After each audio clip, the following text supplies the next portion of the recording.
Well, good evening, everyone. Happy Friday. Happy Friday the 13th. It is indeed one of those very special Fridays, the 13th day of the month, where weird things tend to happen. What would have been weird if I would have been on time? Not on time, definitely late. That's definitely my fault, too, because I had all the tabs open, the tabs closed, and reopened them. Yeah, I got to get better at that. Last week it was a record, but how you guys doing? Where are you tuning in from? Lots happened this week. What is going on? How you guys been? Lots to learn. Hi, Rob. Hi, everybody. How we doing? Eat dogs? No, never. Everyone waving and saying hi. How's it going? Yeah, Celestial had there. I've never spoken with so many people with ADHD as in Runkle's chat. You'll find them here too.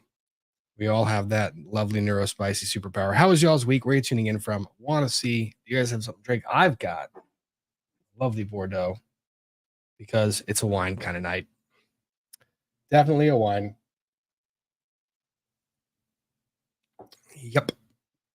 So we got New Hampshire from Alicia, Ontario, Canada, Maggie May in Illinois. I know that Devin is in Washington, D.C., Missouri. Hey, Carol, how are you? Boston. Hug Leo for me. Oh, around his neck, tightly and more tightly. How tightly do we hug Leo right now? No, he hasn't been that bad. He's been pretty good. A little crazy. He's a lot of crazy. He was at daycare today. They said, can we add an extra playtime in there? Because he's extra. Just Leo. He bounces off the walls. Lori, Rochester, Minnesota. Got Nebraska, Ohio in the house, Utah, England. Tuning in from Lake County, Florida. Charleston. You guys are that's so fast. Runkle. He's at a friend's right now. He'll probably join us a little bit later, but he'll be here. Don't worry. We got enough to catch up on. So I have been asked by my beloved to post a poll. It's a controversial poll. This is how we're going to start our evening. So, question for everyone in the chat is, it's going to be weird. Why is it controversial? Because it has to do with making a bed. Making, not breaking, making. The question is, how many individuals use a flat sheet, which is both a fitted sheet, a flat sheet, and then a comforter on top of the flat sheet, like civilized people. I have been asked to post this poll because someone not civilized does not use a flat sheet and has wagered pretty substantially to use a flat sheet over the fitted sheet when making a bed. Yes, of course. No, I'm a savage. Should I add another one? What's a flat sheet? I'll add another one. What are covers? I've been told that I will be surprised by this. The answers to this poll. The poll is up and running. Just see, I can already tell. Chat's gonna have me win this thing. Going away running. Don't worry. What? Everyone's surprised. Yes, exactly. There are certain people in the world that just object, vehemently opposed to flat sheets. Vehemently opposed. Feet get tangled, apparently, and they get frustrated and angry. And I don't get it. I don't understand. Why? Just like it's like you learn how to fold laundry, and everyone has their own way of folding laundry. I watch some of these things be folded and going, who taught you how to fold laundry?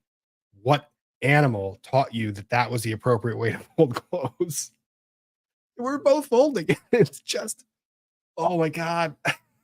It is ridiculous. The little disagreements. The little disagreements.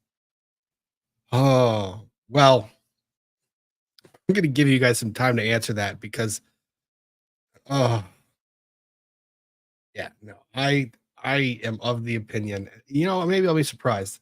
Maybe I'll be surprised by the outcome of this poll.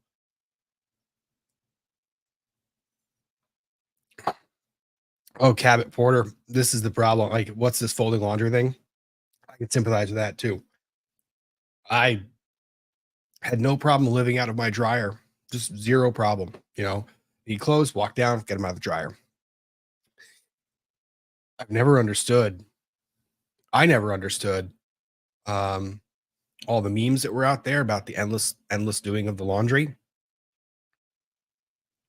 I understand. I get it now. My eyes have been opened, and it is not friendly. There are clothes in every room of this house. I don't know how. I don't know where they all come from. I can swear to you, I don't think that I've seen all the clothes be worn. They just end up in the laundry, and then they're dirty and then clean. There was a meme I saw the other day. It's like that's why laundry is called a cycle, because there's something always, it's just rotating always throughout the house. It just drives me nuts. Oh, anyways, so laundry has been consuming a lot of thought process of late, when not doing the law stuff. Uh, but it was a busy week, depositions, court, all of the above, all kinds of fun. Not nearly as much fun as the week prior, but it is what it is. This weekend, I have a goal, though. I'm not going to say it. Every time I say I have a goal for the weekend, I never achieve the goal. I'm not going to say my goal for the weekend. So, God, hang on. Mattress cover, then fitted sheet, the flat sheet, then comforter, and add blankets as needed. See, I like this recipe. This is not a problem. This is a good recipe. My ADHD says a pile of clothes is fine. It is. It is very much. Let's see. Why fold laundry? I don't know. I don't know. Why do we do anything? So we've got developments that have taken place in the. We've got Oh, wait, Ian's popping in just to say he's going to be on. Look, preview, sign of life. A little bit later, he's here. Look, don't panic. He's there. Happy wife, happy life. Yeah. Less chaos would make that easier forever for all parties entailed. So let's see. If we've given you guys enough time, let's see. There's some chats I need to cover on this topic because, oh my gosh. Hey, look at this. Niklas. 10,000 subs. 10,000 subs, Niklas. Celebration next Friday. You're invited. I will try to pop onto that, my friend. Congratulations, sir. I know you've been doing a heck of a lot of work covering the YSL Young Thug trial, which is the longest running trial I've ever seen in my entire life, bar none, without any question, and perhaps the most expensive trial that will ever be run in all of time. And I know, and I heard that this week they discovered somehow even more Brady material, which after the judge asked them, 2 weeks ago, like, are we sure there's no more Brady material? Somehow it magically shows up. How is that prosecution still going forward? I don't understand. I will never understand. It seems ridiculous waste of resources. So, Tammy Fayette, can't fold laundry nicely to save my life. That's the ADHD part of me. Like, it's either all in a pile or it's all completely crisply folded. Just works. Mindy FS, the channel just gets better. I'm an original OG. Glad to see you, Mindy. Thanks for being here, and thanks for being there originally. It's a weird way of saying that. Originally. Thanks for being here. Bop it. Thanks for the super chat, friend. They don't make flat sheets for my dog bed. Imagine the flat sheet for the dog bed would be torn to shreds within about 2.2 seconds. So that probably is why. Crazy by proxy, don't sweat it. It's laundry. It's not the biggest concern in the world.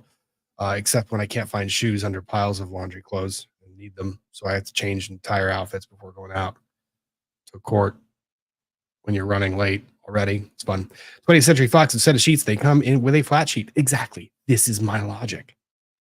It wouldn't be there if you didn't use it. Adrian Angevine, Rob, this is an unfair poll. It needed to be blind to be fair. Your chat agrees with you. Big surprise. Mischief, I support you. Burn flat sheets.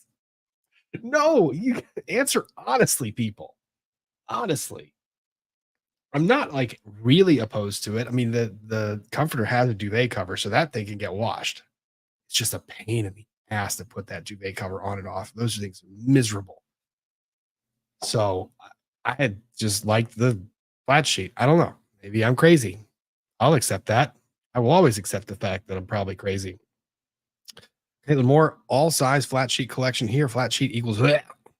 See, not alone. Try perfectly fold a fitted sheet. I mean, you one corner into the other corner and then into the other corner, and now you have a relatively square thing, and then you fold that up. That's how I do it. So I've always done it. Thanks, Patty. Niklas, again, YSL trial. Rough estimate is a $1 million per month trial. We're at month 10, not counting 13 months pre-trial. Holy crap. And I know that we had a lovely debate over what a plea deal was the other day.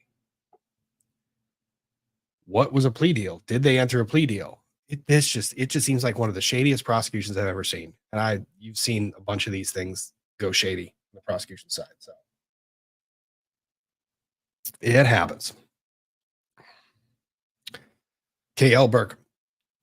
Thank you. You put the clothes in the dryer, they come out wet. Put the clothes in wet, they come out dry. I mean, what the fuck?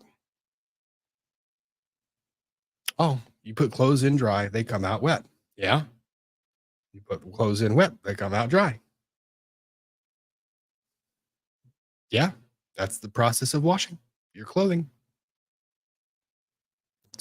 It's usually the method I do. Carolyn Knight, 19 months member, been here for a minute. Happily, glad to see you and glad you've been a member for 19 months. Blessed in Texas, how is justice served on Alec if dismissed without prejudice? If dismissed without prejudice. We'll get to that when we get to the Baldwin stuff. Okay. I'll save that for bringing that up again in Blessed in Texas. Thank you. Flat sheets for temp control. Says Mary Lou Crafts and Belle Feinstein. Flat sheets get me tangled up. They are a nope. See, there's a lot. There's Gwynnie Bly is in there too. I'm with you. Mischief. Flat sheets equal evil. Grant Horn. My grandma used only flat sheets, top and bottom.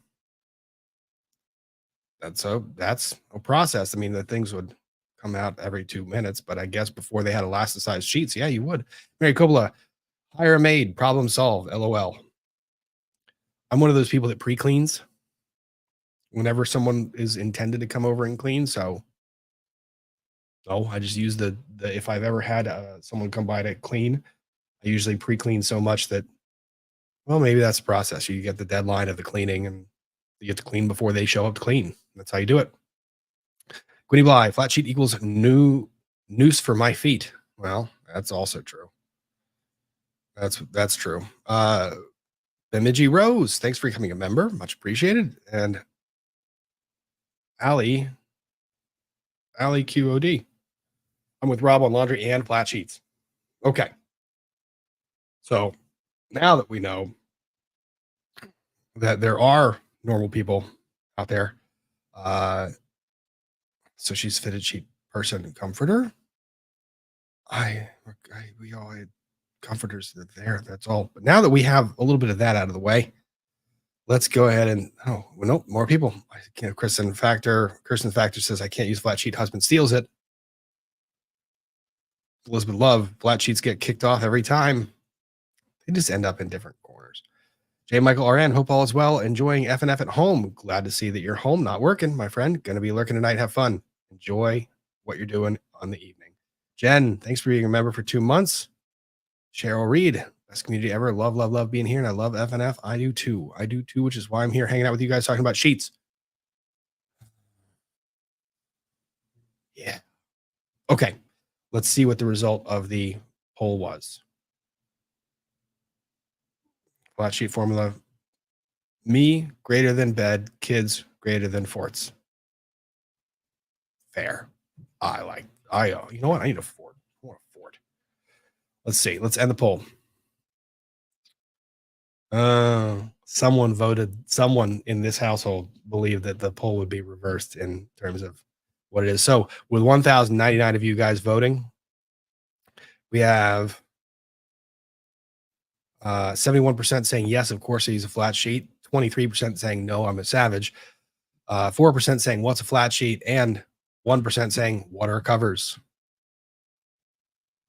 So that is the result of the poll. So 71% of you guys all use a flat sheet. This is part of it because now you get to debate what is the proper method of sleeping. Volcas fitted sheets come with drop cloths retaining. Oh, okay. Nicholas Darrow, bottom sheet, duvet cover, blanket, 3 sets, change every 4 days, gives time to wash and dry. Nicholas, that's a lot of information, my friend. That's a whole lot of info. And that's also a whole lot of, cycling stuff through and washing. A lot of work. That is a lot of work. January Garnett, tuck the flat sheet into the bottom of the bed. That's what I do. I get that. I mean, I'm not kicking around like a crazy person. Debbie W, I get my sheets one size larger than I need than the bed. That way I can tuck the fitted sheet under the mattress. I have no problem with that either. I think that's a great idea. Debbie Blair, love being here. Thanks, Rob. Thanks for being here, Debbie. Thanks for being a member for 13 months. Nurse Jojo, like someone else said, flat sheet in hot climate. Maybe that's what it is. Maybe that's like, I'm one of those people that runs hot. So hold on. Maybe that's why. Kelly B, when the wash broke, I had to go to a laundromat and I folded the clothes, but they never left the basket once home. At home, they live in the dryer. Oh, so you would go to the laundromat, fold them, they'd be in the basket until you need them, wore them. And then at home, they just leave, they stay in the dryer. See, I think dryers are a good home for clothes. I don't have a problem with that. It's just when you have the volume of clothes, the volume of clothing, when they can't all fit in the dryer, that's the problem. Yellow Pill, Wood Daddy Stack, having us debate betting. Hey, Mischief was the one that came up with the poll because she's very much hating the flat sheet. So, Nicholas, my chat might have forced me to have 5 beers and 3 shots. Want to have me on? Let me see if I can get through a topic first. I don't want to be here for 5 hours. We'll see, my friend. Keep your if I do, I'll send you something in Twitter. Okay. Keep your eye on the Twitter. Emily Aaron's spending birthday week. B-Day was yesterday with F&F. Emily Aaron's, happy birthday. Happy birthday week. Cheers to you. Another year wiser. Wonderful. I move to appeal this verdict. You can appeal. It's not a verdict. It's not a verdict. It's just the outcome. What about a second comforter? Ooh, I don't hate that. Where do you store it though? I don't know. My super chat was a joke. Burke's sense of humor fail. No, I got it. My brain was just moving slower than it usually is. Again, a consequence of doing all this damn laundry. People are so animated. Laura Howard, how do you feel? How do you both feel about Korean weighted blankets? I love year round. But then I have thyroid issue when I'm hot and cold always. So always a fan and blankets. See, I like the blanket thing. I have a weighted blanket. I actually think the weighted blankets generate less heat than the comforter does. I don't know why. That's math or science I don't want to think about. But I've been a big fan of weighted blankets. Problem is, they like to pull themselves off of the bed all the time too. So you're always fighting with those as well. This is something I will figure out. We will figure this out. Camellia, we have a flat sheet, but we sleep on top of the covers with a second cover on top of us. See, that just seems like a lot of wasted work and effort. I don't know how I feel about that. Ryan Man YYC, fitted, flat, comforter 1, comforter 2, sleep under comforter 2. Fair. I get it. Mama Wolf, I gave up on the flat sheet after 10 years of marriage. That is probably sage advice, Mama Wolf. Gwendolyn SS, look at that, a whole year. Oh my gosh, look, you have been a member for a whole year. Way to go. That's awesome. Thank you. Nicholas. All right, I'll be good. You've had me on much worse. I know I have. Let me get through one topic, my friend. Promise. And Bill Feinstein. Hubby and I separate covers. We can't share covers at all.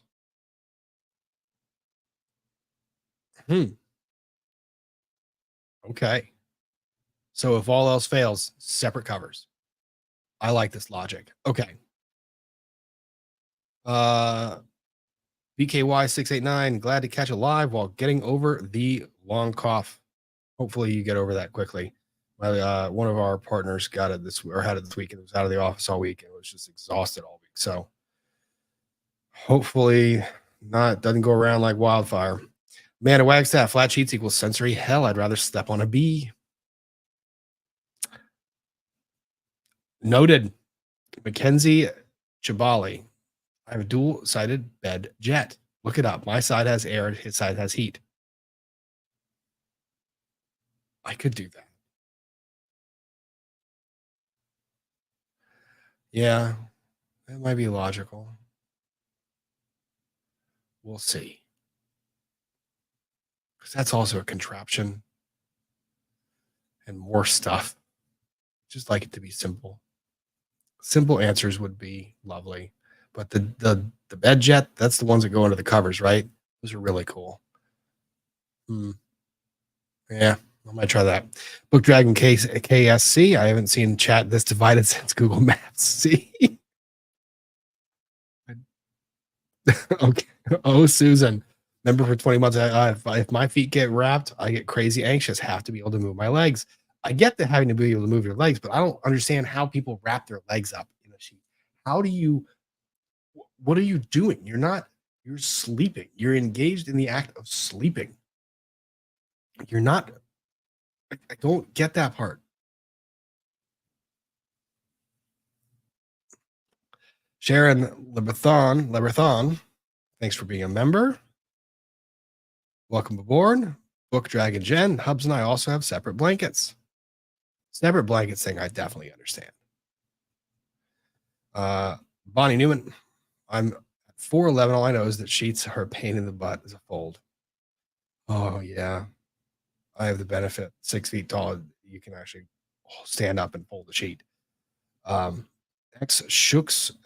Excuse me. I've read that chat name so many times. How did I screw that one up? Excuse me. Bad jet for the win. See, there's another bad jet person. Got it.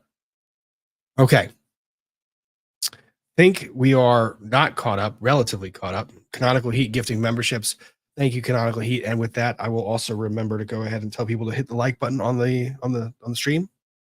The engagement helps bring people in, enjoy you guys' company and chat, and learn about different things that are going on in the law. We've got Baldwin, we've got Carrie Morrisey doubling down on stupidity,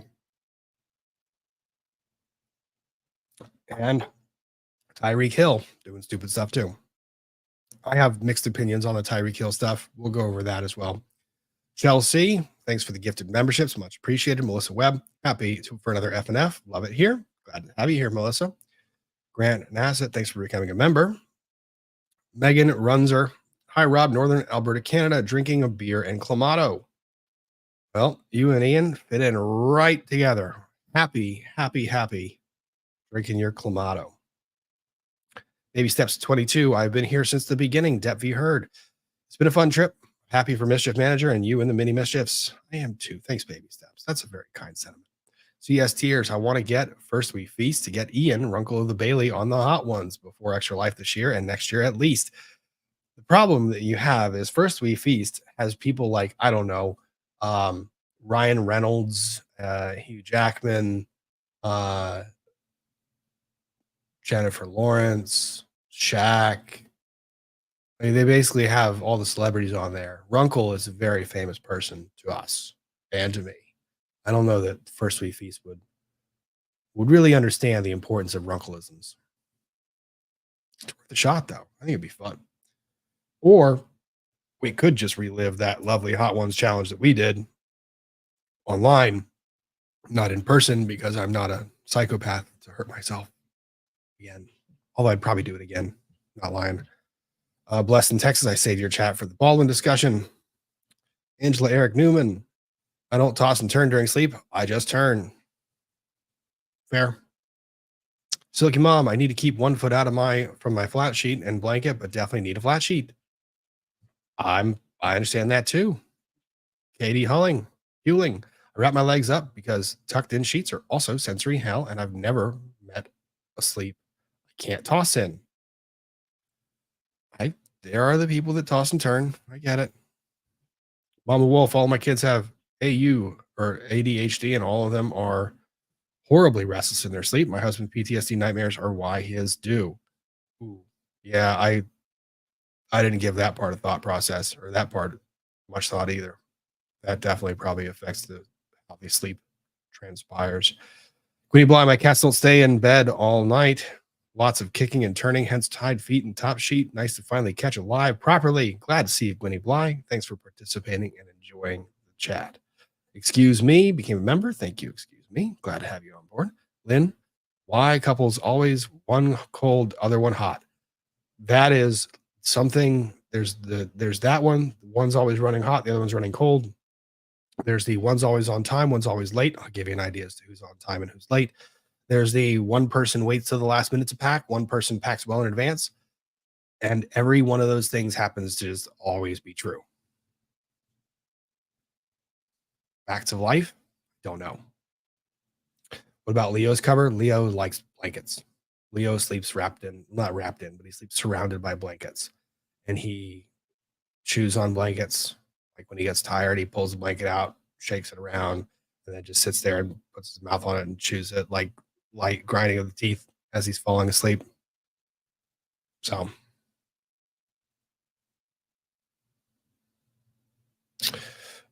here.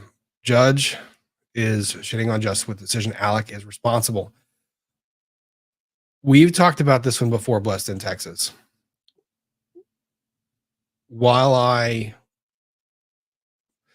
Ian and I are both of the same mind, and we talked about this on the live stream last week pretty extensively.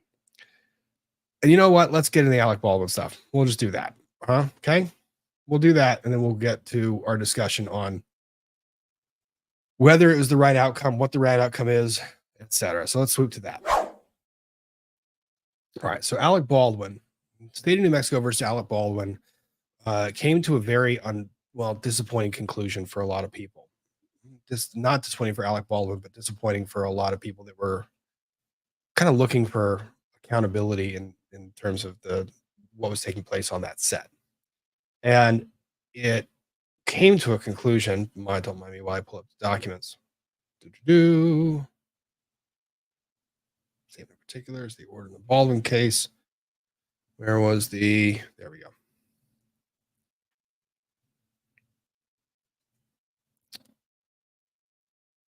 Pull this up. Share screen. Now, this one is going to have a bit of the Morrisey spin on it. You guys remember this was the motion that Carrie Morrisey filed to seek a reconsideration of the court's judgment in the Baldwin case, which dismissed everything with prejudice. What we can do, you know what? Why don't I just do this?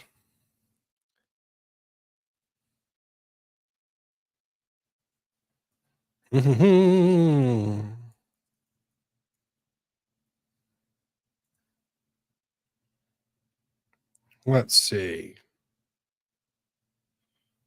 I wonder if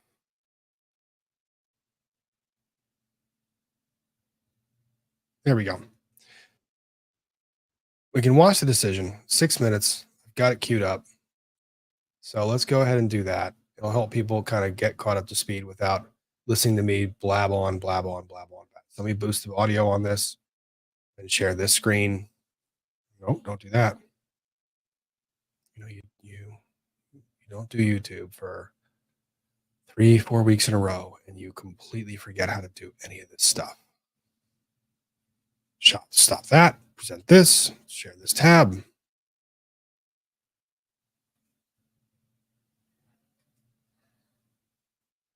Closed captioning is turned on.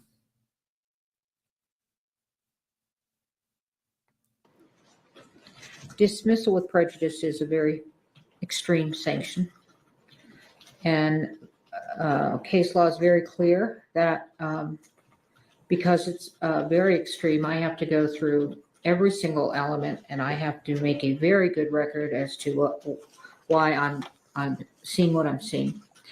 So in order to establish a Brady violation, the defendant must show that the prosecution suppressed evidence, the evidence was favorable to the accused, and the evidence was material to the defense. So let's go through the elements. Suppression of evidence. The definition of suppression of elements is Case versus Hatch, is while the first element requires proof that the prosecution suppressed or withheld the evidence in question, it does not require a finding of bad faith or any other culpable state of mind. Okay. 1.5.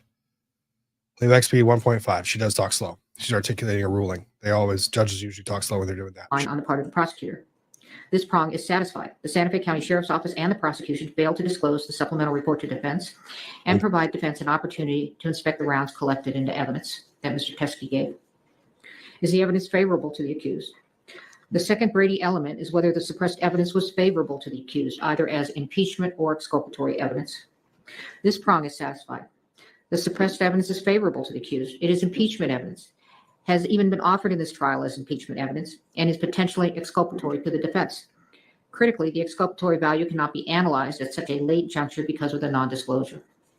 Is the evidence material? While post-trial discovery of evidence under Brady requires a reasonable probability that the result of the proceeding would have been different, discovery of evidence during trial requires an evaluation of whether the late tender has impeded the effective use of evidence in such a way that it impacts the fundamental fairness of the proceedings, and that is State versus Huerta Castro. This evidence is material. The late discovery of this evidence during trial has impeded the effective use of evidence in such a way that it has impacted the fundamental fairness of the proceedings. The defense is not in a position to test the state's theory as to the source of the live rounds that killed Ms. Hutchins. I'm also going to take a look at Harper, State versus Harper. The assessment of sanctions depends upon the extent of the government's culpability, weighed against the amount of prejudice to the state, quoting Chenard. Let's go through culpability. Our case law generally provides that the refusal to comply with a district court's discovery order only rises to the level of exclusion or dismissal where the state's conduct is especially culpable, such as where evidence is unilaterally withheld by the state in bad faith, or all access to the evidence is precluded by state intransience. The state is highly culpable for its failure to provide this discovery to the defendant. The state unilaterally withheld the supplemental report. Santa Fe County Sheriff's Officer made the decision, and apparently also with the prosecutor, pursuant to Hancock's testimony, that the evidence was of no evidentiary value and failed to connect the evidence to the instant case. The case agent, as well as pursuant to Hancock's testimony, Ms. Morrisey, was aware of the new evidence and yet did not make an effort to disclose it to defense. The state's willful withholding of this information was intentional and deliberate. If this conduct does not rise to the level of bad faith, it certainly comes so near to bad faith as to show signs of scorching. Prejudice. When discovery has been produced late, prejudice does not accrue unless the evidence is material and the disclosure is so late that it undermines the defendant's preparation for trial. The court concludes that this conduct is highly prejudicial to the defendant. The jury has been sworn, jeopardy has attached, and this disclosure during the course of trial is so late that it undermines the defendant's preparation for trial. There is no way for the court to right this wrong. Lesser sanctions under Harper. Trial courts possess broad discretionary authority to decide what sanction to impose when a discovery order is violated, State versus Lemire. The sanction of dismissal is the only warranted remedy. The jury has been sworn, jeopardy has attached, and a mistrial would not be based upon manifest necessity. Further, the sanction of dismissal is warranted in this case. The state has repeatedly made representations to defense and to the court that they were compliant with all their discovery obligations. Despite their repeated representations, they have continued to fail to disclose critical evidence to the defendant. Brady and Harper are satisfied. Dismissal with prejudice is warranted. Court also has power, inherent power. Per State versus Lemire, where discovery violations inject needless delay into the proceedings, courts may impose meaningful sanctions to effectuate their inherent power and promote efficient judicial administration. The state's discovery violation has injected a needless, incurable delay into the instant jury trial. Dismissal with prejudice is warranted to ensure the integrity of the judicial system and the efficient administration of justice. Your motion to dismiss with prejudice is granted. All right. So that's the recap of it. And I saw people in chat going, well, having opinions one way or the other. So let's try to talk through some of this stuff when we talk about in light of this motion to reconsider. So what did the judge do? The judge dismissed with prejudice. The biggest key words there were the intentional withholding of the material that was material to the investigation by the defense. The defense has the ability to probe it. They have the ability to go in and have their own evaluation done. They have the ability to test the theory. And the conduct itself of the prosecution warrants a sanction. That was what the judge imposed this as. This is a sanction. It is a punishment to the prosecution for unfair prosecuting or unfair dealing, basically. The prosecution doesn't have the opportunity. They don't have the right to basically go through and say, well, I believe this is relevant or not. If it is in any way, could in any way be deemed, to be exculpatory in nature, then it must be turned over. And that includes exculpatory in terms of impeachment. If it is impeachment evidence, if it could impeach the credibility of other prior or other witnesses that have testified, the source of the ammunition, then you must include it. And what's worse is what would transpire in terms of how this information was delivered to the prosecution team, the Maria Poppell who received it, and actually via the individual who dropped it off, who provided a statement at the time saying, yeah, this is the same rounds, or these are the rounds from Thel Reed. So you have that, and it feels wrong to a lot of people to have the sanction be, well, this person gets off the hook. That is the way that the prosecution is punished. It's the only way. That you can't fine them, you can't do other stuff like that. You basically have to. This is the only appropriate sanction. And the other line that the judge used in there that's probably the most critical is that jeopardy had already attached. When the jury is sworn and the jury begins to hear evidence, jeopardy has attached. Decisions that are made during the course of trial decide the outcome of that trial. They decide the fate of the individual being tried. And those decisions and the judgments being made during the course of that trial, that leads to guilt or innocence. To allow a trial to begin, to allow jeopardy to attach, to allow the state to fully vet its theory in front of a jury, when the jury can go back and bring back a verdict of guilt or acquittal, and then to give them another opportunity to do that when they were the ones that caused the reason for the new trial, that is not fair. Just not fair. And it feels remarkably wrong for this, because I agree. I think Alec Baldwin was culpable in the conduct that he undertook. Very much agree that he was culpable. Criminally culpable. But you cannot, what is it? It's better to let, what's the saying? It's better to let 100 guilty people go free than to convict one innocent man. It's not about that, really. It's about the system and the state being held to a higher burden than most, because they have the ability to take away your rights, take away your freedoms, take away your property, take away your being, take away your personhood in some cases. So the state is held to a higher account, and we can't modify that threshold. When you start to make exceptions, hell, right now, I think the threshold is already been modified by society. You want to talk about what the threshold is for a criminal conviction, you have to prove beyond a reasonable doubt.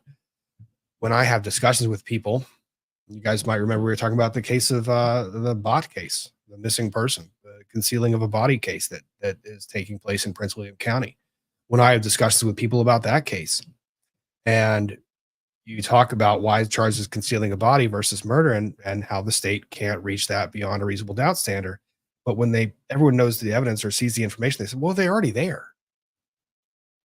No, if you've made that conclusion, then I don't know that we're properly teaching what this beyond a reasonable doubt standard is, where they have to prove beyond any reasonable alternative that this is what transpired.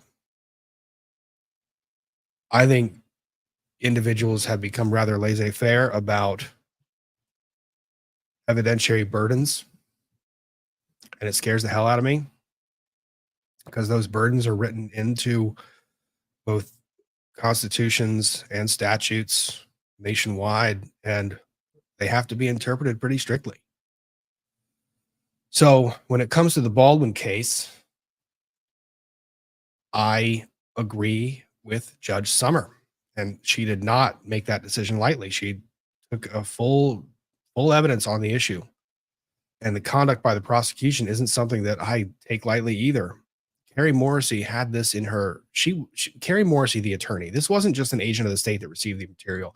This was an agent of the state, the police, who also was in direct contact with the prosecution. The prosecution who fundamentally understood their duties and obligations, who already knew that there was defense counsel on the other side, who already knew that defense counsel was requesting material. You had them file this under a separate case number. So when there was an evidence viewing, these materials were not included in the evidence viewing. You know how shady that is?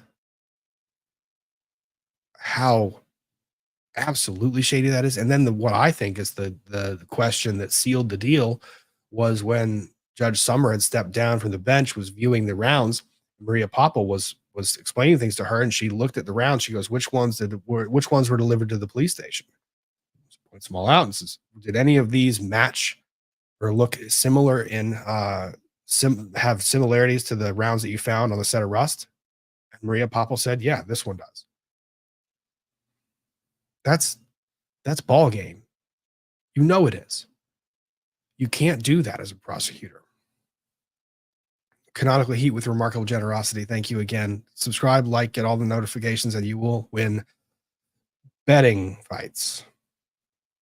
Throwing it back. Thank you for the very generous super chat, Canonically Heat. Very kind of you. Blessed in Texas. I know that you're upset. I listen. Judges sanctioning the attorney. No, the judge is sanctioning the entire prosecution team. The judge is sanctioning the state. It was not just Carrie Morrisey. It was Carrie Morrisey, Maria Poppell, the other officer that did the interview. It was several people who are agents of the state who were putting together the prosecution against Baldwin, who did not play in accordance with the rules.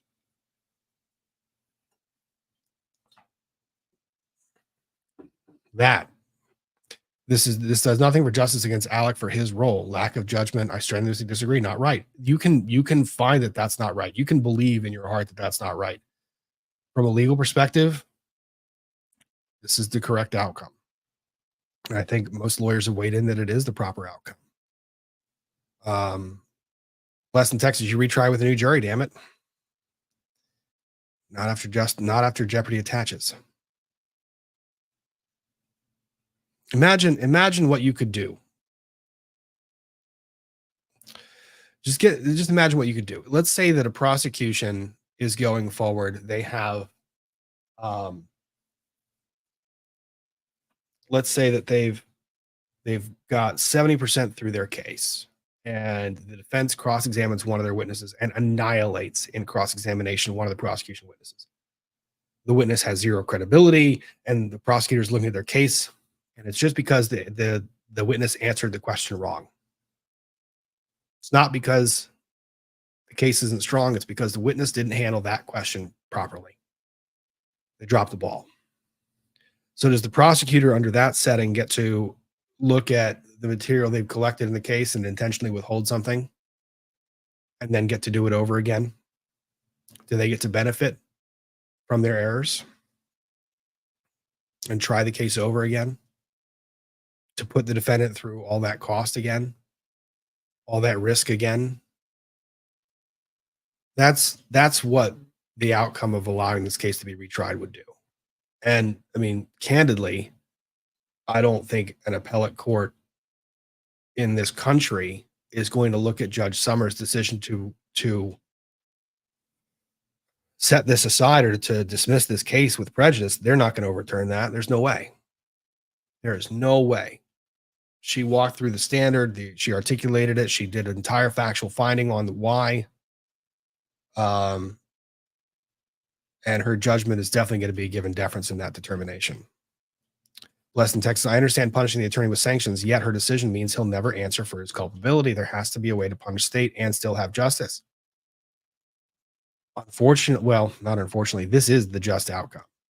This is what justice is, because justice cannot be meted out by a thumb that places weight on a scale. You know, you can't call it justice when one side's allowed to cheat.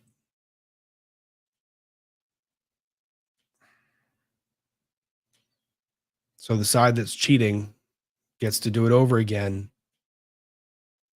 when the other side doesn't. Does the defense get to do it over again? Do they get another bite of the apple if they intentionally withhold information or commit a discovery violation and get convicted? Absent legal error.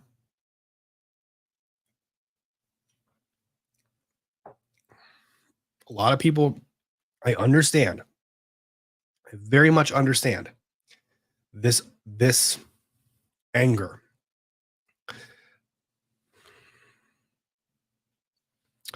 The withheld evidence doesn't affect his irresponsibility. It's impeachment material.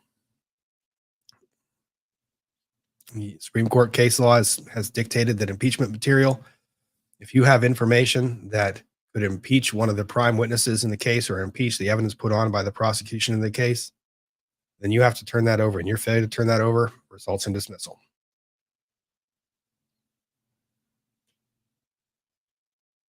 That's what it is. Nicholas, if you don't apply the rights to the worst, you deny that right to the people you believe are innocent. I agree. Linda Shell, we are a nation based on the rule of law. We are. Trust me, to those of you who are thinking that Alec Baldwin got away with absolute, just that this is wrong, that this feels wrong, I agree with you. It doesn't mean that this isn't the legally correct result. So let's take a look at what Kerry Morrisey filed in the aftermath of that. Oh, baby. Look at this, two big debates. One on cheats, the other one on murder. So Kerry Morrisey files this motion to reconsider. Blessed in Texas, I'm going to thank you for your opinion and having the courage to express it so boldly. That's exactly what we need to learn how to do. Express opinions of disagreement in a respectful manner, and then realize that at the end of that discussion, we might still disagree. That's fine. So thank you. Thank you for doing that.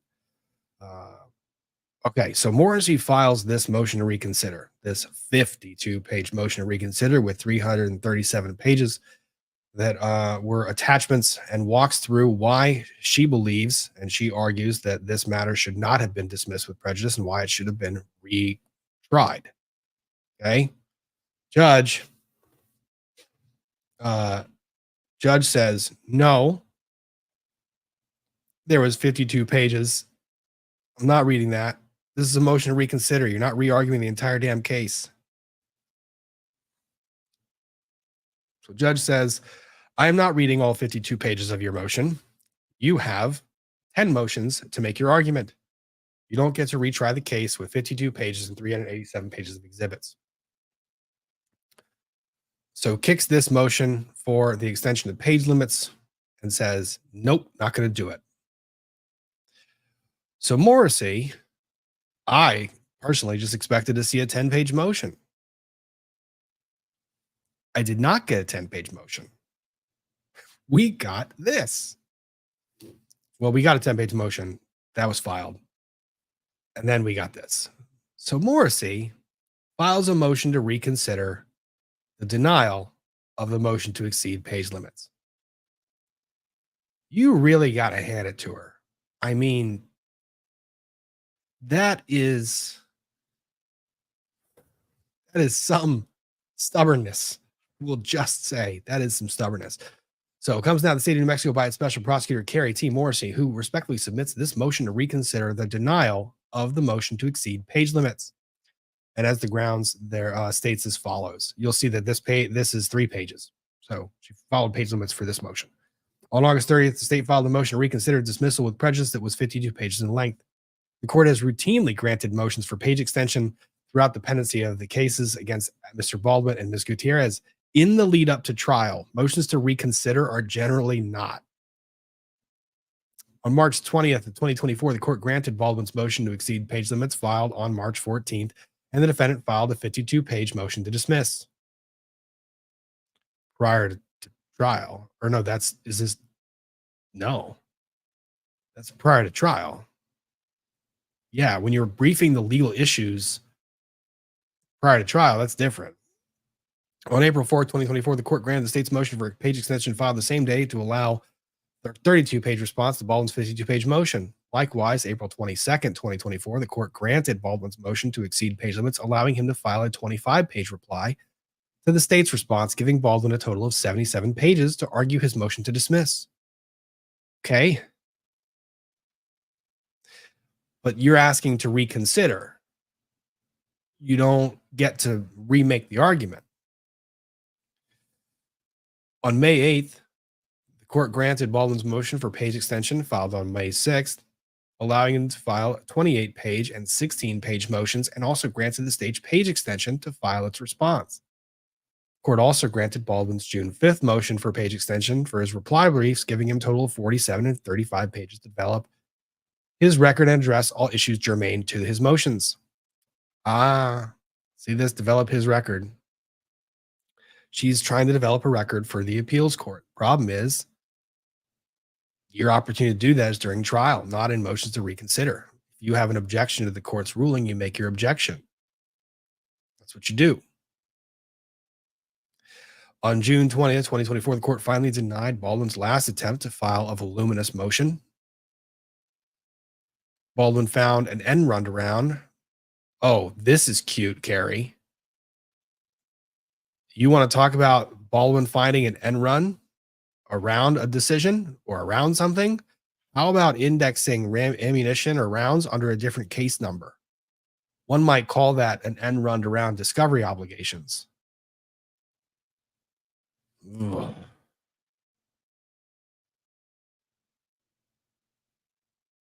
Ugh. Ugh. Just read the room. Read the damn room. And run around the court's denial by splitting his motion into two separate motions. You mean he wanted 2 bites at the apple? No. Ugh.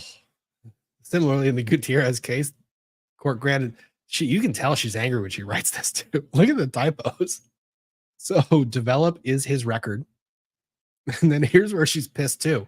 The Gutierrez case, granted the defendant's motion for page extension on May 17th and July 16th, 2024. Who granted? Court granted. Oddly, the court failed to act on the state's motion for page extension provided in Word and PDF formats to the court on August 1st, 2024. Oddly? You want this level of snark?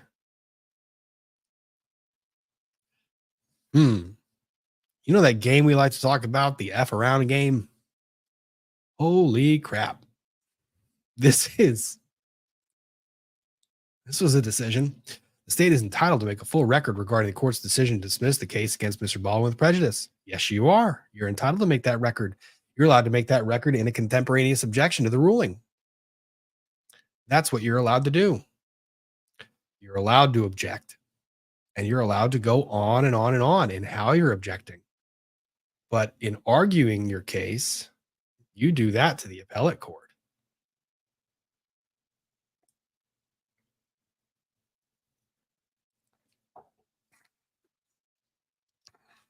Margie Brody. I'm just seeing this fly by when I'm pulling my eyes down. This is phenomenal. Nobody puts Carrie in a corner. Nobody puts Carrie in the corner. Nope. Carrie ain't having that.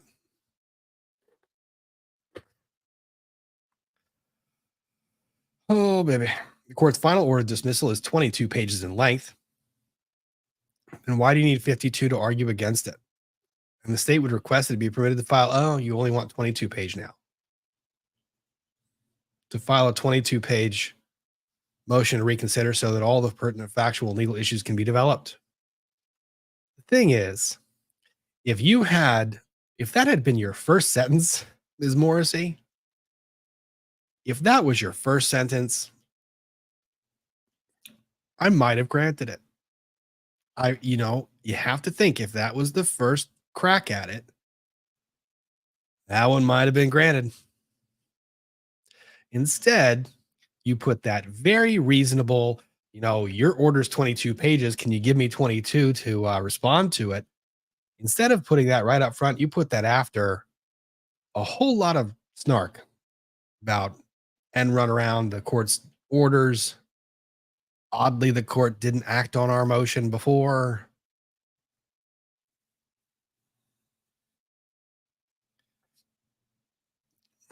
Today, the state filed a 10-page amended motion for reconsideration. The limitation to 10 pages resulted in the state being unable to fully develop the legal arguments related to State v. Martinez, State v. Davidson, State v. Bright, and generally the court's obligation under the law to consider lesser sanctions in more detail.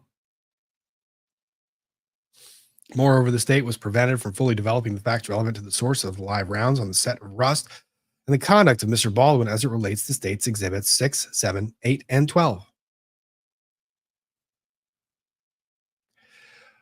Ms. Morrisey, are you saying that you were denied the opportunity to make those arguments or present that at trial? Because I seem to recall that you very much had the opportunity to do that. You had a full hearing on the issue. And holy shit, you actually took the stand. I almost forgot about that. I blacked out and remembered that Carrie Morrisey took the stand. Ugh. Okay. So you didn't get to make all of your arguments because limitation. Got it. The state v. Antillion, the court found error where the district court prevented the defendant from perfecting his record of appeal and stated because it is in the interest of justice to allow the parties to properly present their claims on appeal. But I feel this citation, I'm going to bet this case doesn't say what she says it says. How much you guys want to bet that case doesn't say what she thinks it does? Oh, let's see if I can find this citation. It's the way she cited it. The way she cites it gives me pause. State v. Antillion. Carlos Antillion was arrested for trafficking and controlled substances. The state forfeited his vehicle, and then he pled guilty to the criminal charge. When he appealed the criminal conviction on double jeopardy grounds, the trial court did not permit him to perfect the record by including materials related to the forfeiture. We remand so that he can perfect the record. We order this conviction be vacated in accordance with our holding. Case is appealed. Double jeopardy, accept certification. Carlos Antillion was arrested April 27, 1995, charged with possession of marijuana with intent to distribute. Pled guilty to the charge August 29, 1995. Judgment was entered. Let's see. Prior to the guilty plea and the criminal prosecution, a default forfeiture judgment was entered July 28, 1995. The record, however, contains copies of neither the forfeiture complaint nor the forfeiture judgment and sentence. Well, that would, until you move to supplement the record proper to include the forfeiture materials. The district court denied the motion stating the time for appeal of the civil forfeiture matter has expired. This is, what did I say? This is a very different damn case.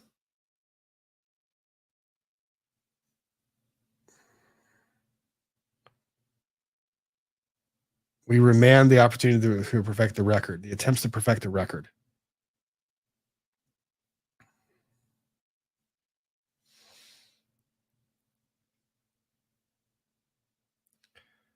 Without proof of the record of both criminal conviction. This is, he failed to produce evidence at trial.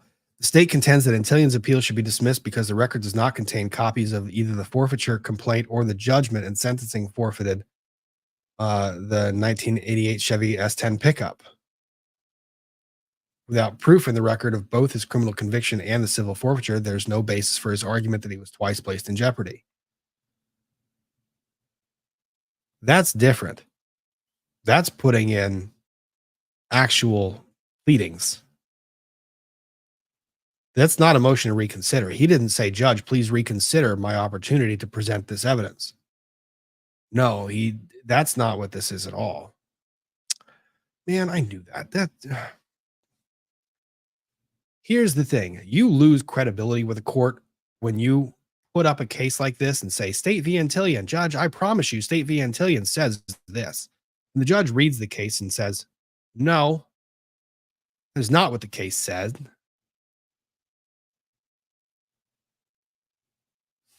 And to think that a judge isn't going to read that citation, I caught that in 2 seconds. I'm not a judge, but I caught that when you have this little phrase here. If that case really said that the perfecting the record part had more significance, then the quoted phrase for this would not have been because it's in the interest of justice to allow the parties to properly represent their claims on the appeal. It would have actually had a quote to that. Like, that's a weak ass quote.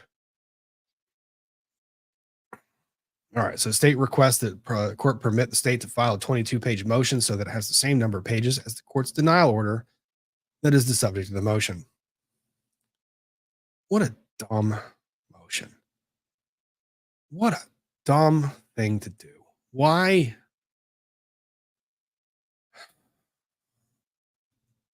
That just feels stupid. I don't understand that part. Just, it's so annoying. Now, what I have not yet found was the 10-pager that she filed. Let me see if I can find that real quick. Where is it? Baldwin. 10-page motion to reconsider. They have to redo. Did they file it contemporaneously? Where is this motion? 52 pages is more than 10. Yes, that is math. Way to go, ABC News. You did good. Good mathing. So, I don't have the new 10-pager. Oh, we did? Let's see. Let me see if we have the 10-page motion for, well, Ian, I also saw in our my group chat that Ian sent me the preview for his thumbnail for Kerry Morrisey for his live stream last night. So that's a very solid move. I'll find it at some point. If I find it, we can go back to it, take a look at it. But I just think this is remarkably stupid to try and double down on it, that issue, especially after going full out with this truly asinine argument. But Judge, you granted the motion for longer pleadings in other cases. Why can't you do it here? That's just not fair. Did Charity rule on it? Amend motion, reconsider dismissal. Order denying extension of page limits, today's motion. That was 959595.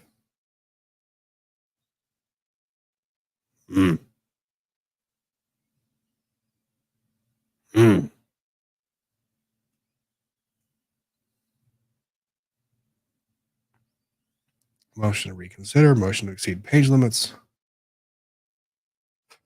Order denying, and then the amended. Oh, so the order denying. Let me double check, make sure that's the same order. The order denying was entered. Oh, no. This one, she already denied the extension. Really? 8:30. State's motion reconsidered dismissal of prejudice.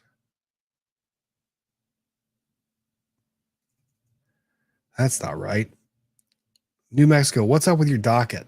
Why is your docket all over the place? Why can't I find anything on it? Let's see. Santa Fe, First Judicial Circuit. Forms and files.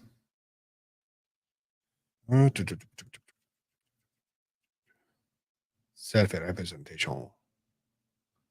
About the court. location, hours, contact, jury duty, self-rep, services, programs, forms and files. I said forms and files. Notice of grievance, affidavits, ADR, attorney forms, child support, civil. Nope, nope, nope, nope. Not you, not you, not you, not you. Self-ret. Public records. Public records. Give me the public records. Copy requests. Case lookup. There we go. No, because that doesn't give me the actual physical document. That's the problem I have with that.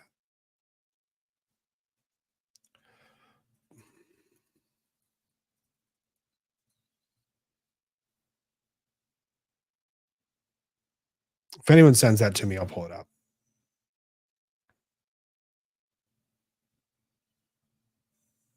So.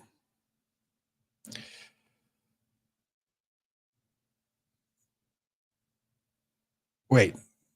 Clipson, you emailed me that one? No. Yes, you did. No, you didn't. Have you emailed me Karen Reed stuff?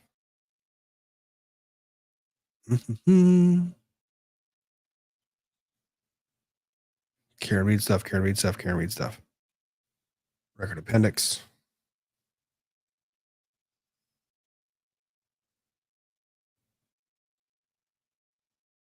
Boone documents. Plea deal. I'm not crazy.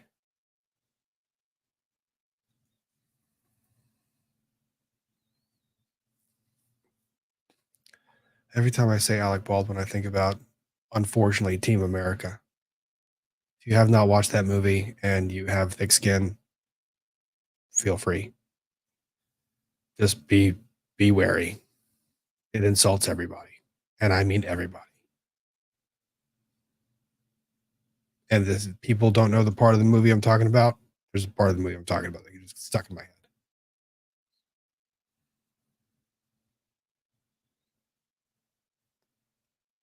So if anyone wants to email it to me, great. Ian is not his computer. Ian's away from his computer. Oh, never mind. Way to go, Sandy. State's motion to reconsider. Denial. That's the denial of the page limits. What's the other motion? State. No, I want this. State motion. Let me see, make sure it's not the same one. We pull this down real quick as we go to the next stuff.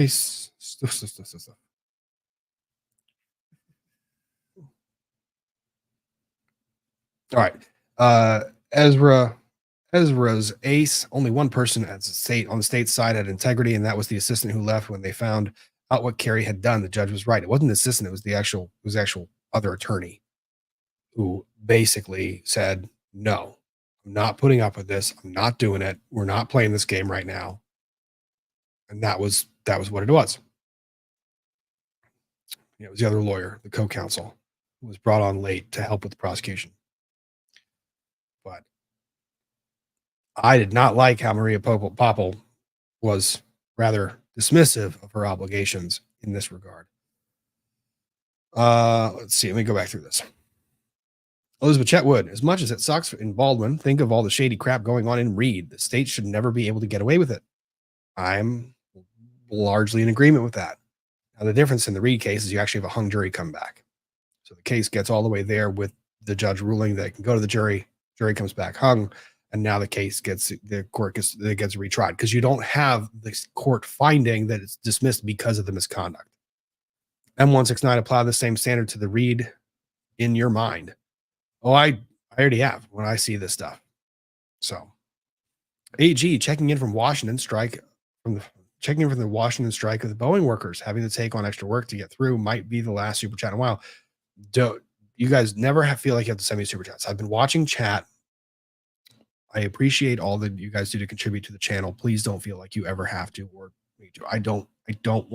I want you guys to donate to Ian's charity if you can. Rather than spend money on this. Okay. But that Boeing strike is going to be interesting to watch. Very interesting indeed. Yellow pill NP. The government doesn't get to decide how we can argue for our innocence. Yep. You don't get to determine what I will view as being relevant or not relevant. Dragon Nerd, apologies late to the stream. No apologies necessary. Flat sheets stored in a closet or for togas or costumes. I like that. That's logical. That makes sense to me. M169, apply the same standard Karen Reed. Yep, just did. Classic overthinker. Commonwealth showed inverted video first time. Defendant saw it. Yeah, they did. That was a botched move. It was botched. That was dumb. If the Commonwealth intentionally take the case after that, would you allow them to benefit from that? Blessed in Texas, let me say, Morrisey is out of control and could write better. I agree. However, there's always room to make new precedent. Former paralegal here, she didn't argue, she whined, shaking my head. Yes. I would agree that it is difficult to get what you want when you are making the request in what could be read as a bit of a sniveling, whining fest. Just saying. LJ Peach, Morrisey is having a temper tantrum because she got caught out there. I don't know. 52 pages on a motion to reconsider. Let me tell you, the odds of a judge reconsidering a decision like a dismissal with prejudice, the odds of a trial judge coming back and saying, you know what? I acted rashly in granting that remarkably extreme remedy. Let me do this. No, you're never going to do that. So I don't know why 52 pages were necessary. Liz Salerno, thanks for being a member for 10 months. Much appreciated. Mispronounced name. Is Morrisey losing her mind, or does it feel that way? She needs a friend to take away her filing rights for a bit before the judge takes it away. The judge won't take it away, but this is something that, I mean, there are rules that I kind of have in place that get violated very rarely, which is you never write a pleading in response to something that pisses you off the very day that thing comes in.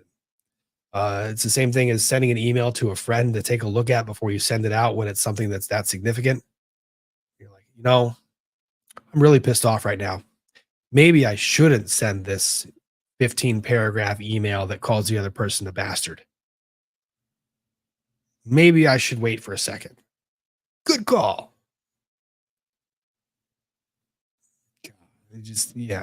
Don't act angry. It's never good for you or your case. Take a breath, walk away, come back and reread it, and I guarantee you'll say, what the fuck was I thinking? Ohio Palm Mom. At this point, I'm waiting for sanctions for Carrie Morrisey. I'm surprised they're not there already. So it's kind of fascinating. But that's one thing about judges. Defense attorneys get sanctioned almost all the time. I don't mean to say all the time, but yeah, their pocketbooks get lighter when they screw up.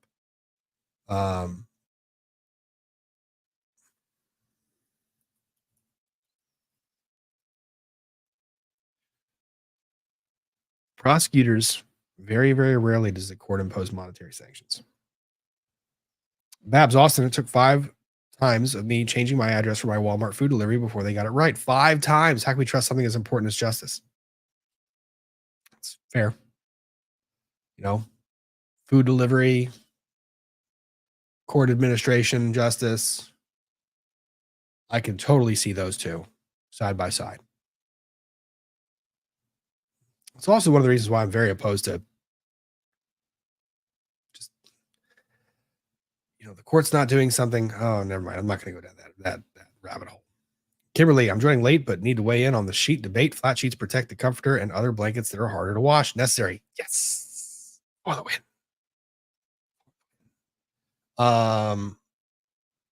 Lana. Oh, look at this. We got Emily D. Baker in the chat. Just remember, Baldwin has the same rights as Karen Reed. Imagine if we found out the Commonwealth withheld exculpatory evidence in Norfolk County. I feel like the people would have a different opinion. The withhold. This was not a questionable violation. This was when you have rounds come in and the person that delivers the rounds saying, by the way, I was shooting these with the father of the individual that was just convicted for bringing them on set and for having that culpability. I was shooting these rounds with their father. These are identical in nature. They are the same rounds. When you have someone deliver the material to you under that setting, you don't just sit there and go, you know what's a really good idea? I should put this under an entirely different case number.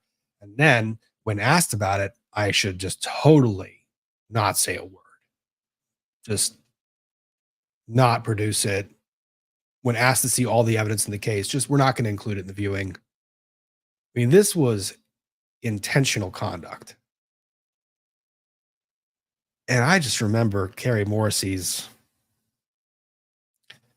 I remember how she argued and testified her judgment call. She really just forgot she was a prosecutor. She forgot she was a prosecutor in that point. She goes, nope, I'm not a prosecutor. I am just a defense attorney that doesn't have to turn anything over right now. Ugh, it's just a bad judgment all around. And then coming back and saying, you know, Judge, oddly, you didn't grant my prior motion or extending the page limits. You granted all of theirs, but I want additional pages to argue this motion to reconsider. And I know you're not going to grant because motions to reconsider don't get granted, except once in a blue moon. I've had one granted. I've had one granted. File them because you never know when that one's going to come around, but I've had one of them granted. And it was granted so that I could go back and argue the issue again, which I still lost. But it was granted to give me the chance to argue it again. I think the judge set it up that way, knowing that I would lose and knowing the judge could be more thorough in their explanation as to why that issue was going to lose. So I get it. Emily D. Baker, thank you, Emily, for the gifted memberships. Very glad to see you, my friend. If you want to jump on, just let the chat know. If you're just hanging out, you can hang out. You're welcome to hang out too. We're just talking some Baldwin stuff, and then we're going to talk about Diddy. Oh, Diddy Combs. Bradley M., thank you for the super chat. Emily, glad to see you, friend. Glad to see you too, my purple-hearted princess. Been too long. It's been way too long. Girardi got convicted. You and I were following that case. I got convicted. Just boom. No, sir. 1, you are not incompetent. 2, you definitely did all the bad things. Oh, yeah, and Carolyn Ellison's getting sentenced. How much you want to bet there's no jail time? Ooh, do we pull that up? What do we think? Do we want to bet there's no jail time? I don't know. Elf Lincoln, the more you want to respond, the less you should. Very wise words indeed. Liz McFall, it's like saying but when in trouble as a kid. Except with more attitude. Luna Dewdrops, EDB asked in the chat for Rob's earlier poll, do you use a flat sheet or no flat sheet? ? Yes. The earlier poll was right now there's a contentious debate going on in my household where there is one person who was apparently raised by Neanderthals who does not use a flat sheet, like on the fitted sheet, flat sheet, and comforter, right? There is no flat sheet. And this person, Mischief, wagered that if I put a poll up that said, how much you want to bet there's a lot more people like me? I'd bet a pretty penny. The poll results were resounding, 70%, indicating that a flat sheet was indeed the proper way of making a bed. Now, I don't disparage the people that don't, that make the choice to not use a flat sheet because, reasons. Doesn't bother me. I was just making a point that I was going to win this argument. Elise Charlene Fine Art, are you going to build Mischief 1 and 2 a treehouse? I'm supposed to make a Spinosaurus on the 3D printer. I was supposed to do that since last week. I have not had time. I've not had time to make anything on the 3D printer recently. I still have to unpack in the shop. So if you can send well wishes my way for an unpacking adventure, which I despise unless I am somehow down the ADHD hyper-focused rabbit hole of unpacking, which usually leads to the hyper-focus of another project. Never mind. Don't send me hyper-focus. I will unpack. No, I'm not going to be building a treehouse. I will build other stuff.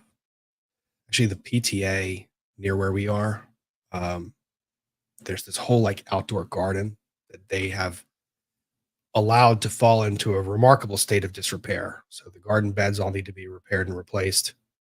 And they're looking for volunteers. And I was like, huh, funny that you ask. Because I like growing stuff and I like building things. So if I put this garden thing back together, can we keep growing stuff? That might be a project. Weston, Texas. Okay, here we go. Oh, hang on. TBI in 1984. Oh my. Cognitive deficits, but intelligent. However, had my boss read something emotional before I sent it out. Morrisey lacks that as a special prosecutor, eh? I think she did lack knowledge, and admitting on the stand, not good. Taking the stand was not good. Let me tell you the number of times I've ever seen a prosecutor take the stand and willingly agree to testify in a case over how they handled evidence and discovery materials. Never. Not once.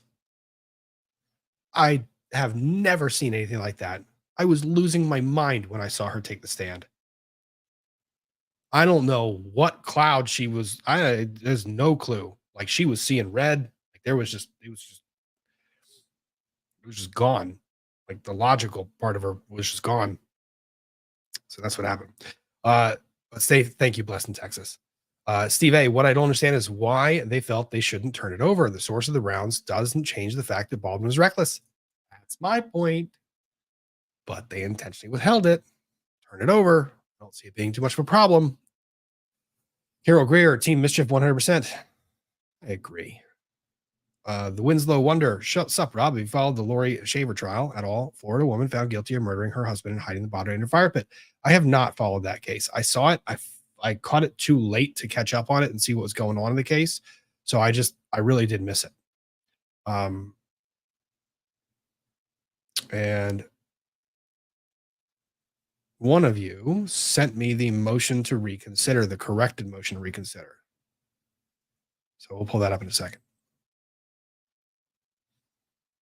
But how was that case? I didn't get to follow it.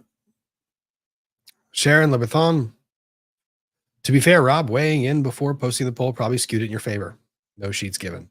I probably did. But to skew it in my favor 70 to 30%, come on, let's be reasonable. I didn't skew the poll that far. Gen V, I use a flat sheet, but I am usually cold. So I want as many layers as possible, especially when hubby is deployed. That's fair. I imagine those nights are not fun. And I hope you find friends that are able to talk and hang out with you when he is deployed. That's rough. Military wives give up a whole lot of their lives. Piece of the puzzle. Let's talk folding fitted sheets. Also great forts. Yes. Folding fitted sheets. Not as complicated as you think. Fitted sheets for forts. Absolute win. 100%. Bradley M, I just emailed you the Morrisey page, 10-page motion. I saw it. Thank you, Bradley. Grabbed it. We have it. So let's go ahead and look at that motion, reconsider the denial, reconsider dismissal. The 10 pages, my word, 10 pages. How could anyone be limited to 10 pages? I have 5 pages for my motions, 5 pages for my motions. Now, the judge will usually give me up to 30 if I ask for it. Not on a motion to reconsider. If you're trying to reconsider something,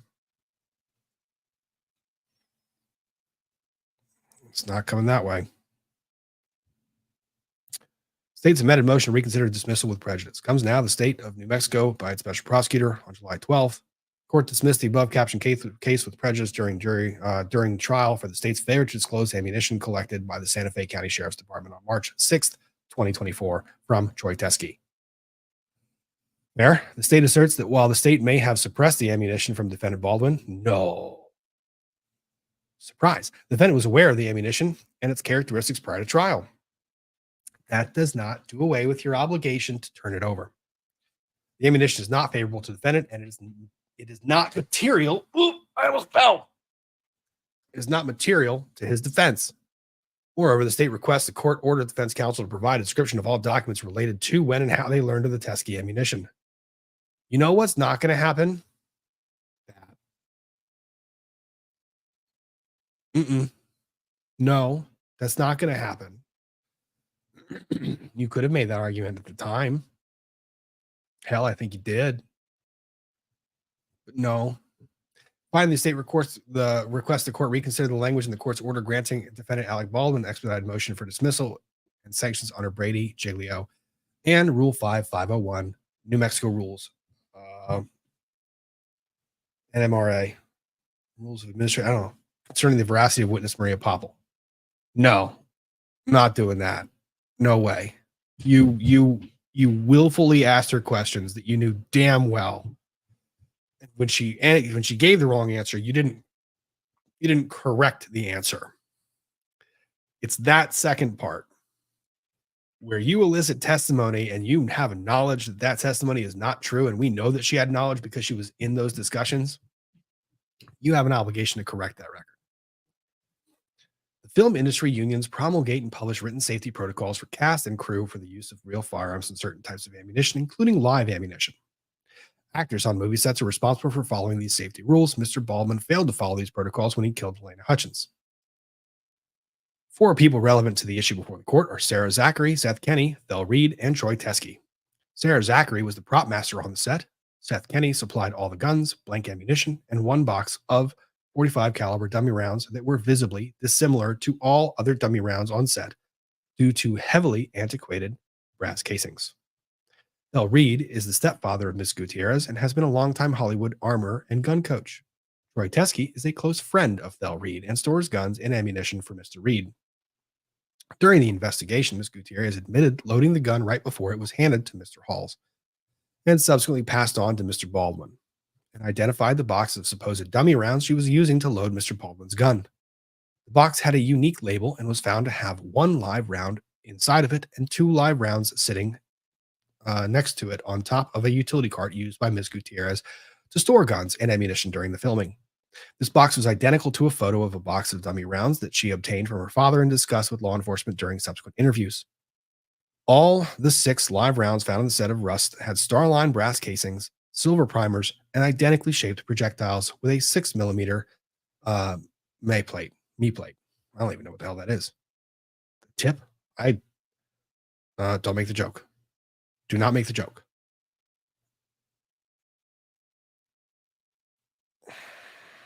Yeah, this is still the 52 pager. No, this is 32 pages. Oh, is that with the exhibits? That's with the exhibits. Hang on. That's with the exhibits. This is a 10 pager.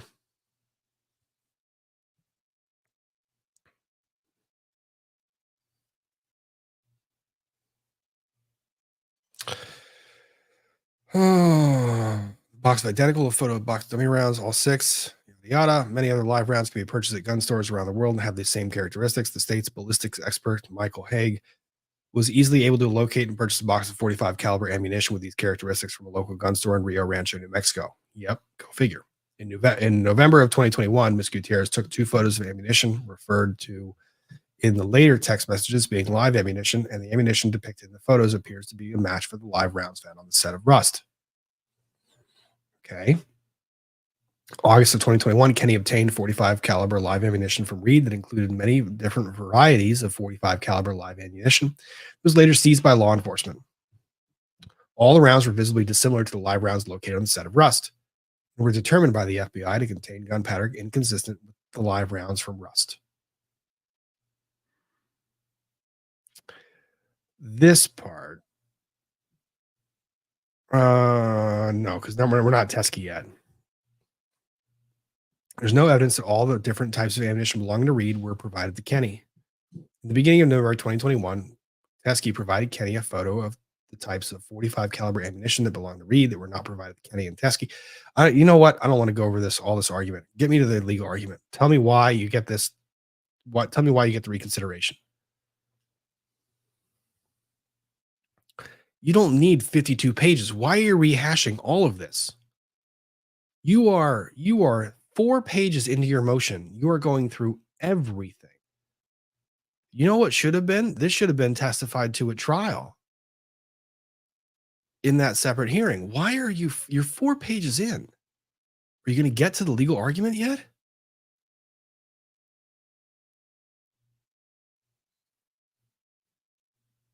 On July 11th, state called Marissa Poppell to testify. Cross-examination, defense counsel questioned her about a Good Samaritan, Teskey, who turned in ammunition he claimed to be related to the Rust investigation. The defense was aware that Teskey not only turned in the ammunition, but they were aware that some of the rounds turned over had the same physical characteristics as the live rounds found in the set of rest. But where were they? You had them. They could not test them. Just because they're aware of it doesn't fix it.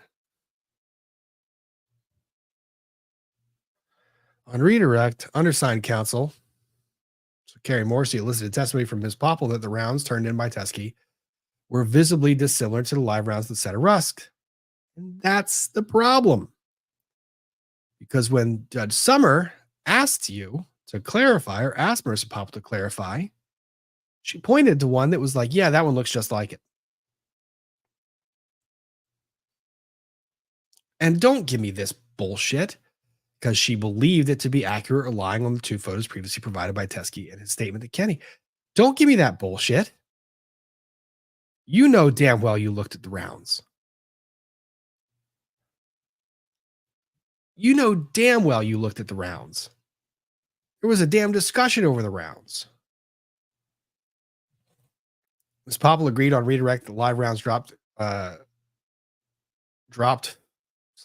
from Mr. Teskey looked dissimilar to live rounds found in the set of Rust.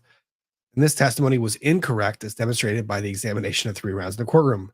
It's true.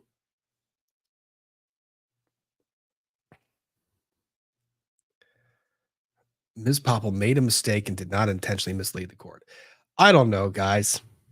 You tell me, chat. Why don't you tell me? You tell me, is testifying under oath, under penalty of perjury, that the rounds that you received that had a possible connection to this case, that all of those rounds looked dissimilar. When you have your report in front of you, is that just a mistake? And if the mistake is made, why is it not corrected? Yes, she's still being paid. The defense scheduled its 3rd evidence viewing in the case for June. Why are you playing it up like that's a lot? The defense suddenly canceled without explanation on June 17th after Poppell had prepared hundreds of items of evidence for viewing. Woe is me. I'm never going to say woe is me to state investigators who are getting paid preparing for a viewing of evidence that gets canceled. I'm sorry. During the motion hearing on July 12th, undersigned counsel expressed her concern that the defense was aware of the Teskey rounds before the trial, and the court agreed to address the issue and never did. Argument. Oh my God, we're five pages in. We are halfway through her motion. We have now just gotten to the argument. How are we just now getting here?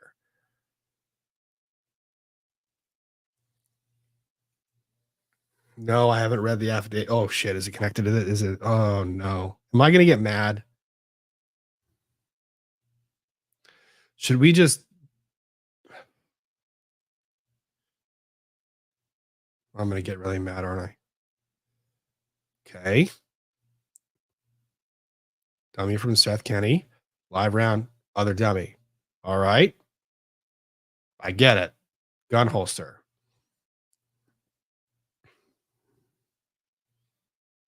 Okay. Projectiles that all have a certain amount of antiquing. 45s. Got it. 45 long coat dummies. Good. Wonderful. Live round. Okay. Very clear pictures. Live rounds. More live rounds. This is on the prop card. Which is just...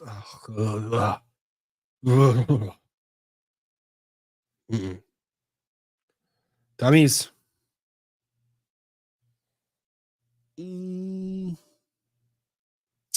Oh, this is from the Gorilla Grip. Isn't this from the extraction? Pictures of the box. No, hang on. Source extraction. Okay. We'll do. Hey, I need you to check out my boxes and send me my pictures of our boxes of dummies. Exhibit 26. Hang on. Control F. 26. Find me 26. Mm-hmm. Which found data for father and law enforcement traits. Okay, so that's the gorilla grip extraction. Santa Fe Sheriff's Office from top of cart. Okay. All right, so the top of cart, not antiqued, silver primer. Cool. Round nose flat point. These are just the commercially purchased, not antiqued, silver primer. Got it. Understand. I'm with you, Carrie. I got it. Yes, I see the visual distinction. We can see silver primer, brass primer. Okay, different projectiles. Understand? I'm with you.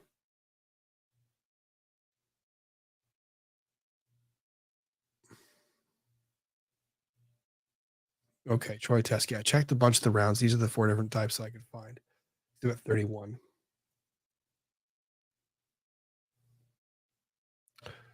Teskey provided Kenny. Okay, so that's the photo from Teskey to Kenny. Oh, I'll pull up the affidavit. It's in the 52 pager. I have the 52 pager. All right, hang on. Let me pull this down. I don't want you guys to get dizzy while I pull this up. So let me go ahead and do this. I'm going to scroll and scan really quickly. Pages. Let's find all the pages that we are looking for. Ian, you are listening to me. I am looking for Maria Poppell's affidavit, which is connected to the 52-page motion and is located on page organized. There we go. Scroll.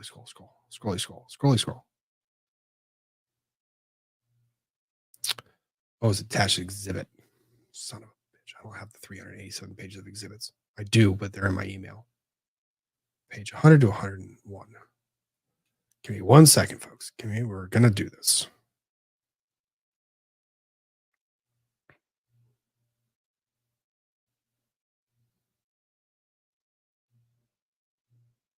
Order on the motion reconsider.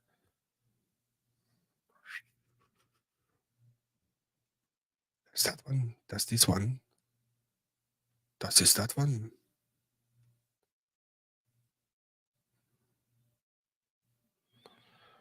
There we go. This is the one I want. Mm-hmm.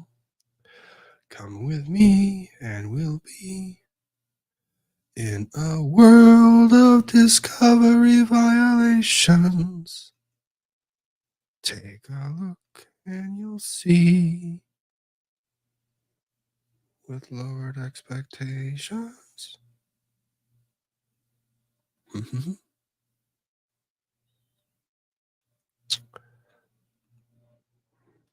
Why is my motion 52?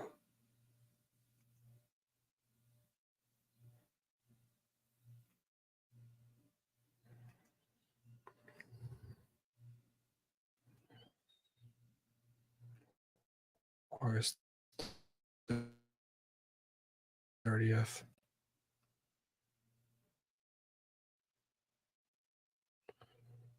I'm doing this so you had scanning of documents that lawyers do that when they get dizzy looking at pages all the damn time.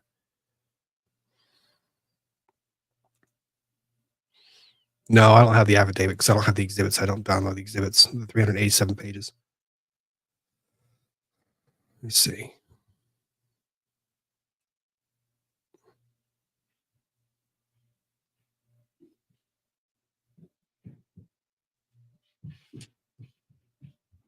I imagine the affidavit just says I made a mistake. No, I did not intentionally mislead the court.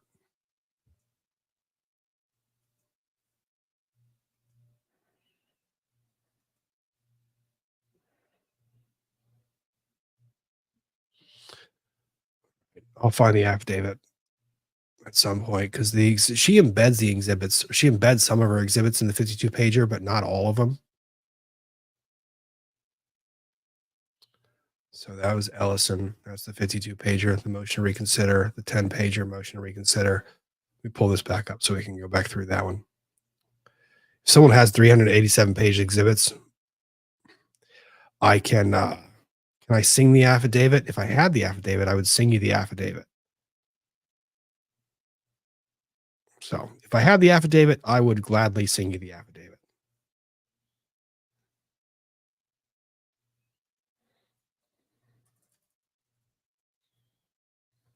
Problem is, one of you is going to send me the affidavit, and I have to sing the affidavit. New Mexico versus.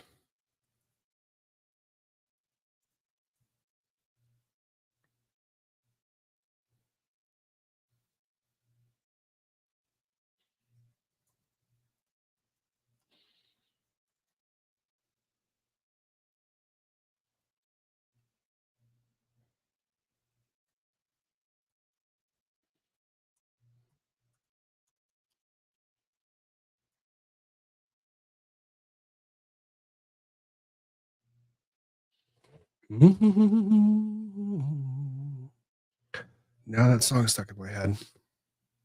It's just going to be there. My apologies. All right.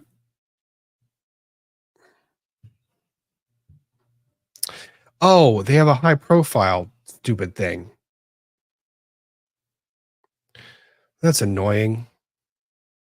Null pros the first one, states amended motion or denying exhibits 5 through 12.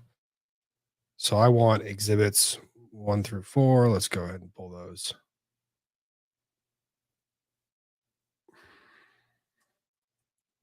Are they searchable? No. Second set of exhibits. 5 through 19. Man, courts need to do better about making this shit readily, like, it's just easier to find.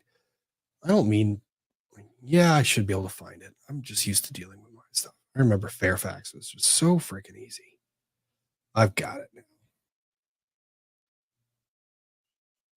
All right, there we go. We're all on the same page. Ha ha ha. Get it? We're all on the same page because the page is pulled up on the screen. I'm an idiot. Let's go. Okay, that's 1 through 4. That's the wrong one. I needed the 5 through 19.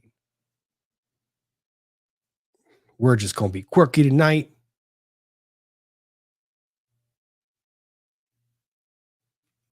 Rude.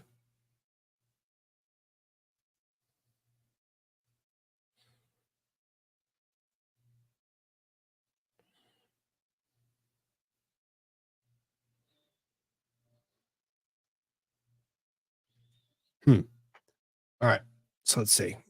Ian seems to say it's around page 100 and 101. So no one look at the page. You're going to get dizzy. There we go. That looks like an affidavit. There it is. Marissa Poppell. Affidavit of Marissa Poppell. I'm going to be so pissed off. Marissa Poppell appeared in person before me today and stated under oath. I am Marissa Poppell, and I am a crime scene technician with Santa Fe County Sheriff's Department. I'm above the age of 18, I would hope so, and fully competent to make this affidavit. The facts stated in this affidavit are within my personal knowledge and are true and correct.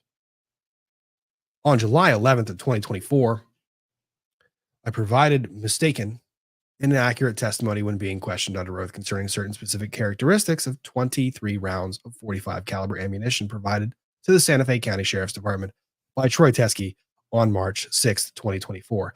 You know what that results in? Wrongful convictions. Like you made a boo-boo. Whoops.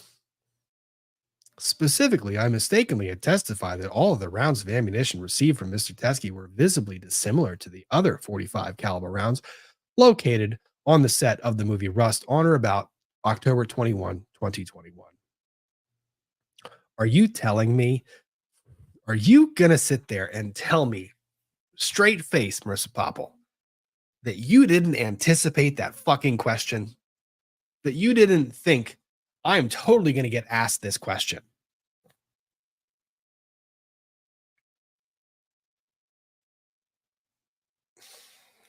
On July 11th, when I testified, I did not intentionally provide false testimony, and it was not my intention to mislead the court or the jury. I was mistaken about the specific characteristics of the ammunition provided by Mr. Teskey because I had not reviewed the ammunition or the report generated at the time Mr. Teskey provided the ammunition to the Santa Fe County Sheriff's Department for more than 3 months. Oh, hold up. I'm sorry. That would be a rather significant observation that holy shit, one of these rounds looks identical to the one that I picked up on this set. I would think that I wouldn't really forget that very easily. Like it just wouldn't slip.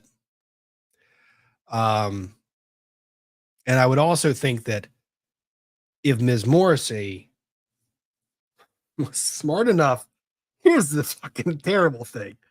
If she's smart enough to anticipate that the defense might really want this, so we're going to file it under a different case number, which takes a little bit of devious brains, right?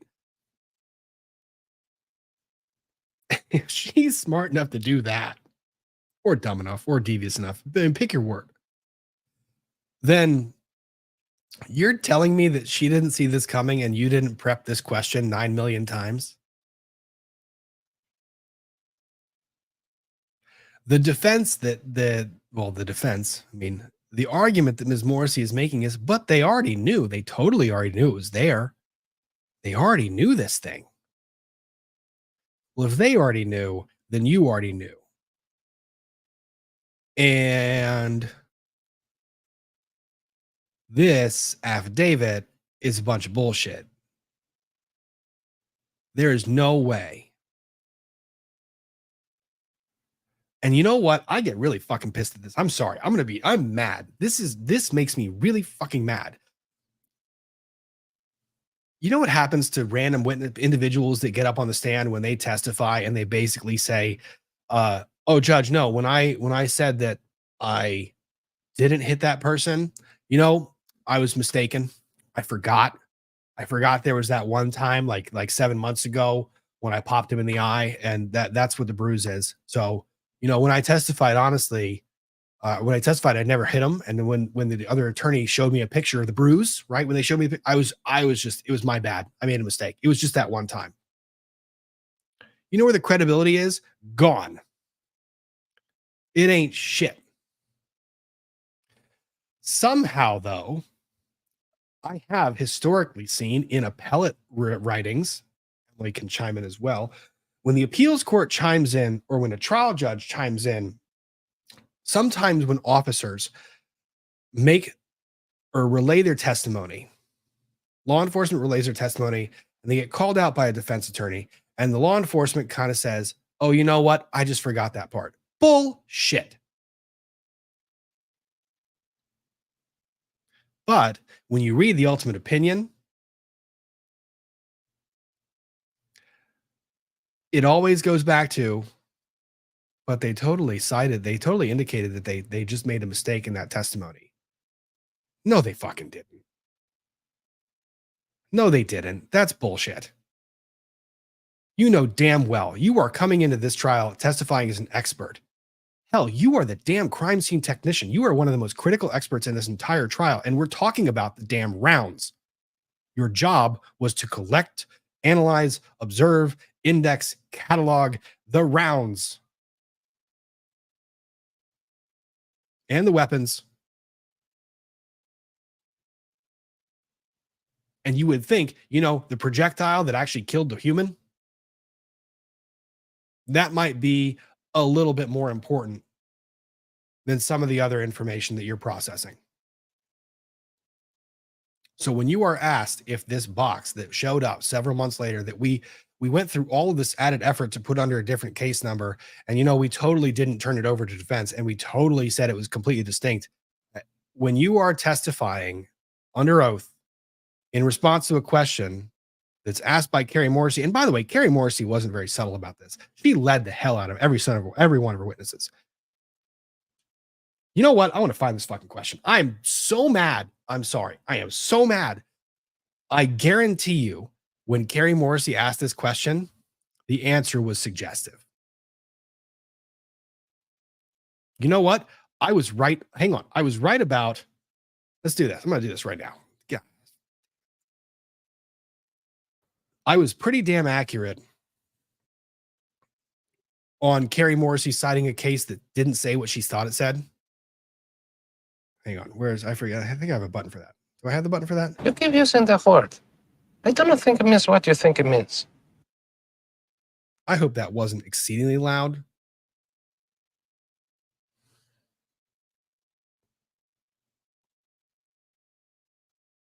But when you have Carrie Morrisey that's citing to a case that doesn't really say what she thinks it says.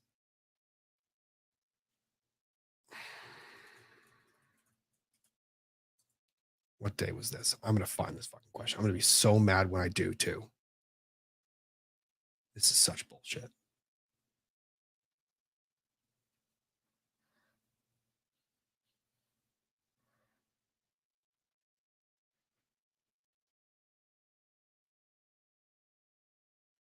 Inconceivable. At the time Mr. Teskey provided the ammunition, I was the only crime scene technician for the entire sheriff's. Oh my God.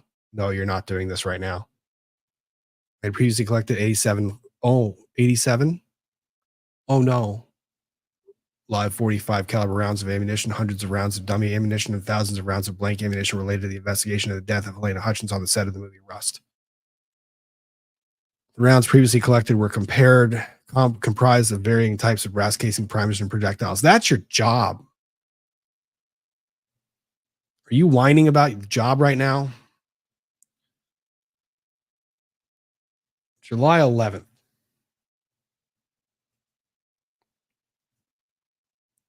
July 11th.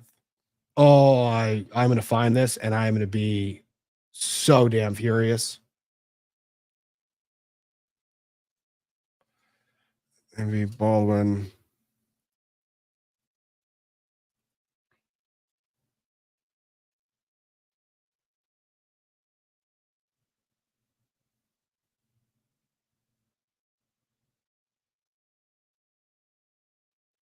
What date?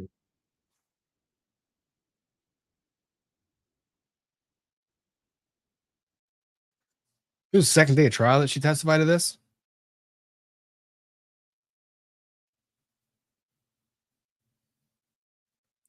Yeah, it was the second day trial.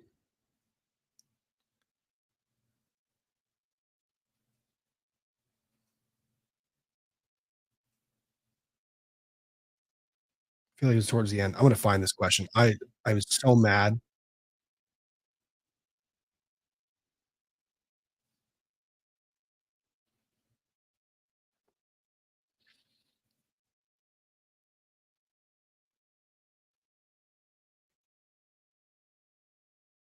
You thought to yourself at the time, and All right, hang on. Let's find this question. Mentioning of a firearm in the paperwork.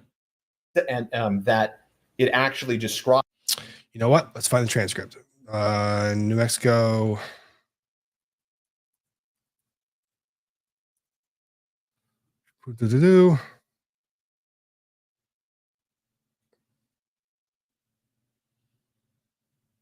Bear with me. I don't usually get this animated. This is an ADHD rabbit hole. So I apologize, but I also kind of don't. I don't know how I feel about this right now. I'm just very upset because I hate this disingenuous fucking argument. I think this is bullshit.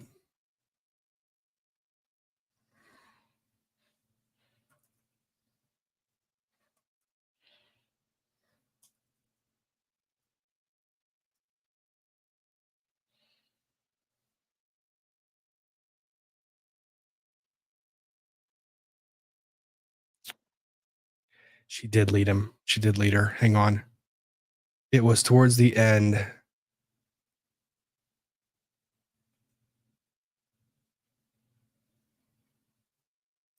So Carrie Morrisey is on redirect, I think, when she asked her this question, or she's on direct examination, not cross. It's on redirect.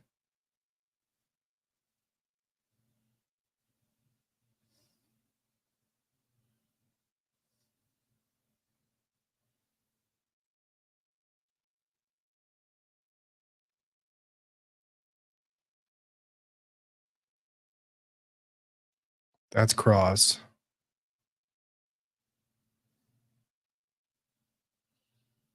They come back from lunch. They're arguing motions. Motions argument. Cross. Oh, it was towards the very end.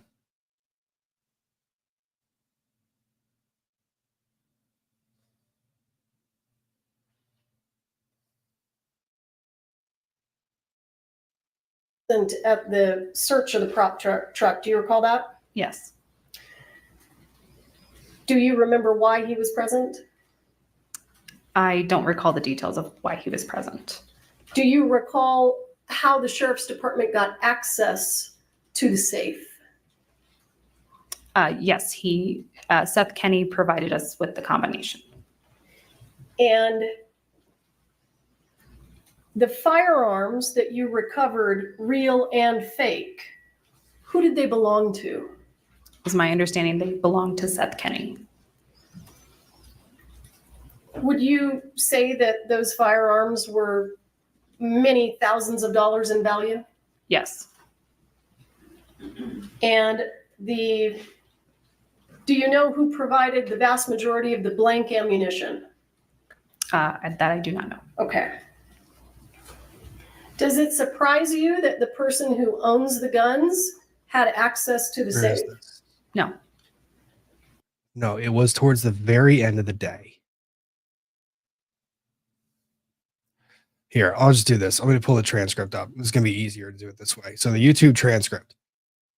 So let's share this tab instead. This is the YouTube transcription, right? So the transcription of this testimony. Why did you do what you did? And Mr. Reed indicated that you had ammunition at PDQ. He thought was the same ammunition as the rest on the set of Rust. Yes. Did that turn out to be true? No. Even though, well, then let me ask you this. The live ammunition that was collected from PDQ, was it just visibly looked dissimilar to the live ammunition from Rust? Yes. Even though it looked similar, did you send it to the FBI for testing? Anyways, yes. Okay, so that's the dissimilar. You know what? That's not it. Oh, so mad. It's not the dissimilar part. What did she say her actual question was?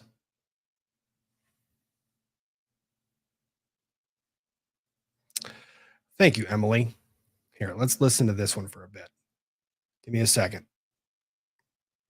Meplet, which is that very top of the projectile. I'm going to try and find this Do you real quick. recall the size of the live rounds? Yes, the live rounds were 6 millimeters and the dummy rounds were 4 millimeters. Every single live round, well, suspected live round taken from the set of Rust, was it a 6 millimeter Meplet? Yes. All of the live ammunition that was taken from PDQ, to include the live ammunition that Seth Kenny brought into the sheriff's station, did any of those have 6 millimeter Meplets? No.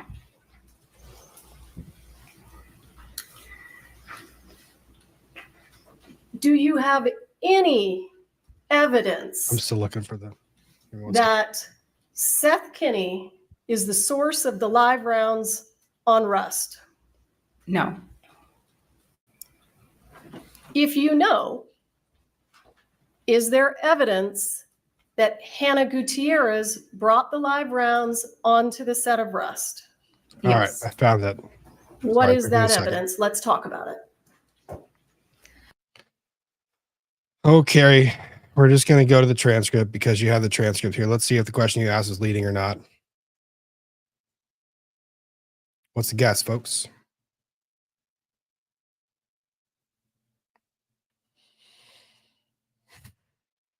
Okay, but you didn't. I mean, he told you it had to do with the Rush shooting, correct? Yes. And he told you actually that he was a police officer in neighboring county, right? I believe he said he was a retired police officer. Yes. He told you all had been duped by Seth Kenny, didn't he? No. In other words and substance, didn't he? I don't recall that. No. She said to you, willing to fill out a witness statement, right? Yes. That's the objection. Spyro, did you take the rounds that were provided to you? By the way, they were Starline Brass Nickel Primer Live, weren't they? I don't recall. Okay, so she doesn't recall.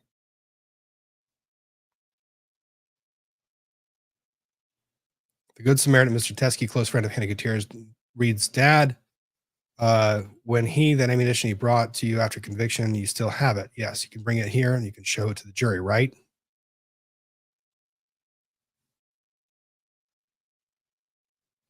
Yeah. It's 549. What's this page? 550. Yep. So this is the question. You think this helps you, Carrie? Really?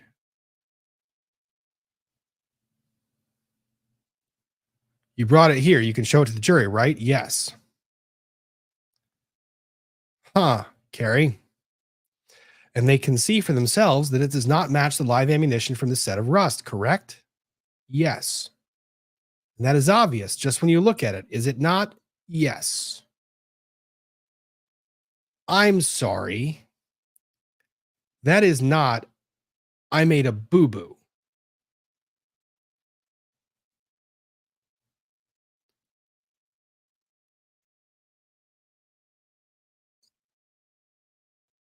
I did not intentionally provide false testimony. What the fuck are you talking about?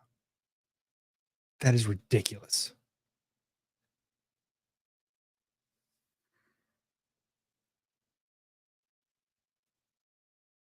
Let's see, with full motion. Oh, denied. Reconsideration denied. Reconsideration denied. Goodbye. Do not pass go. Let me collect $200 every time you make a whining comment in your pleadings. Every single time. I cannot.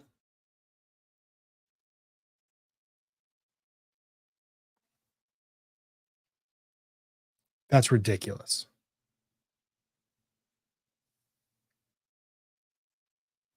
It's not a game.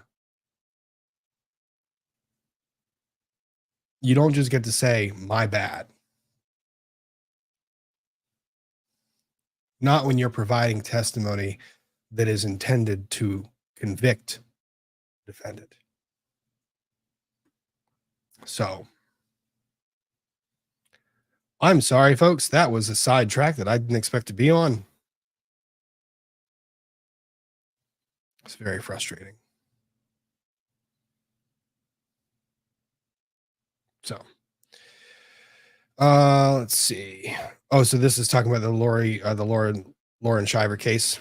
Case was actually kind of crazy. Lori admitted to one of her friends that she pompously lied to the police and the court to get an order to get her husband out of the house so she could cheat.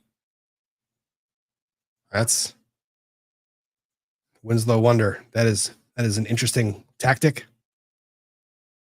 I don't know if I feel like I like that. That's pretty not smart. Nurse Jojo, what I want to know is why the prosecutor thinks it's the responsibility of the defense that the state suppress the evidence. Because Carrie Morrisey is still thinking like defense attorney. She cannot get it. Her brain can't seem to wrap around the obligations that exist for the prosecutor that are unique to a prosecutor. I don't know. Lana, at this point, I wouldn't be surprised if we got an order from the judge saying you don't get to decide the importance of evidence. You're not God. I deny whatever your motion said. Bye. I think Judge Summer would use fewer words. Just saying. From my understanding, she's George Mason grad, so right around here. Torin 3, still feeling much better. Glad you're here, buddy, and feeling better. I sent you a pic of the braid I made for Ian's to auction off on the second, or Extra Life this year. I'll take a look at that, friend. Thank you. As a reminder, Ian's charity live stream gathering. Let me see if I can't find the link to Ian Runkle Daily, Ian Runkle, Extra Life. Let's find his charity link and put that up, shall we?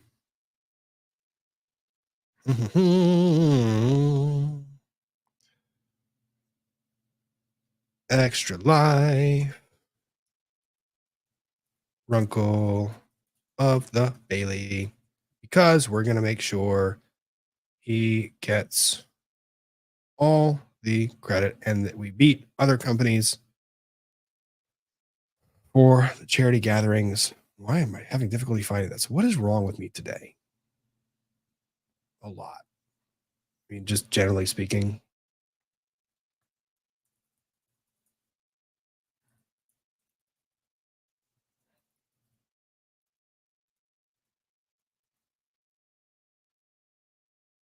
Here we go. All right. I found it.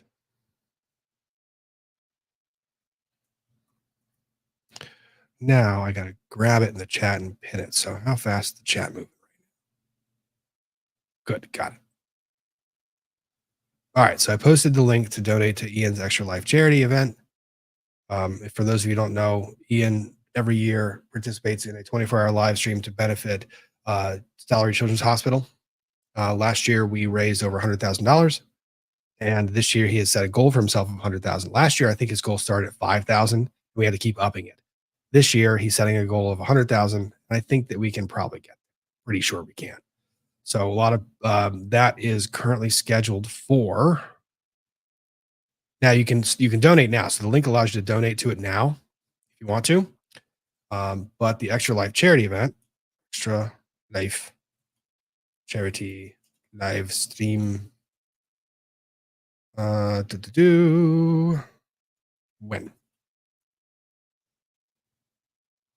I think he has set his stream.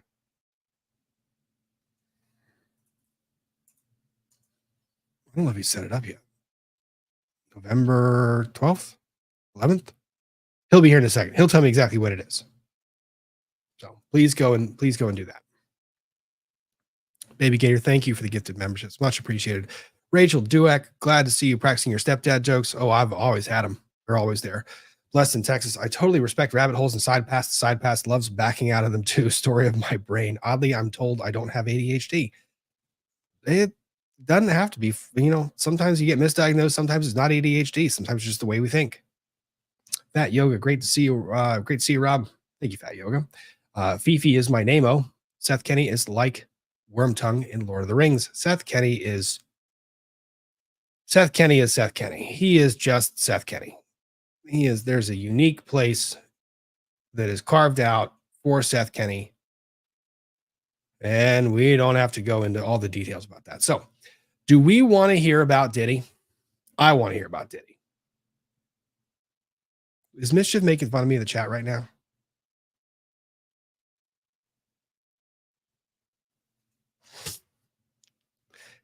We can get the fundraiser up to 5,000 a night.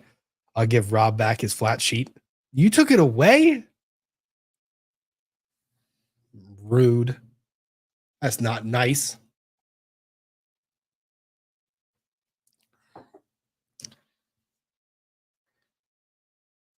So, Diddy. Two topics with Diddy.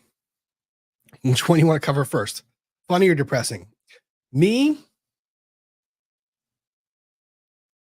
My inclination after that let's just get the depressing stuff out of the way because we're not going to go through the whole complaint because I've briefly skimmed it and made it to about page 10 before I wanted to kind of punch a hole through the wall. Let's go through the frustrating part first, and then we'll go into the we'll go into the funny.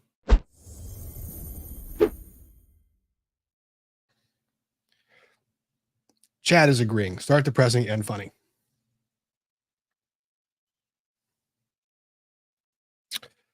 So, a new lawsuit dropped when it came to Diddy. Let's just recap what lawsuits Sean Diddy Combs is facing right now. I found a lovely article that basically went through all the pending lawsuits that are currently filed against Diddy.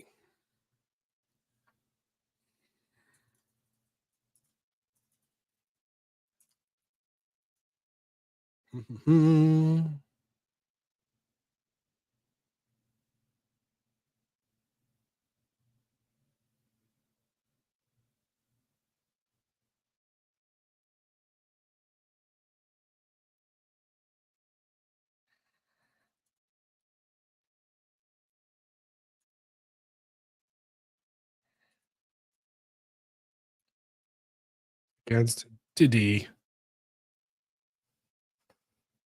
Because the answer to did he do it is pretty much, yeah, well,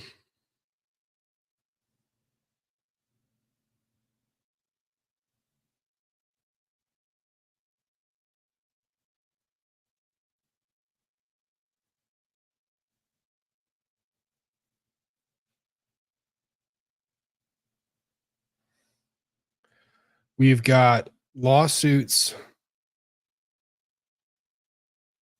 So Dawn Richards filed hers in Manhattan in federal court.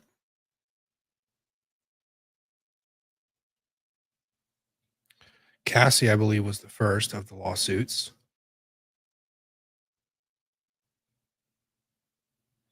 Cassie Ventura filed the lawsuit.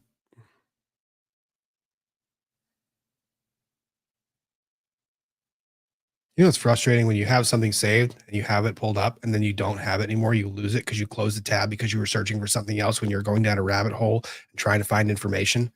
And by not doing that, you're now frustrated because, here we go. Got it. All right. So we've got the, here we go. Ventura v. Combs, that's the Cassie lawsuit. That's the one that settled basically when it was filed. Dickerson Neal versus Combs. Joy Dickerson Neal filed the lawsuit in New York Supreme Court on November 23rd of 2023. Again, alleging that Diddy drugged and essayed Gardner v. Combs. So we're up to 3. That was filed on November 23, and they amended the complaint in March 12th. So they sued everyone, again, alleging battery and essay. Jane Doe v. Combs, anonymous woman. So now we're lawsuit number 4, filed on December 6th. Lil Rod's complaint, that was filed on February 26th. So that's 5. Marcia. Marquet. I will screw that one up terribly. That was filed against Diddy's son and Diddy. We talked about that lawsuit a while back. McKinney v. Holmes, that's 6. Former model, files a lawsuit May 21st. Again, say Lampros v. Combs, that's 7. That one was filed May 23rd. English v. Combs, and that one was filed in July. So what is that? 8, 1, 2, 3, 4, 5, 6, 7, 8, 9. Wow. So we now have the new lawsuit.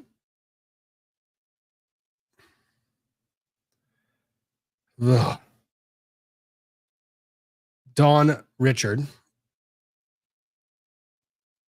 has now filed this new lawsuit. From Dawn Richard was Danity Kane. Danity Kane, you guys might remember, was Diddy's one of his pet projects.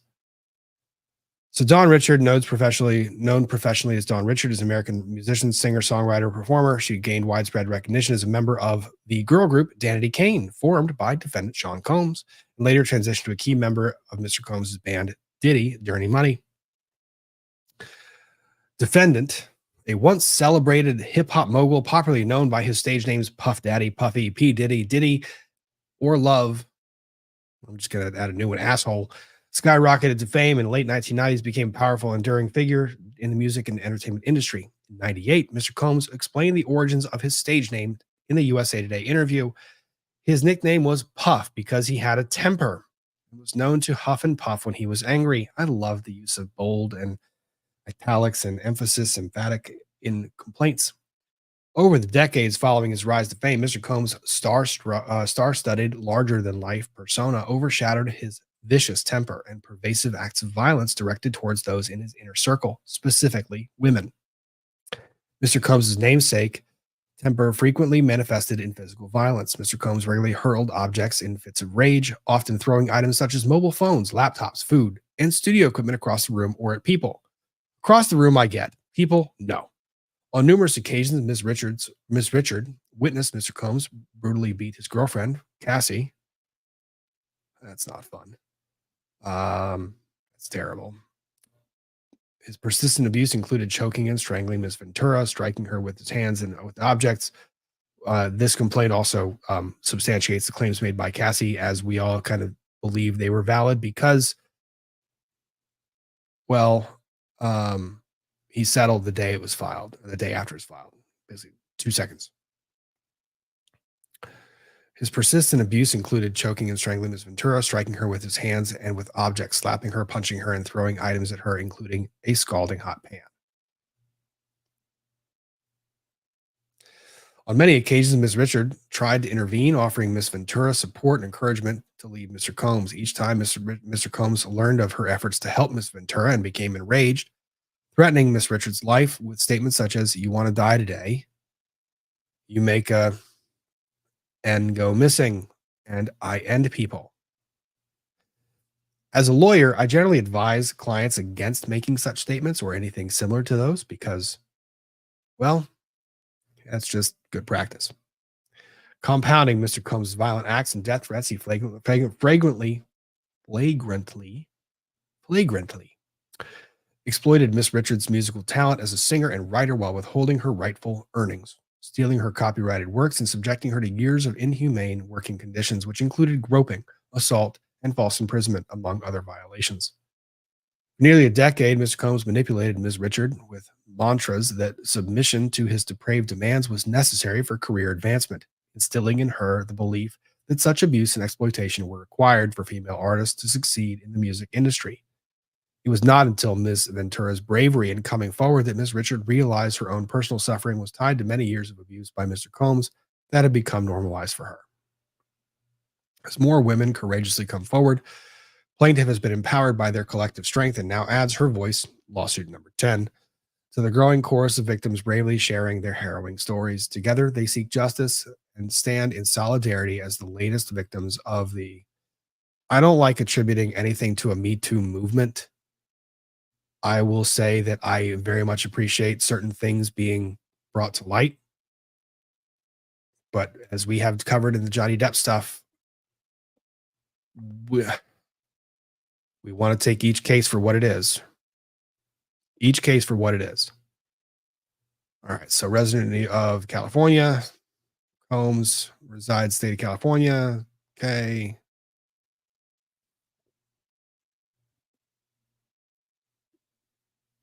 Defendant bad boy. We don't need the parties. So she sues all the entities, everything. Jurisdiction, no question there. Factual allegations. The selection and putting her in the Danity Kane, the group.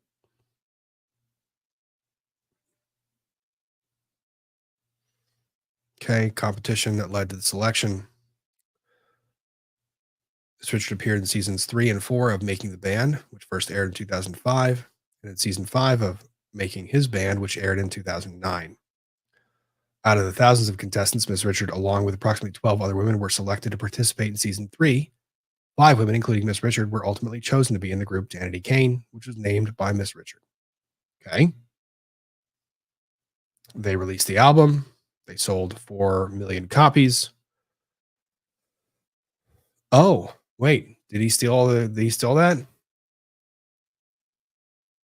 But was there a promise that they would receive royalties from that? The first album sold over 4 million copies. Damages to Miss Richard for unpaid salaries are estimated at $1 million. Second album, Welcome to Dollhouse, sold over 2 million copies. Damages for unpaid salaries and royalties are estimated at $500,000. Damages for on unpaid wages for touring on over 100 dates for Ms. Richard with Danity Kane are estimated at $1.8 million. Fired on live television at the height of the fame. That was firing 2 other, Aubrey O'Day and Juanita Woods. Okay. Band then gets disbanded after those 2 were fired.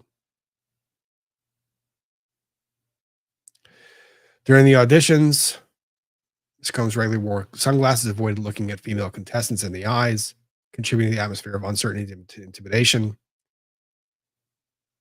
Now we get into the other parts. During auditions, Mr. Combs spoke to the female contestants in hostile condescending manner, making disparaging gender-based remarks such as calling them fat, ugly, bitches, and hoes. Miss Richard felt threatened and intimidated by Mr. Combs' blatant disdain for the young women like herself who were excited for the opportunity to be on his show. Once the ban was made, Mr. Combs' contempt for women was readily apparent as he continued to display aggressive and hostile behavior towards Miss Richard and her all-female Danity Can bandmates. Mr. Combs regularly referred to the 5 women as bitches and hoes and denigrated their physical appearances. By way of example, Mr. Combs stated that Miss Richard was too skinny and needed to do something about this in reference to her face. It's not really the way you go about critiquing. So she meets Cassie for the first time. Oh, sees the ex-partner going in with visible facial injuries, including lacerated lip. Then sees what he does to Cassie.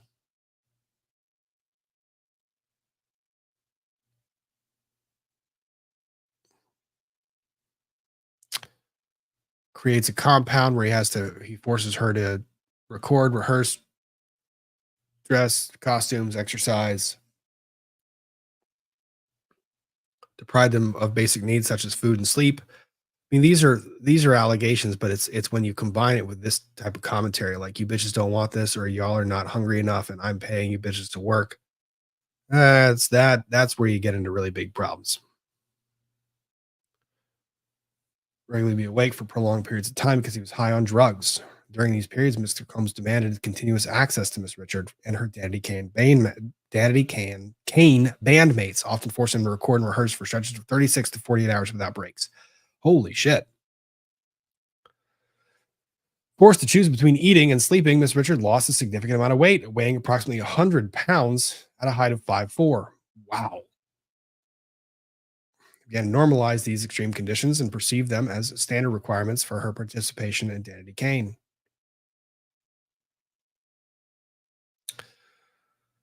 Well, sleep, she would adapt by doing this. There's dehydration issues, so serious medical concerns resulting from all of this.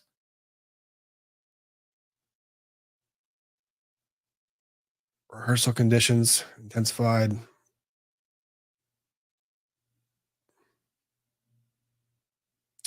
In a further assertion of power and dominance, Mr. Combs insisted on holding meetings while dressed only in his underwear.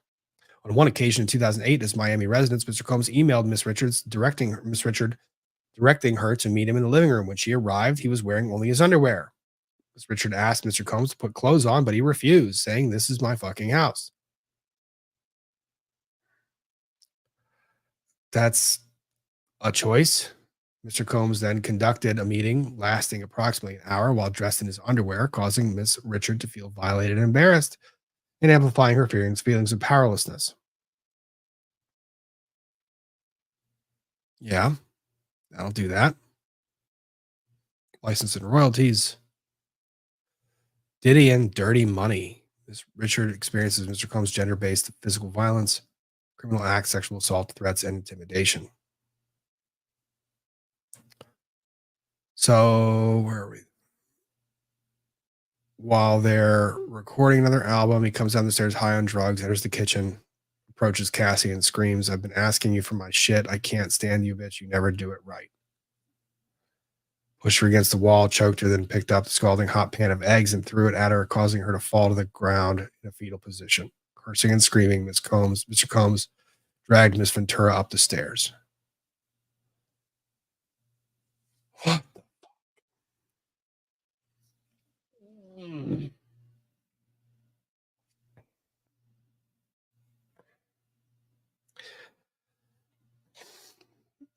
I, unfortunately, given things, complaints are allegations, right?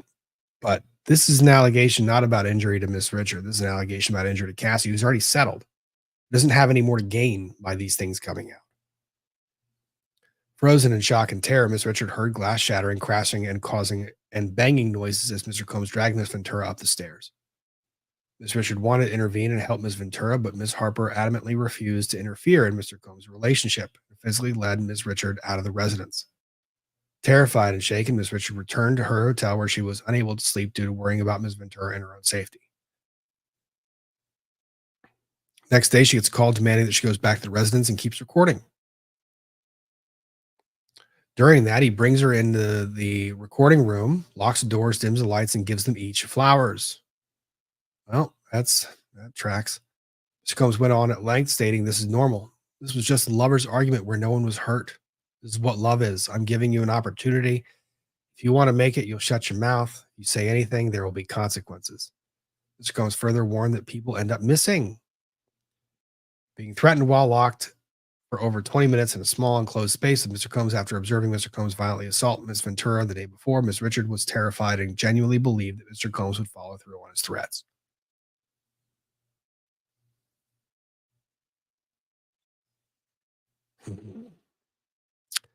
In or around November of 2009, after the Soul Train Awards in Atlanta, Georgia, Mr. Combs flew Miss Richard and Miss Harper to his house in New York on his private jet for an after party.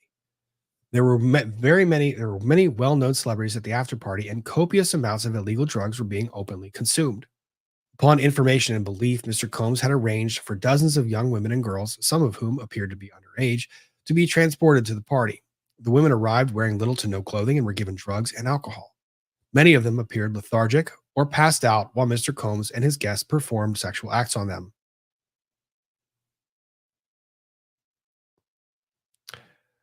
Miss Richard believed that her presence at the party was a test to see whether Mr. Combs could trust her. Mr. Combs repeatedly said things like, "This is a buffet. Enjoy yourselves. This is what we do. This is how we party." Miss Richard felt shocked and horrified at the sight of Mr. Combs and his guests violating incapacitated young women. I would imagine he would. And implored Mr. Combs' personal assistant, Capricorn Clark, to allow her to leave. Ms. Clark insisted that Miss Richard wait 15 minutes for Ms. Clark to make it make sense. No, she tried to fucking explain it.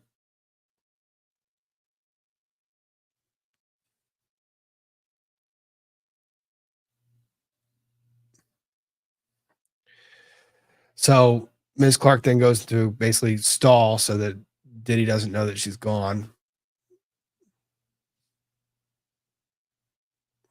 Placed her in situations with no means of escape.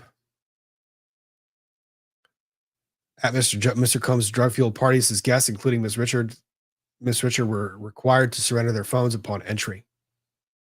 Mr. Combs kept the door locked and guarded by security personnel, making it impossible for Miss Richard to leave without alerting Mr. Combs that she had done so. He hired police officers to attend the parties. Well, where the fuck were they? Sending a clear message to guests that his influence extended to law enforcement officers, that's that part, and created a climate of fear and tacit warning that reporting him to authorities would be both unacceptable and futile.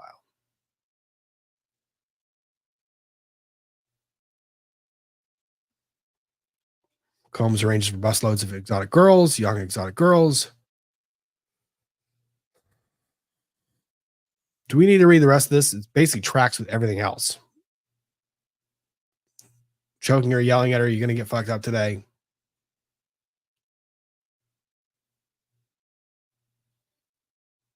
Screaming at all the women, bitches, don't get in my relationship. Don't tell my bitch, Ms. Ventura, what she need to be doing. Just make money and shut the fuck up.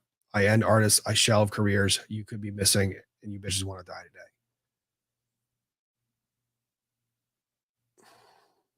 Class A. Very classy individual. Love it. Phenomenal.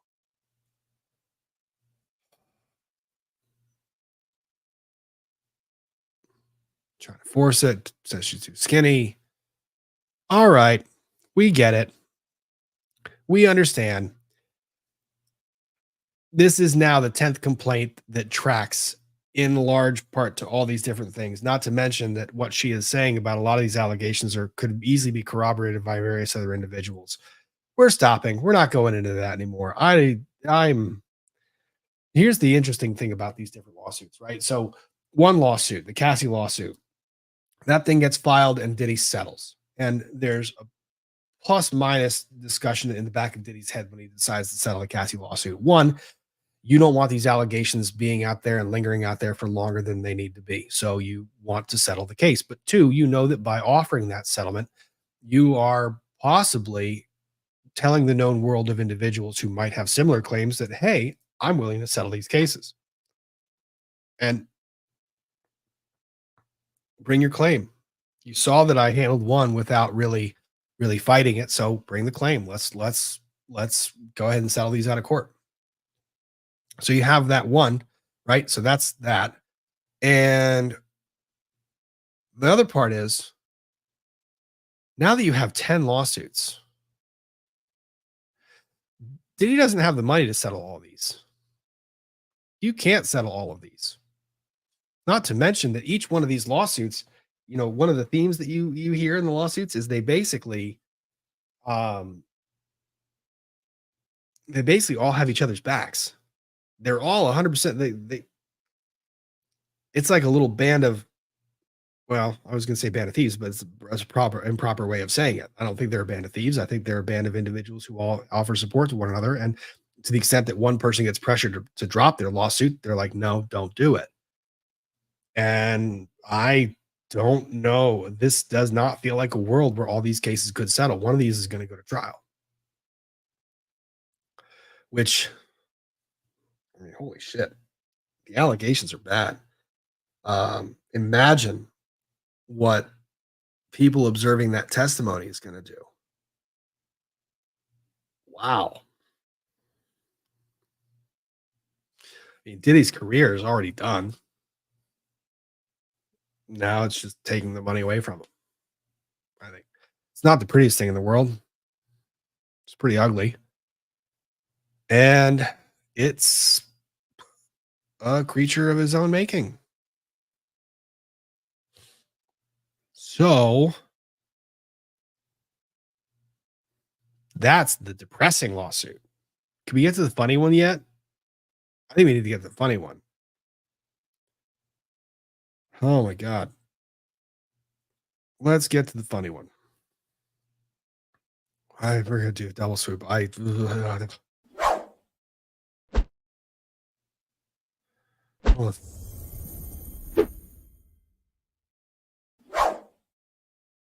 know if that was triple, double. I don't really care what number that was. That was get me the hell away from this, whatever this is.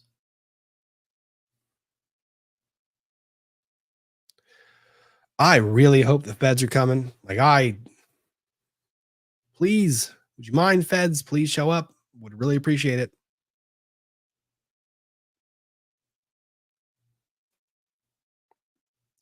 So let's clear that one. Now, did he face a rather unfortunate day in court the other day? And by the other day, I mean, I think it was today.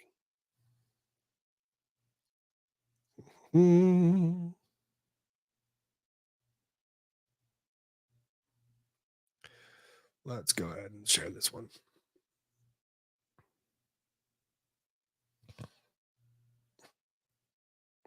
You want to talk about waking up with a bad day. Here's how you wake up and have a bad day. You wake up and have a bad day when you get hit with $100 million default judgment in a sexual assault suit. So $100 million. And you're like, wait, what? What happened? Why? I don't understand. Sean Diddy Combs must pay $100 million to a litigious Michigan inmate. Doesn't make sense. Who sued him for sexual assault on a judge ordered on Monday.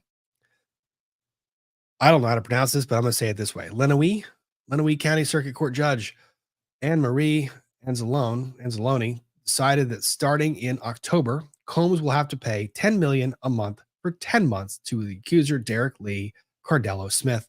The order is part of a default settlement reached during Monday's virtual hearing, from which the Bad Boy Records founder was absent. Ruh-roh. You miss court. Miss court. That's a very costly court appearance.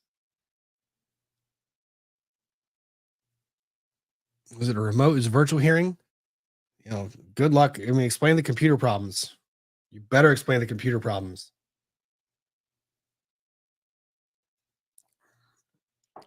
Len away. Got it. Cardello-Smith, 51, is currently serving time in the Ernest C. Brooks Correctional Facility for numerous criminal sexual offenses, according to the Michigan Inmate Database. In June, he filed a civil suit alleging that Combs, 54, drugged and sexually assaulted him when he was working at a restaurant and hospitality industry employee during a Detroit party in 1997.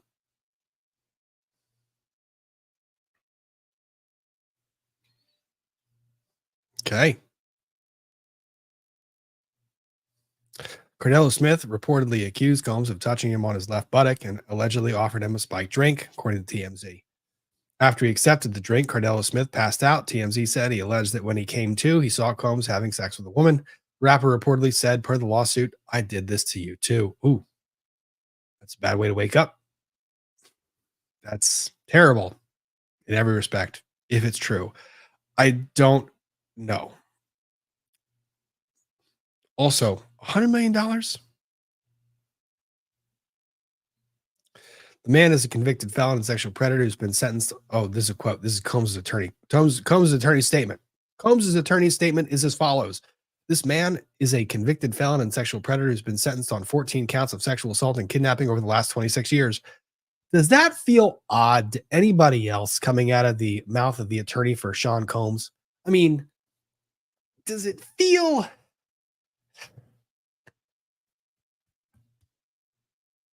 Who are you describing? Are you describing Cardello-Smith? Or are you describing your client just with like that the conviction part? Like, I'm confused. That just doesn't feel right. The attorney goes on, his resume now includes committing a fraud on the court from prison, as Mr. Combs has never heard of him, let alone been served with any lawsuit. Mr. Combs looks forward to having this judgment swiftly dismissed. There are questions about whether Cardello-Smith served Combs properly or at all in connection with the lawsuit. The Times is unable to contact Cardello-Smith. Well, because he's incarcerated. Jeez. What are you going to do? Cardello-Smith is a self-taught student. He's a jailhouse lawyer. He's a self-taught student of civil and criminal statute and is also known for his long history of challenging judicial system with civil lawsuits. He sounds like a sob sit, right?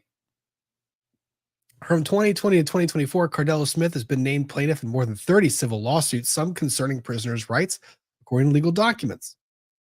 Prior to filing this lawsuit, Cardello-Smith had been sentenced 3 times in Minnesota criminal court, each time after entering a plea agreement or pleading no contest. Charges against him run from criminal sexual conduct in the 3rd degree to kidnapping and criminal sexual conduct in the 1st degree during the commission of a felony. Well, these two are just peas in a fucking pod. His most recent sentence, levied in May of 2019, calls for a sentence of 17.5 to 35 years. Well, is there restitution? Is Diddy going to pay restitution?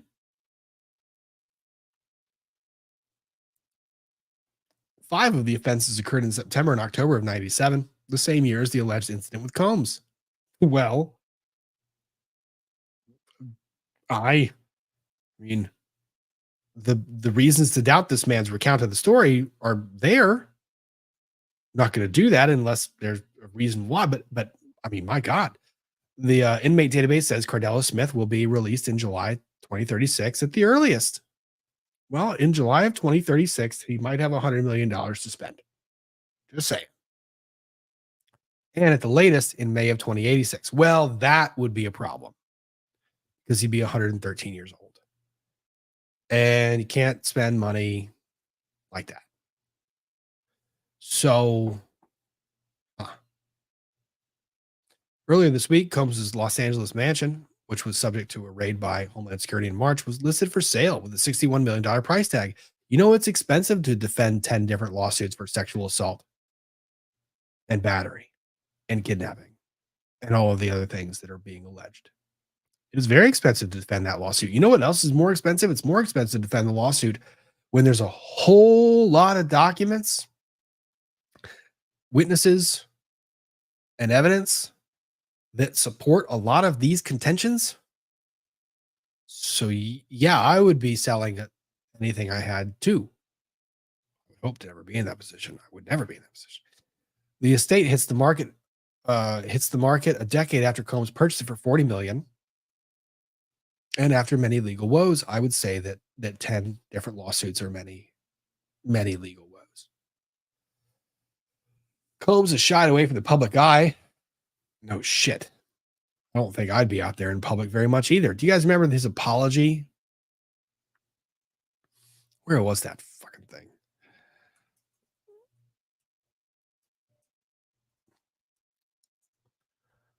Oh, yeah. Remember the video that got released of him doing all that, of the throwing the shit in the hotel room or the hotel hallway, and his video that apologized for his actions?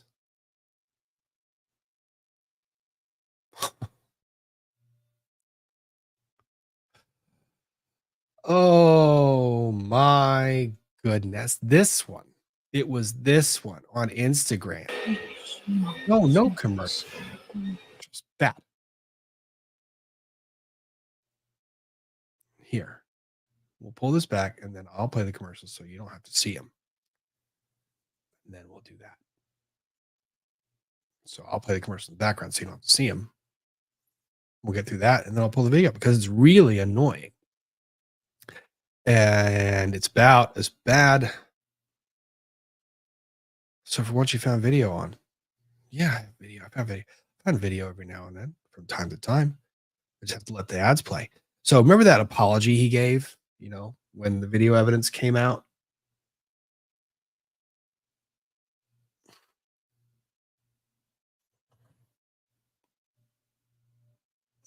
Where is this stupid thing? I'm truly sorry.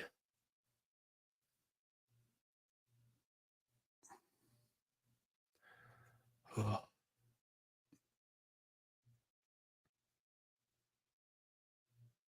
To reflect on the darkest times in your life. Sometimes you got to do that. I was up. I hit rock bottom, but I make no excuses. My behavior on that video is inexcusable. I take full responsibility for my actions in that video. I'm disgusted. I was disgusted then when I did it. I'm disgusted now. I went and I sought out professional help. I had to go into therapy, go into rehab. Had to ask God for his mercy and grace.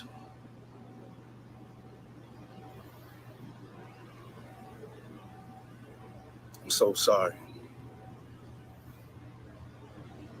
But I'm committed to be a better man each and every day. I'm not asking for forgiveness. I'm truly sorry. Well, Cassie Ventura's team, they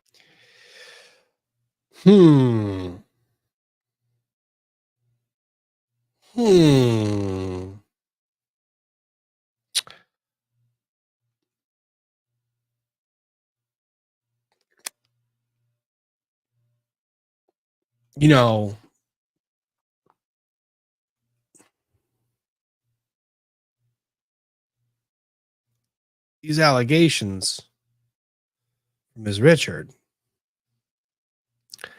well, they appear to be for a period that's not just 2016. Kind of looks like they include 2009, 2007. So, yeah. Sorry for the dark time in your life, Mr. Combs, but respectfully, I'll give you a fair trade. How about this? Dark times of your life in exchange for a dark cell. Very dark and lonely.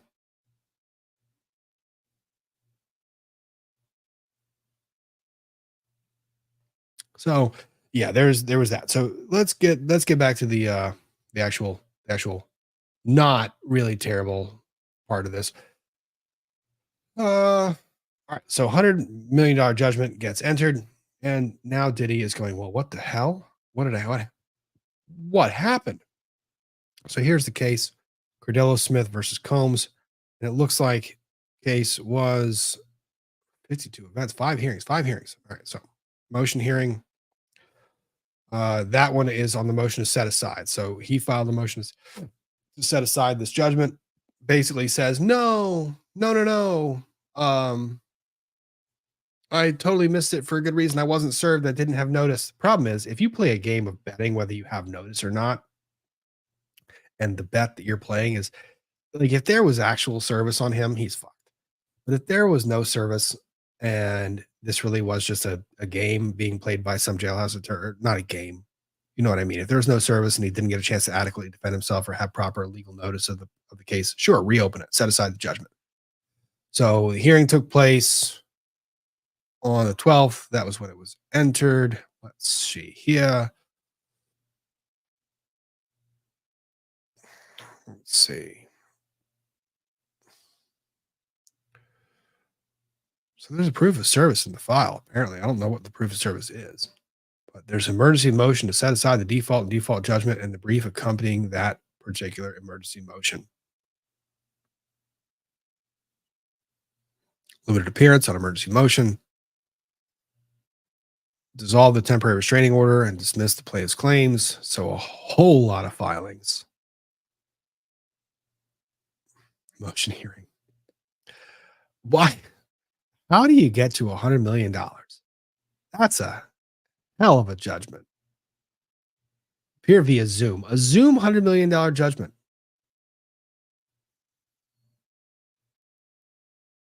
Court grants default $100 million. You know what? You forgot the 310.40 cents. I'll forgive you.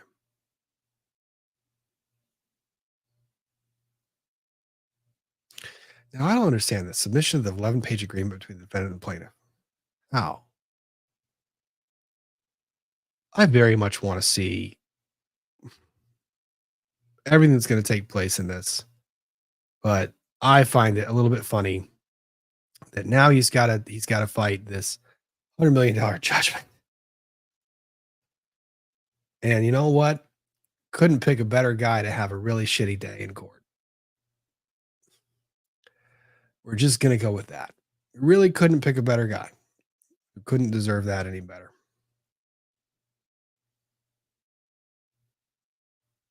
All right. So let's see. Let's catch up on chats, get to our next and final story. Just making sure I didn't miss anything in these articles. There's other people coming forward in response to Richard and saying, yeah, this stuff happened, or no, I didn't see it, or I wasn't there. I wanted to see if that response is up.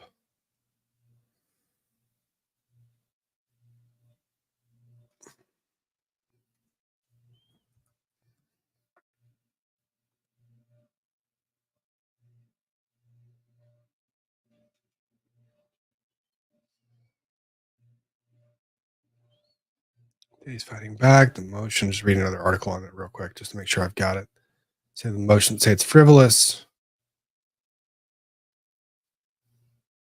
TMZ is such a pain in the ass because they get the motion themselves and then they don't ever disclose the PDF. They just report based on it, and they tend to be kind of wrong sometimes. So I get kind of frustrated by that, but let's go ahead and catch up on some of the chat here. Kate Maybe, thank you for the super chat. This is off topic. How long can cops come back after traffic stop to file a charge? Just saw Court TV's article on Darius Rucker's possession sentence. Oh, I don't know. Darius Rucker possession. There's statute of limitations for criminal charges. In Virginia, for example, misdemeanor, you have a year to bring that charge. Felonies, 5 years. And then there's certain felonies, certain aggravated offenses that there is no statute of limitations, right? So it all depends on the type of charge being brought and how long after the event in question you can actually bring those charges. Cookie Mon Steve, wow, I'm actually around on a Friday night. Nice to see everyone. Glad to see you, Cookie Mon Steve. SF behind, but each have a comforter because I steal the comforters and turn into a burrito by the morning. This debate has been a good debate. Chris and M96 don't think Rob's getting his flat sheet back. Oh no. Is Ian not, have we not gotten Ian to his, guys, if you donate to Ian's Extra Life charity, the link is pinned top. If you donate to the charity, I get my flat sheet back. This is important to me. Mm-hmm.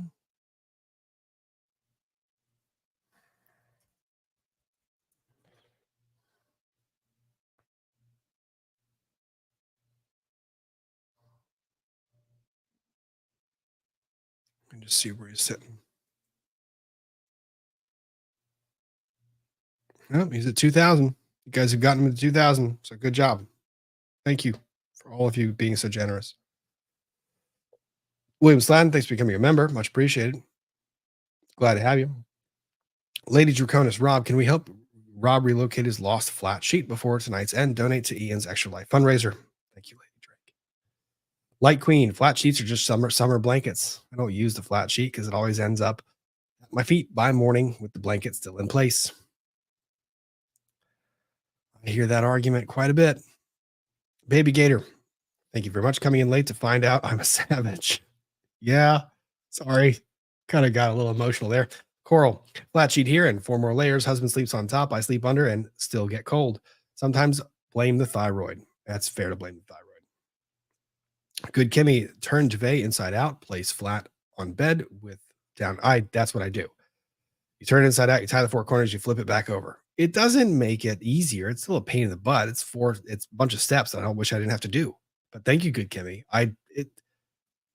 That is good advice for anyone who has a duvet cover. You turn the duvet inside out, you lay it flat, then you place the comforter on top, you tie the corners, and then you flip it back inside out or right side out. Kelly Bell, thank you. Decrease flat sheet use equals collapse of society. See, that was my argument too. Mary Kay, just diagnosed with stage 4 cancer. I'm so sorry for that. Thank you for helping me to keep focused on what I love to watch. Focus on what you love to watch. Focus on the family around you. Fuck cancer, the horse you rode in on, and push, and never give up on that. Ever. Got a lot of people rooting for you to make it through too. Amy T, separate covers for the win. When we move in 2 months, we're getting a split king bed, and covers must be around me like a burrito. You're in good company with a lot of burritos in the chat. Midnight L 2008, thanks for being a member. Living in Massachusetts, flat sheet are great in summer heat. I agree, they're great in DC. XCDA, thank you for the gifted memberships. You guys are most generous and remarkable people, great humans. So let's talk about Tyreek, shall we? Let's swoop to that real quick. Who is Tyreek Hill? Tyreek Hill is a football player for the Miami Dolphins. And Tyreek Hill had a very interesting day on the way to his game. One sec. He had a very interesting day on the way to the football stadium.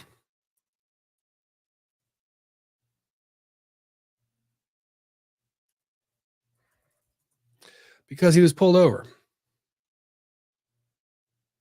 He was pulled over and detained on his way to the game.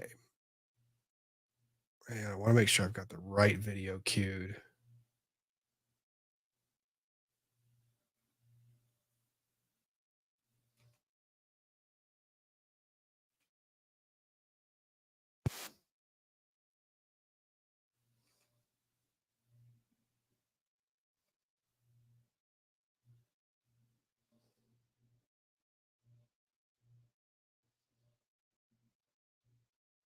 Here we go.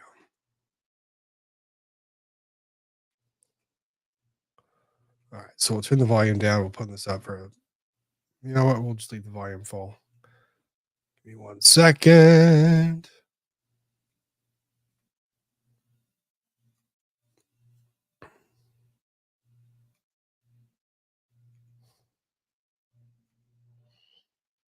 It says it has closed captions. I don't know if it's going to pick it up or not, but there's his vehicle. Tyreek Hill is pulled over on his way to the stadium, and he was speeding, notably speeding. Here's the thing. You know what? We're going to play the encounter, and then we're going to talk about it. Right? Let's play the encounter. We'll talk about it. It's 3 total minutes. Let's see how it goes, and we'll watch it through one full time. I won't make a comment, then we'll watch it through again, and I'll break it down on what happens.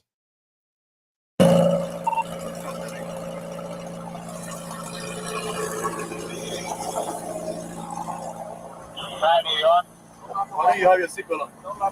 Why don't you have your seatbelt on?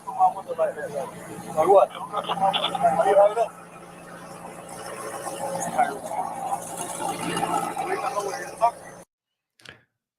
I apologize. The only thing I'm pausing that for is I caught that the secondary cop immediately knows who it is. I didn't catch that in the first time I ever watched this. So hang on. So first off, let's go right back and we'll replay this. You have your seatbelt on. Like what? Why do you have it up?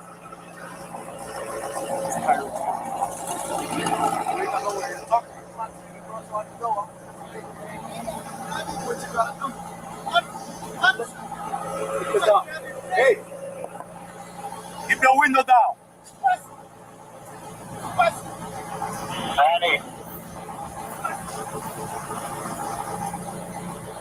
Hey, keep your window down. Keep your window down. I'm gonna get you out of the car. As a matter of fact, get out of the car. Give me that. Get out of the car. Give me that. Break that freaking window. Get out of the car. Get out of the car right now. We're not playing this game. Get out. Get out. Get out. Get out. Get out. Get out. Get out. What part of that don't you understand? Hey, Drew, I'm getting arrested, Drew. I'm getting arrested. I'm getting arrested, Drew. I'm getting out, bro. God damn, twin. When we tell you to do something, you do it. You understand? I'm getting out. You understand? Not what you want, but what we tell you. You're a little fucking confused. I'm getting out, bro. Too late. Too late. All right, bro. Take me to jail, bro. Do what you gotta do, bro. We are. We will. Good, bro. It is good. Hey. Don't worry about it. I hung up the phone. Can you stop crying? Bro, y'all. Don't move. Good. Bro, you beating on my window like you crazy. Set him up. Why y'all beating on my window like y'all crazy for? Damn, yo, bro, dude, beating on my window like he crazy. I ain't do nothing, twin. Damn. Hey, don't park there. Don't park there. Hey. Get down. Hold on, twin. Hold on, bro. I just had surgery on my knee. bro. I just had surgery on my knee, bro. I just had surgery in your ears when we go there. Chill, bro. Hey, Joe New, bro. Back up. Hey, call Drew. Hey, call Drew, bro.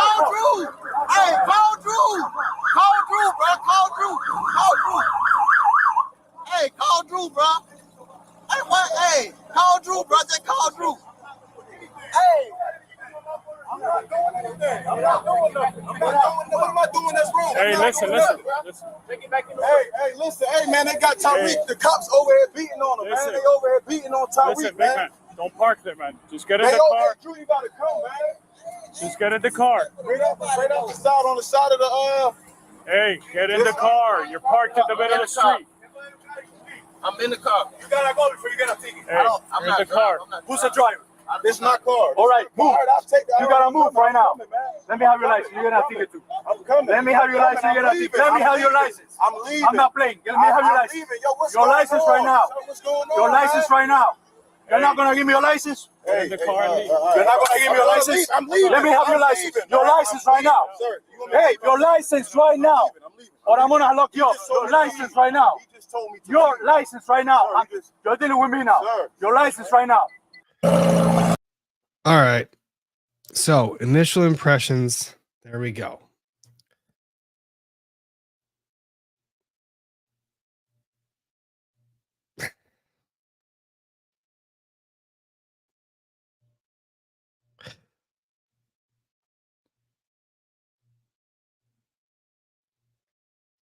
Was that encounter as bad as what a lot of people were saying it was?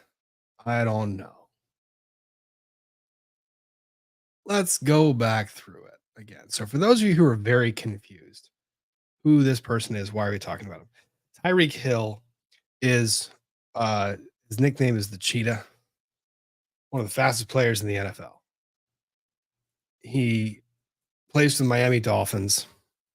You know what? Let's just do this. I'm just pull up his. I'm just going to take a look so I'm reading off of it so I'm not screwing up his damn stats. Super Bowl winner with the Chiefs, traded to the Dolphins. Born 94. So 30 years old, March 1st, 94. He's been selected to the Pro Bowl in each of the 8 seasons in the league. So he's a Pro Bowler that's probably one of the best players in the entire league.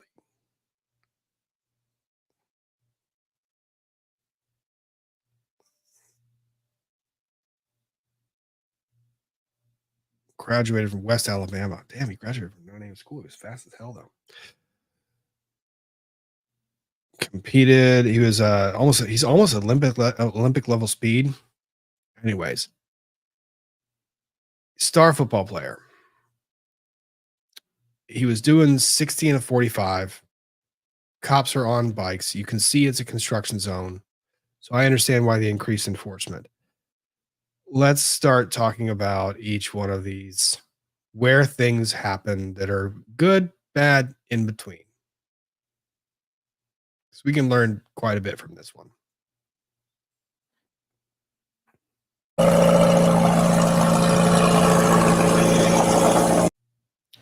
All right, so the officer knocks on the window.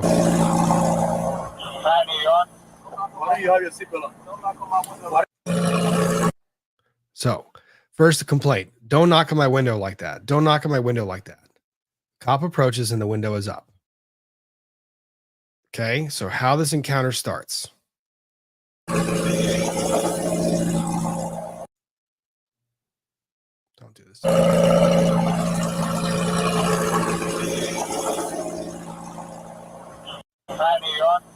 Why don't you have your seatbelt on?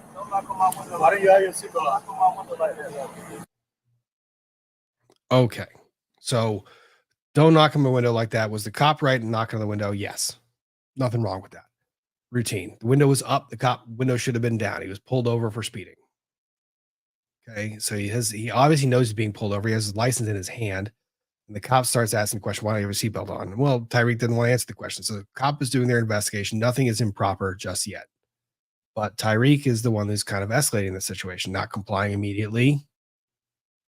The cop doesn't take that very well, and he responds kind of in turn.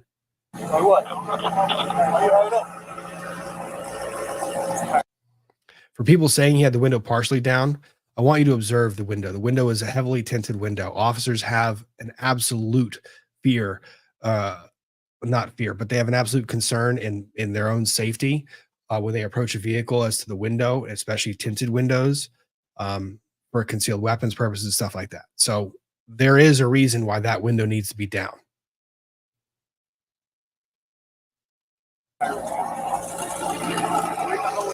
Cop immediately notices Tyreek Hill, says it back to their people. So they know they're dealing with, at least maybe not the cop that's doing the discussing, but the other cops are talking to each other. They know it's Tyreek Hill.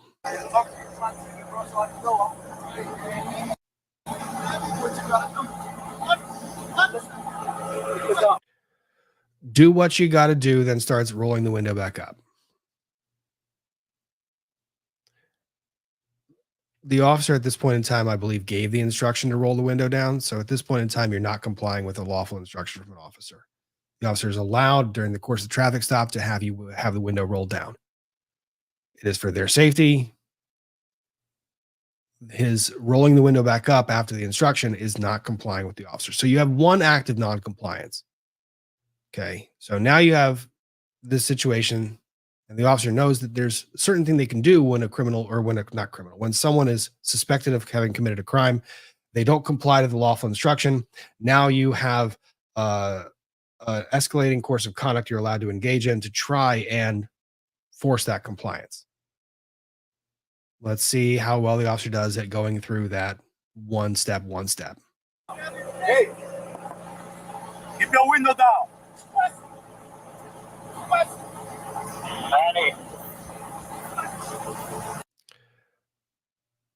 Another instruction. Not complying. Chris Bowman, if the officer instructs you to roll the window all the way down, you roll the window all the way down. Especially when it's a tinted window like this, that officer during the course of a traffic stop has an absolute right to instruct you to roll that window down. They have the right to see inside that vehicle. Absolutely.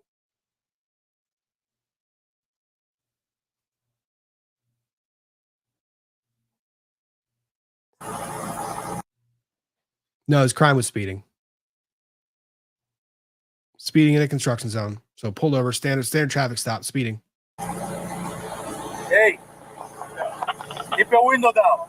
Keep your window down. I'm gonna get you out of the car. As a matter of fact, get out of the car. Give me that. Get out of. All right. Before we get to, as a matter of fact, get me out of the car. That's where I think the officer, I don't like that. That's where it starts to become a problem.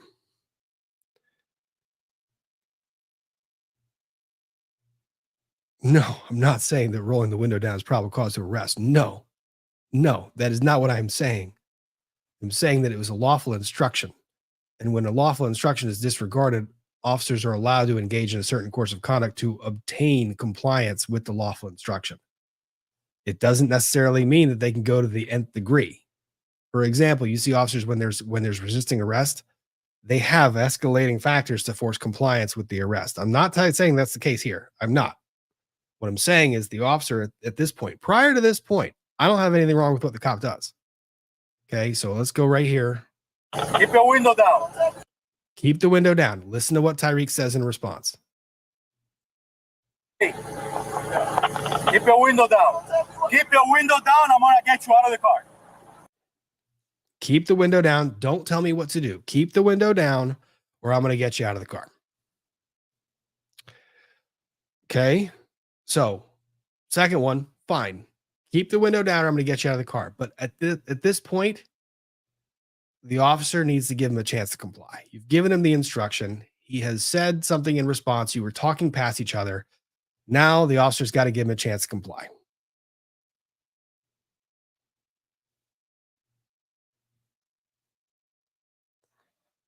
But he doesn't.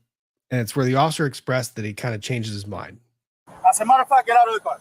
Give me that. Get out of the car. Give me that. Break that freaking window. Get out of the car. Okay, now we have, I don't know what got in this guy's, I don't know what's going on here, but he gets really up into it. Officer number one, as a matter of fact, get out of the car. You've instructed him to get out of the car. Fine. Get out of the car. You've been given an instruction to get out of the vehicle. It is something officers are allowed to do during the course of a traffic stop. They can ask you to get out of the car. If you have, basically at this point in time of the traffic stop, he can instruct him to get out of the car. Doesn't mean you can search the car. Doesn't mean you can do anything else. You can instruct him to get out of the car. From a visibility standpoint, yeah, I think you've got that. Officer number two, white sleeves, black sleeves. So we'll call him black sleeves. Black sleeves comes in and he is just like, oh no, we're going to escalate the hell out of this. It's not get out of the car. Within the same second that the statement get out of the car is made, it's I'm going to break the freaking window. Yeah, get out of the car. Give me that. Break that freaking window. Get out of the car. Get out of the car right now. We're not playing this game. Get out. Get out. Get out.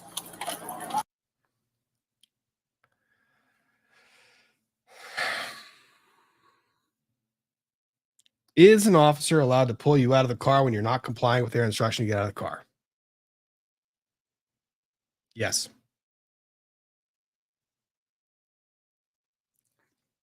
Would I call this excessive?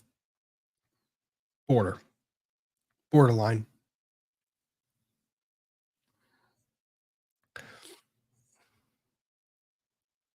Get out. Get out. Get out. Get out.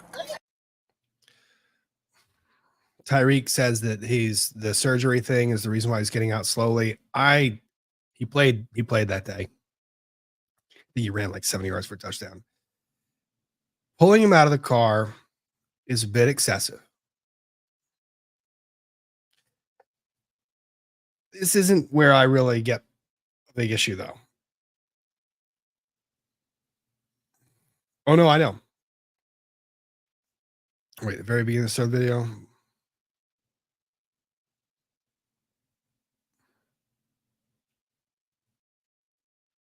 Question by Michelle Sherry. Rob, the very start of the full body cam video, he was pulled over. Then they told him to pull forward from the light before the actual stop. They knew who he was. Why not address him? I mean, have to. I don't see a problem with that. It's not the problem I have. It's honestly not this part. This part, the lawful demands to use excuses. I don't think cop one, I don't think White Sleeves did anything wrong. Honestly, I don't think he did a damn thing wrong. He was fine. Was he a little assertive? Yeah. Did he? But he met resistance, so I have no problem with that. Black Sleeves comes in pretty hot. Is he allowed to pull Tyreek out of the car at this point? Has there been enough resistance to warrant that next escalation in conduct? I don't know. It's at least closer than what we see to the next one. So right here, we're still in this gray area. I think the cops are still okay. What part of law don't you understand? Hey, Drew, I'm getting arrested, Drew. I'm getting arrested. The cuffing him is for that is technically that's actually protocol. So once you have someone and you have detained them and put them down, you are arresting them because you're putting them in cuffs because you're basically protecting the safety. You don't want them having hands free, reaching for something that's on your person, etc. I understand that people are going to say, did he really pose a risk of that at that point in time? It doesn't really matter if the officer has any perceived threat that this individual has resisted in the past or might make his life a little bit difficult to reach for a weapon or do anything else. Cuffing him that's officer safety. That's standard. So putting the cuffs on him, once you've made the decision to pull him out of the car, yes, you cuff him. Was that decision made really quickly? Yep. It was a very, very fast decision. But in the lead up to that, you had Tyreek Hill disregarding 2 or 3 instructions, rolling the window back up. If an officer says that he really did have an actual fear of, Tyreek Hill grabbing a firearm and shooting at the officer? No, not really. But is there enough there to justify a reasonable officer making the decision to put handcuffs on the person? Yeah, probably.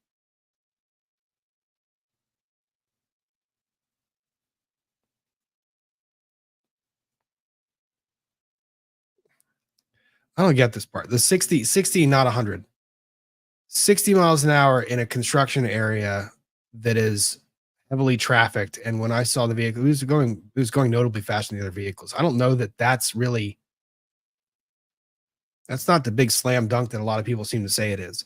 60 miles an hour in a construction zone is still enough of a safety factor that officers are going to pull your ass over pretty damn quick.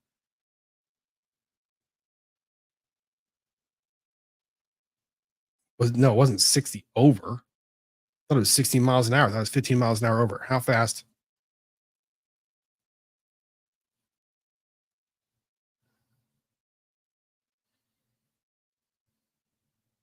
He was driving 60 miles an hour. 15 over the speed limit.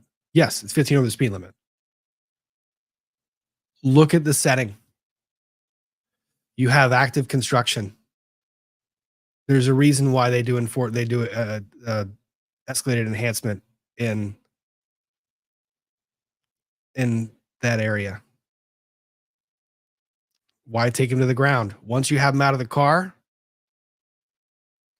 and you had to pull him out of the car if he resisted. And then Thilo, I get it. Yes, officer safety is the most abused excuse by cops. There was a case, Arizona v. Gant, one of my favorite cases, where I think Roberts was writing the opinion, and it actually, Scalia had written a dissent in a prior case where officers had done a search incident to a lawful arrest of a vehicle. They had placed the driver of the vehicle in the back of their squad car. And they basically said that they were doing the search incident to a lawful arrest. And one of the justifications for doing that search was officer safety, right? So that opinion gets Supreme Court, and Supreme Court, Robert says, you know, Scalia had it right before. And they basically said, no, you cannot use officer safety to justify the search of a vehicle when you have the driver of that vehicle detained in handcuffs in the back of your squad car. At that point in time, your ability to search that vehicle based on your concerns for safety has expired. But that is a very true statement. Officer safety is the most abused discretion that's there, which is why we take it seriously. Now, I can also tell you that sometimes if you have seen any of there were a series of traffic stops over the past 3 years that are recorded on dash cam footage where the officer does not put the person in handcuffs and the person resists, grabs the firearm, and shoots the officer. It is not out of the realm of possibility, and it is seen. It is, you can find the body, you can find the dash cam footage of it. Was it going to happen here? I doubt it. Oh, yeah, no, I didn't. I'm just trying to clarify what it was. 60 miles an hour. 45. I'm getting arrested, Drew. I'm getting up, bro. God damn, twin. When we tell you to do something, you do it. You understand? I'm getting out. You understand? Not what you want, but what we tell you. You're a little fucking confused. I'm getting out, bro. Too late. Chill, Too late. All right, bro. Take Too me late. to jail, bro. Do what you gotta do, bro. We are. We will. Good, bro. It is good. Hey, Drew, hey, Don't worry about it. I hung up the phone. You stop crying. bro. Y'all Come on. good. Bro, you Sit 'em beating up. on my window like you crazy. Set them up. Why y'all beating on my All right. Now you got two people jibber jabbering back and forth, and they're. Why all the talking? Why are we doing all the talking? Why are we doing all the fucking talking? One, it does not help Tyreek Hill to be doing all of the talking that he's doing at that point in time. Does it make his criminal behavior anything more criminal? No. Is anything the officer says wrong? No. When we give you an instruction, you follow the instruction. Just the whole good. Take me to jail. Good. I'll do it. Good. It's just okay, children. Okay, kids. Put you in the separate parts, separate corners of the room. You guys can address each other later. But do I think it has any impact on the conduct of the officer? No, not really. If anything, Tyreek Hill is, if not physically resisting, there's a bunch of verbal. I don't know. For me, the talking doesn't matter one way or the other. If you think what this officer said was bad, you haven't been around enough cops. window like y'all crazy for? Damn, yo, bro. Bro, dude beating on my window like he crazy. I ain't do nothing, twin. Damn. I don't do what you said, bro. Hey, don't park there. Don't park there. Hey.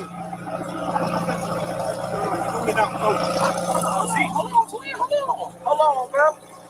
See, that part I didn't catch before. So the officer actually instructs the car that's driving by, don't park there, instructs him not to park there. I was wondering why the officer kind of went over there, but he instructs the car not to park there. Hey, don't park there. Don't park there. Hey.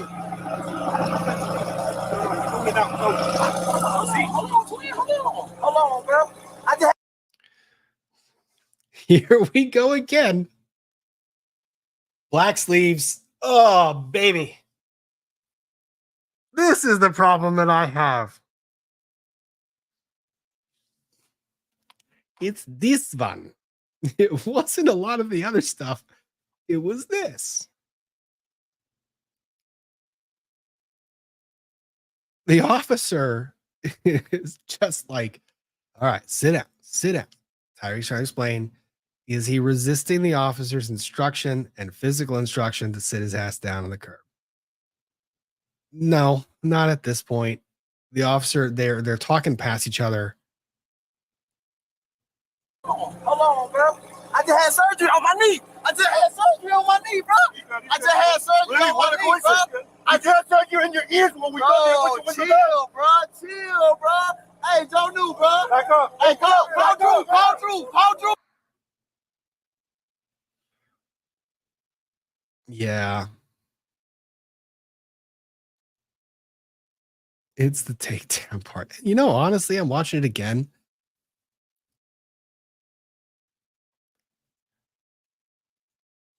You got Tyreek Hill. You know who he is. You see the physicality. Hold on, bro. I just had surgery on my knee. All right. So he comes in, grabs the chest, doesn't grab the neck, grabs the chest. He's behind him, pulling him down. I just had surgery on my knee. I mean, it's a bunch, but first of all, Tyreek Hill saying, I just had surgery on my knee. I just had surgery on my knee. Is that going to be something that dissuades cops? No, not at all. No. And I hated this argument. People are like, but he just had surgery. He said he just had surgery. Dude, if you knew how many people during the course of an arrest or in the course of some interaction with law enforcement will say anything to avoid that arrest going forward. I had surgery on my knee. My back hurts. You're hurting me. These cuffs are on too tight. Holy shit. You would not believe. So no, the whole claiming of I just had surgery on my knee, is that going to stop the officer from doing what they're doing? No. And should it? No, because people will say anything they want to get out, anything they can to get out of it. Now, what I will say is I'm watching this over and over again, and that takedown that I was originally really pissed about.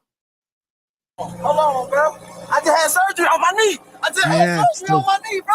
I just had surgery on my knee, bro. I just had surgery in your ears when we go there. Chill, bro. Chill, bro. Hey, don't do, bro. Back up. Hey, call Drew.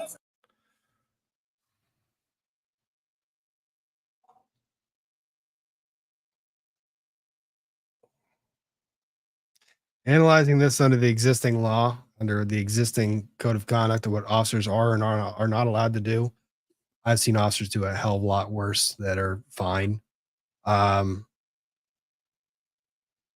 Did they need to do it? No. No. Is it within the permissible?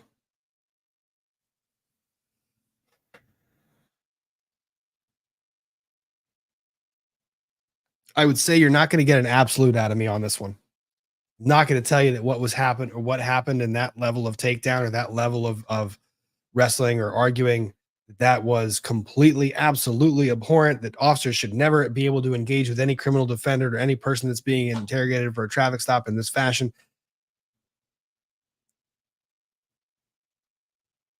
I'm torn. Yes, I agree. Here's what I agree with you, Thilo.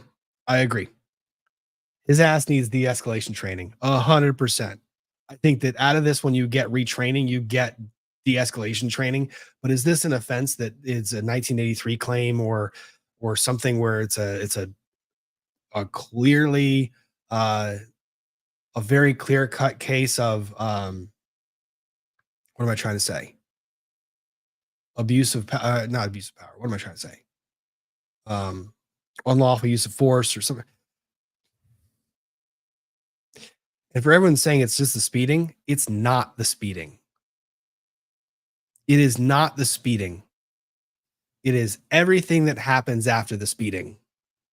This is the same fucking argument that I get in cases where an individual gets pulled over for expired tags, right? But then when the officer approaches, the individual is immediately resistant, doesn't comply with giving a driver's license. All of a sudden, when the officer does the tag review, the vehicle is reported as stolen or something to that effect. And now you've got a much higher risk of danger. I mean, no, it's not the speeding. The speeding is what initiates the stop. It is the conduct after that stop was initiated that resulted in this. It's the non-compliance, the not cooperating with lawful instruction. There was nothing that was an instruction given by the officer that was an improper instruction. It is how quickly the officer escalated to the next step.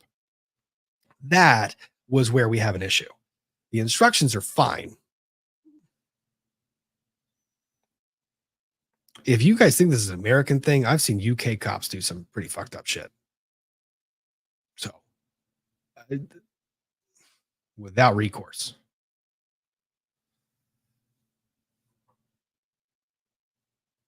Could this have been handled better? Hell yeah. I bet Ian would have opinions. I think he would.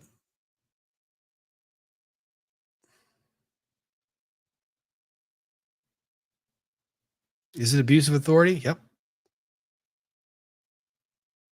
Is it a 1983 claim? Is it what other people are saying, that it's going to result in thousands of dollars of damages to Tyreek Hill? Is it going to result in the cop being fired? No. Well, I don't know. Has the cop been fired? Here's the thing. When we're saying, here's where I will agree with Philo and everyone else on this topic. I think the tinted windows made the cop nervous. No. Did the cops have on the ground,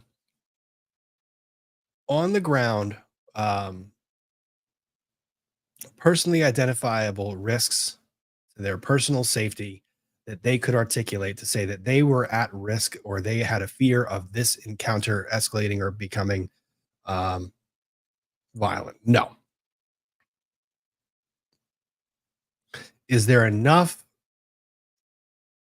in terms of what officers are allowed to do incident to a lawful stop? Is there enough there to protect the officer's conduct from being subject to a civil lawsuit? Maybe. That's what I'm saying. Is this bullshit? Yes. Are the officers escalating the hell out of the situation? Yeah, they are. They really are. Are they still going to be cops? If this was any other person that was a criminal defendant, if this was any other person, would these guys still be cops? Yes.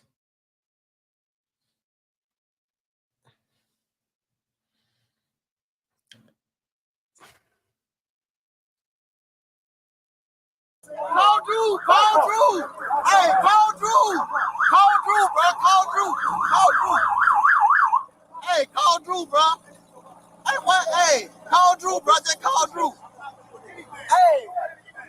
I'm not doing anything. I'm not doing nothing. What am I doing that's wrong? Hey, listen. Hey, listen. Hey, man, they got Tyreek. The cops over here beating on him, man. They over here beating on Tyreek, Listen, big man. Don't park there, man. Just get in the Hey, car. Drew, you gotta come, man. Just get in the car. Straight out the side, on the side of the Hey, get in the car. You're parked in the middle of the street. I'm in the car. You gotta go before you get a ticket. Hey, you're in the car. Who's the driver? This is my car. All right, move. You gotta move right now. Let me have your license. You're gonna have ticket too. I'm coming. Let me have your license. You're gonna have ticket. Let me have your license. I'm leaving. I'm not playing. Let me have your license. Your license right now. Hey, call Drew, bro. Just call Drew. All right, call Drew. So the guy's running up. Hang on.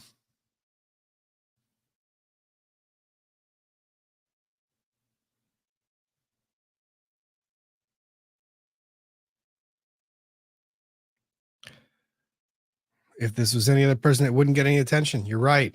This is getting the review it's getting because it's Tyreek Hill.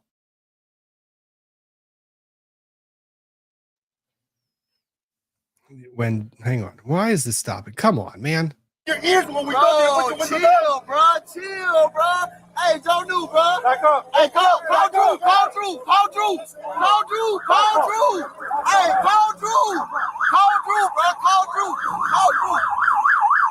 Hey, call Drew, bro. All right. When the officer runs over there to intercept the person who's walking in, did he need to sprint? No.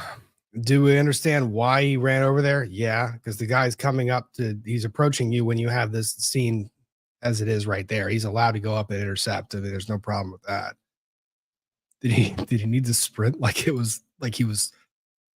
He basically runs. Chill, bro. Chill, bro. Hey, don't do, bro. Back up. Hey, call Drew. He doesn't sprint. I mean, they're basically telling everyone to back away. And fine. Call Drew. Hey, call Drew. Call Drew, bro. Call Drew. Hey, call Drew, bro. Hey, what? Hey, call Drew, bro. Just call Drew. Hey. I'm not doing anything. I'm not doing nothing. What am I doing that's wrong? Hey, listen. Take it back in the. All right, here's the problem. So this is the dumb thing, right? The guy says, "What am I doing? I'm not doing anything wrong." No, technically he's right. He's not doing anything wrong. He's standing there observing the arrest. He's not doing anything wrong. When the next officer comes up and who has already told him, like, you can't park there. You can stop. Like, look, you want to come and observe. You want to drop a friend off and have them there with their phone. Fine. You can't stop in the middle of traffic when you already have this, like, which is what the officer comes in and says. But again, we have some officers in need of some de-escalation training. Hey, listen, hey, man, they got Tyreek, the cops over here beating on him, man. They over here beating on Tyreek, Listen, man. Don't park there, man. Just get in They the over car. here, Drew, you gotta come, man. Just get in the car. Right up the side, on the side of the, Hey, get in the car. You're parked in the middle of the street. I'm in the car. You gotta go before you get a ticket. Hey, I'm in not the car. Why is it the dude, so the most calm fucking officer in this entire thing is the one whose body cam is recording? You can tell because the body cam's not flying all over the place and the guy's composed. He's like, get in the car. You got to move on. They're still talking. He was the one that says, hey, you can't park there. The body cam dude is the best officer of all of them. He's the guy that's kind of like chill. He's like, you can't park there, man. I don't have a problem. You just can't park there. I'm in the car. You gotta go before you get a ticket. Hey, I'm in not the car. Who's the driver? This is my car. All right, move. I'll take that. You gotta move right now. Let me have your license. You're gonna have to get to. Now, this is just confusing, officer. Do you want me to move or do you want my license? Do you want me to move my car or do you want to give me a ticket? Which one? Is it move my car or give me a ticket? Now this officer, the one who has no chill, comes in is like, I'm going to fuck up everything that this other officer who's doing things right was doing right. Why are we doing this? Like, but again, is there anything wrong with the officer saying move the vehicle, but then realizing that the vehicle is unlawfully parked and issuing a ticket to the unlawfully parked vehicle while simultaneously giving instructions to move it? Nope, they can do that.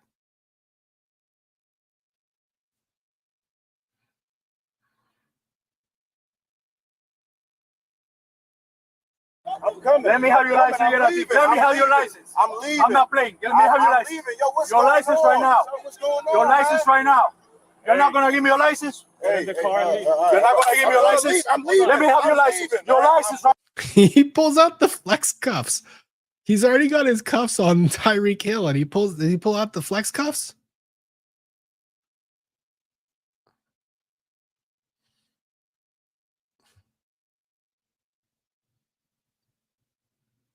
But everybody else is just recording everything.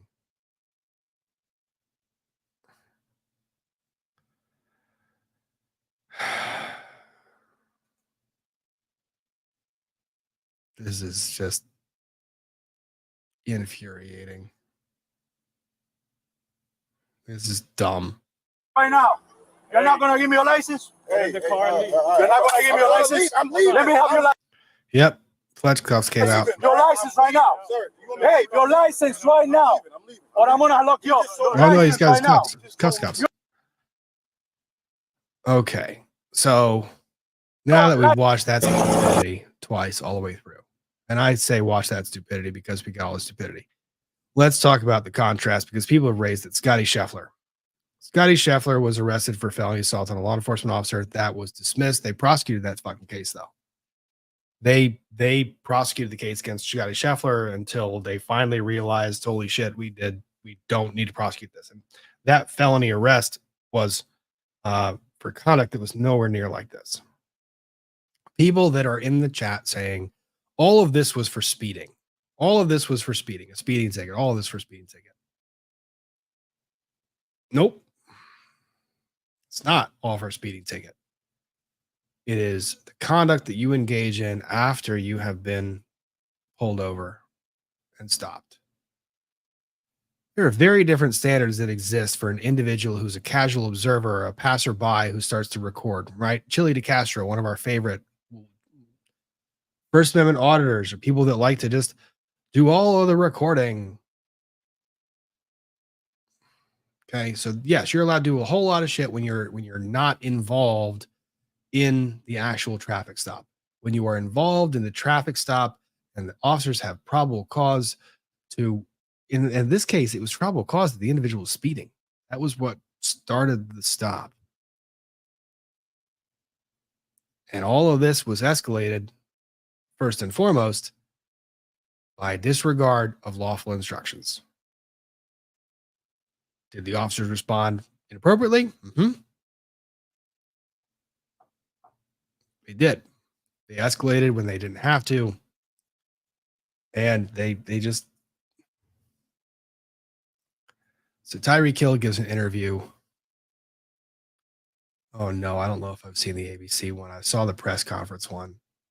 Do I want to see the ABC one?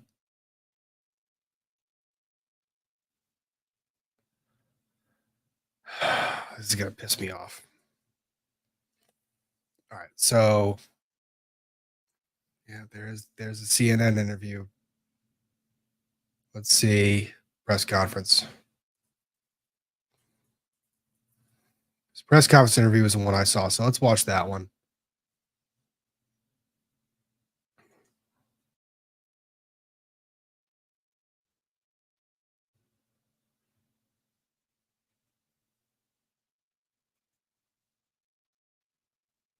Tyreek, before we talk about the game, can you go through what you experienced? What was your what happened?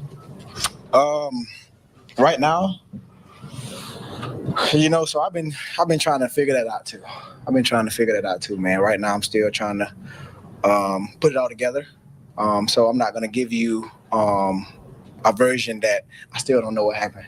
You know what I'm saying? But I do want to be able to use this platform to say, like, what if I wasn't Tyreek Hill, bro? Like, worst case scenario,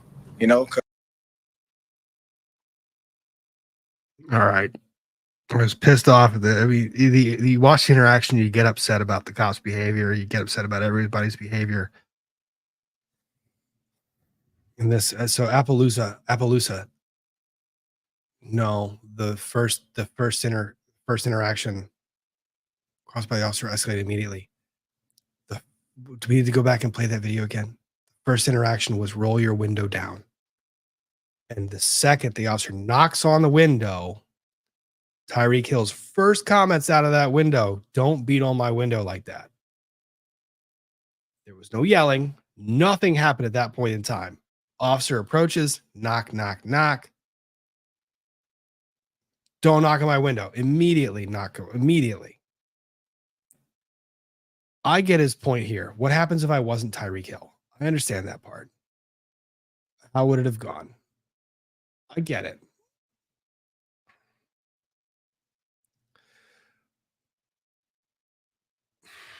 Let's listen to the rest. Because it's crazy. Like, I want to be a cop one day. I got a state trooper, had all that, so I got a lot of respect for cops, man. But obviously, everybody has bad apples in every situation, so I want to be able to, use this platform, to figure out a way to, like, flip this and, make it a positive on both ends, on my end and then also Miami-Dade, so that way we can team together and, do something positive for the community, because that's what it's all about, bro. Like, you guys are here to, like, protect us as individuals, and, I have a platform and I want to be able to team up with you guys. So that's all I got to say. So, Tyreek, why do you believe the police put you in handcuffs? I have no idea, for real. No idea, man. It's crazy. No idea. It wasn't disrespectful, because my mom didn't raise me that way. didn't cuss, didn't do none of that. So, like I said, I'm still trying to figure it out, man. I guess the police officer was put on administrative leave. Were you aware of that? Nah, I wasn't. That should tell you everything you need to know then. You feel me? It should tell you everything you need to know. So that's all I'm gonna say about that situation. I'm just glad that my teammates were there to like support me in that situation because I felt alone, you know, and when they showed up, it made me realize that we got a fucking good team this year, dog. For them to put their life on the line. Well, that ran on most major networks. All right, FCC. There's a fine for some people. You know what I'm saying? So it was amazing to see, man. So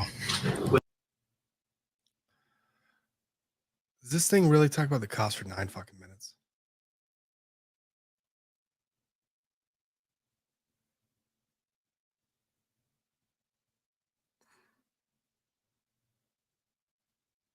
it was amazing to see, man. So Was it on your mind when the game started, or were you able to completely move on? you know what? The thing about me, man, I have a great support system at home, man, from my wife, from my mom, you know, and then even when I come inside the locker room with my teammates, man. So I was able to pray with my family, able to talk to my wife, calm down a little bit, and I was straight, man. Because I know at the end of the day, I still got a job to do. You feel me? And nobody worried about if Reek come in, you know, if he dropped 3 passes because he's still thinking about the little scenario. Nobody thinking about that, man. I still got a job to do. So I got a family to feed. I gotta be a leader of this team. You know, I gotta find ways to bounce through adversity. You know what? Like no matter or whenever it hits. So how do you answer that question? What if you weren't Tyreek Hill? It's hard, man. Still trying to figure that out. It's all across the world, man. You see it. You know, I don't want to bring it race into it, but sometimes it gets kind of iffy when you do. You feel me? So what if I wasn't Tyreek Hill? Lord knows, like, what that guy or guys would have did. You feel me? And I was just making sure that, you know, I was doing what my uncle always told me to do whenever you in a situation like that. Just listen. Put your hands on the steering wheel. Just listen. So. I'm sorry, what?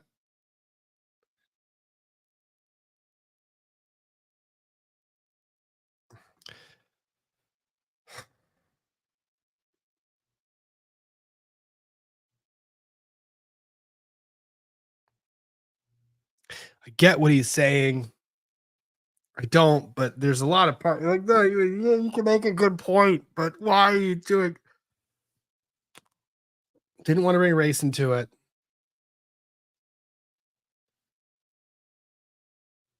But you did. And you did, and I don't know that race was a factor in that at all. And then I did what my uncle did, and I just kept my hand on the steering wheel and just I do what I'm So, gotta be careful, man. Did an officer put hands on you when you were in handcuffs? Yeah. What was going through your head during that moment? I don't know. I was thinking about something else. What was I thinking about? I was thinking about going. What kind of dumb fucking question was this? Hang on. Did an officer put hands on you when you were in handcuffs?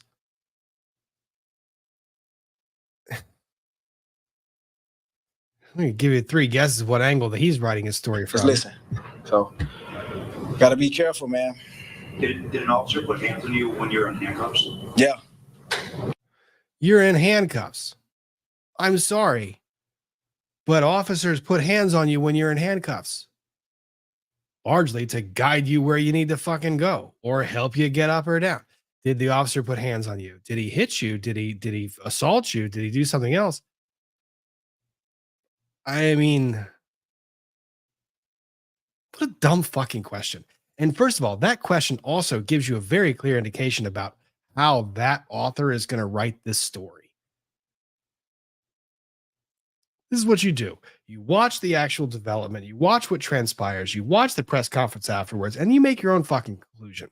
If you're going and reading a story about this, just understand that the journalists that are writing these stories, they all have a fucking angle. And they tell you what their angle is, and they tell you how they're going to write it in the questions they ask. Listen to this. What was going through your head during that moment? I don't know. I was thinking about something else. What was I thinking about? I was thinking about going for like 150 today, for real. I was on the way. I was like, man, I'm finna go crazy today, man. You feel me? Then all that happened, and I'm like, hold on, is this happening? It happened so fast that it caught me off guard. You feel me? Because I'm like, dang, they really doing this. Why did they even pull you over, Terry? They said I was speeding, but I don't. They said I was speeding, reckless driving, whatever.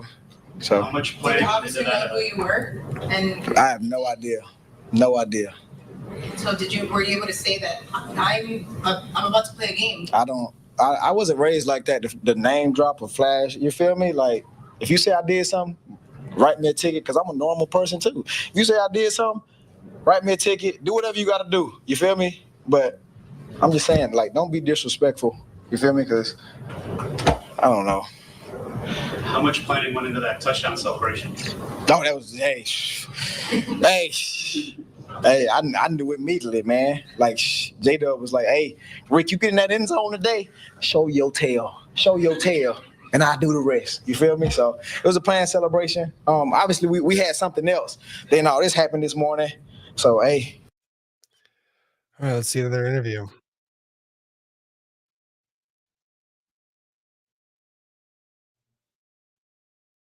One second, let me catch up to this.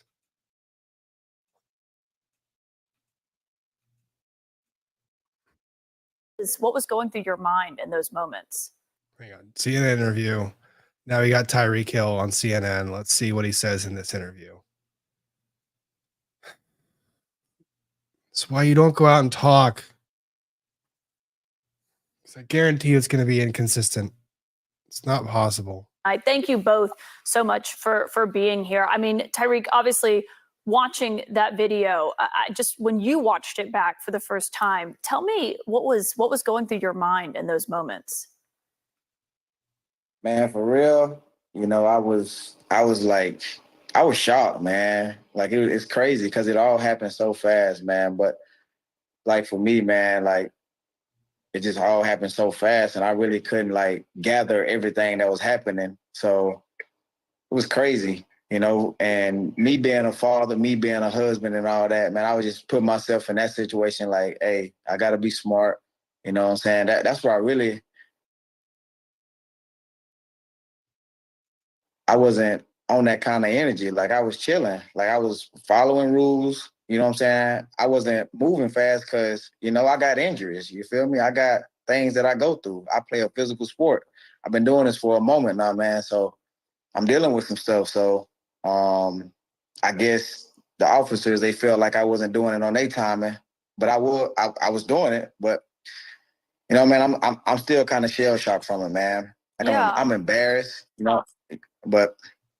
Well, and when you So, watch it, here we are. can you tell us what happened with the moment with, you didn't see it there in the video, but you're in the car, they're yelling at you to roll your window down. What was happening there?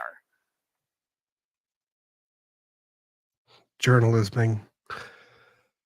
Oh, journalisming. Yelling at you to look. Okay. You know what? When the officer came up and knocked on my window, I let my window down, cooperated, gave him my ID, and then I immediately let up my window. And then after that, I let back up my window, and then he came back to the window and was like, "Let your window down now. Let your window down now." And then I let it down. That's when he said, "If you don't let your window down, I'm going to snatch you out of the car." I was like, "Sir, my window is down. Like, what do you want?" I'm not trying to cause a scene because, if I let my window down, like, people walking by, driving by, they're going to notice that it's me, and they're going to start taking pictures. And I didn't want to create a scene at all. Like, I just really wanted to get the ticket and then just go on about my way and then just, you know, just have a great Sunday. You know what I'm saying? Because really, like, I really could have just. He's giving the interview. You have the opportunity to see the officer not pounding on the window, kept going to the stadium, but I really just pulled to the side, you know, just chilling, because I was that close to the stadium. Like, I was that close to, like, our entry level on, like, I was that close to the players' entry level. And then from that moment, the guy came from the back. He was like, hey, get out. He was like, hey, I'm about to snatch you out the car or whatever. You know what I'm saying? And then it just all unfolded from there, because I was going to get out my car. You know what I'm saying? Because they told me to get out, because I was getting out my car, but the way that my car made, it's like a dip inside of McLaren 720S. Well, So it happened so quickly. I mean, it's like right after they direct you to open the door, it's like seconds later when you open it, and then you're pulled from the car. That I agree. There we go. Give him a chance to comply. I agree with that one comment. And I saw that you said if you weren't Tyreek Hill, that you feared this could have ended a lot differently. What do you think could have happened? Yeah, like, so the crazy part about it is I hate talking like this, man, but because I have a kid fan base. But the reality of it is, it's the truth.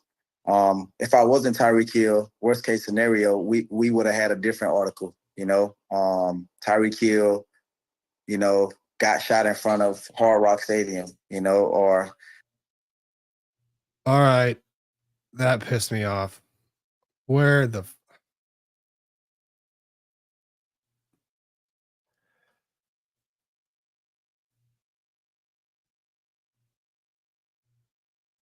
Oh, that part is.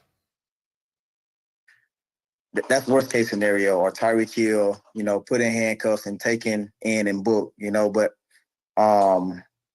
it's crazy that, you know, you know what? That second one, the handcuffs and booked, that, you know, that I get. Don't lead with the first one. Me and my family had to go through this, you know. So. Yeah.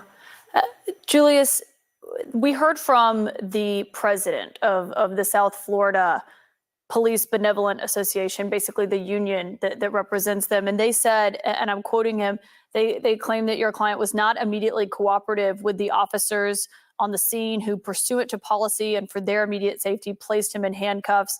They said he was uncooperative, refused to sit on the ground, and was redirected to the ground.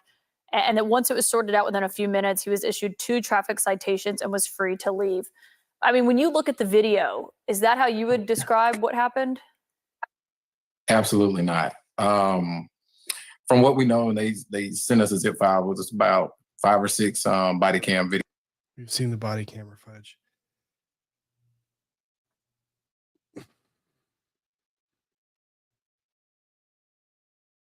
Why can't people be honest in their assessment of certain things? Like, why can't I'm trying to explain both sides of this. I'm really trying to explain what was done right, what was done wrong by Tyreek Hill and the officers involved. But why does this encounter where literally just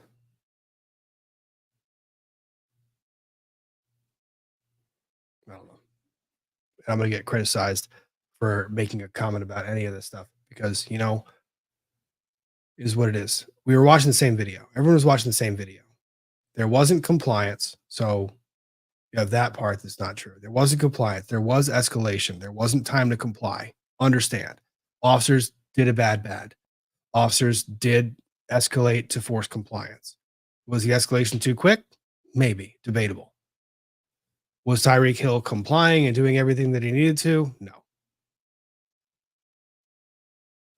Could that situation have ended differently? Hell yeah.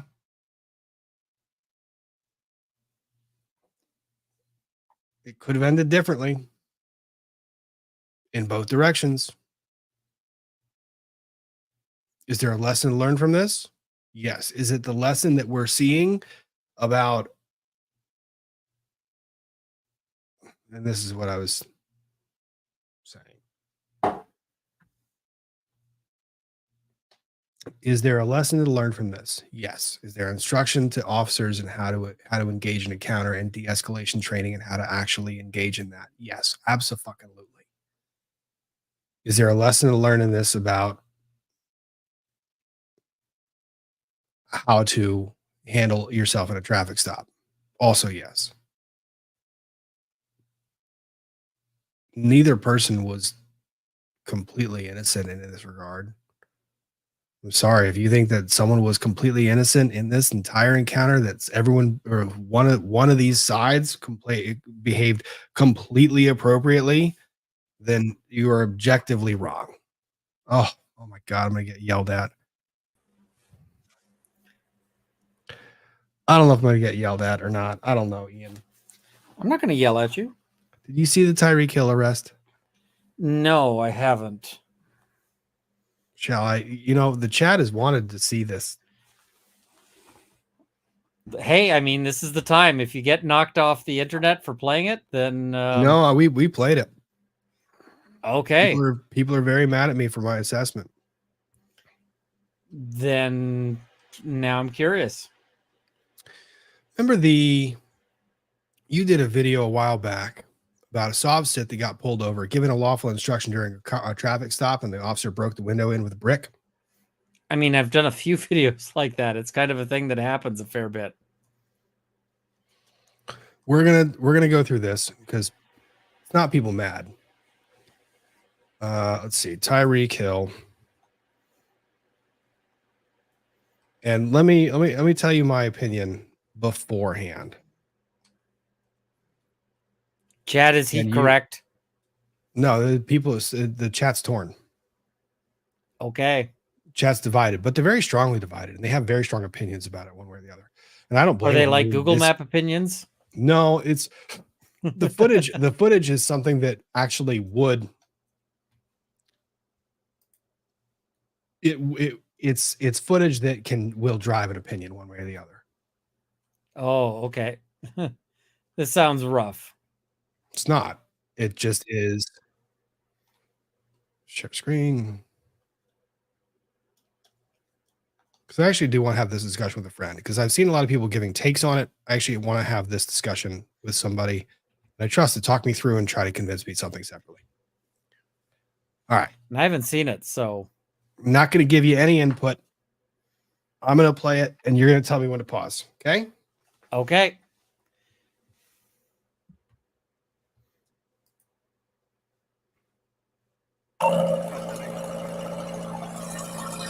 Hang on. Context. You have to have context. This vehicle's on the side of the road having been pulled over. Well, this vehicle is on the side of the road having been pulled over going 60 and a 45 in a construction zone in Miami. That does not surprise me with that car. That's a car for going 60 and a 45. Yeah, but so look at the traffic around him. He was pulled over going 16 to 45.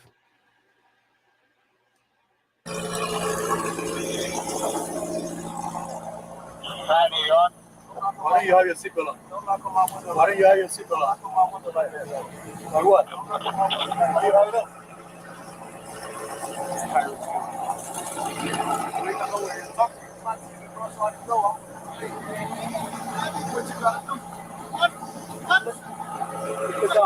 Hey, keep your window down. Danny. Hey, keep your window down. Keep your window down. I'm gonna get you out of the car. As a matter of fact, get out of the car. Give me that. Get out of the car. Give me that. Break that freaking window. Get out of the car.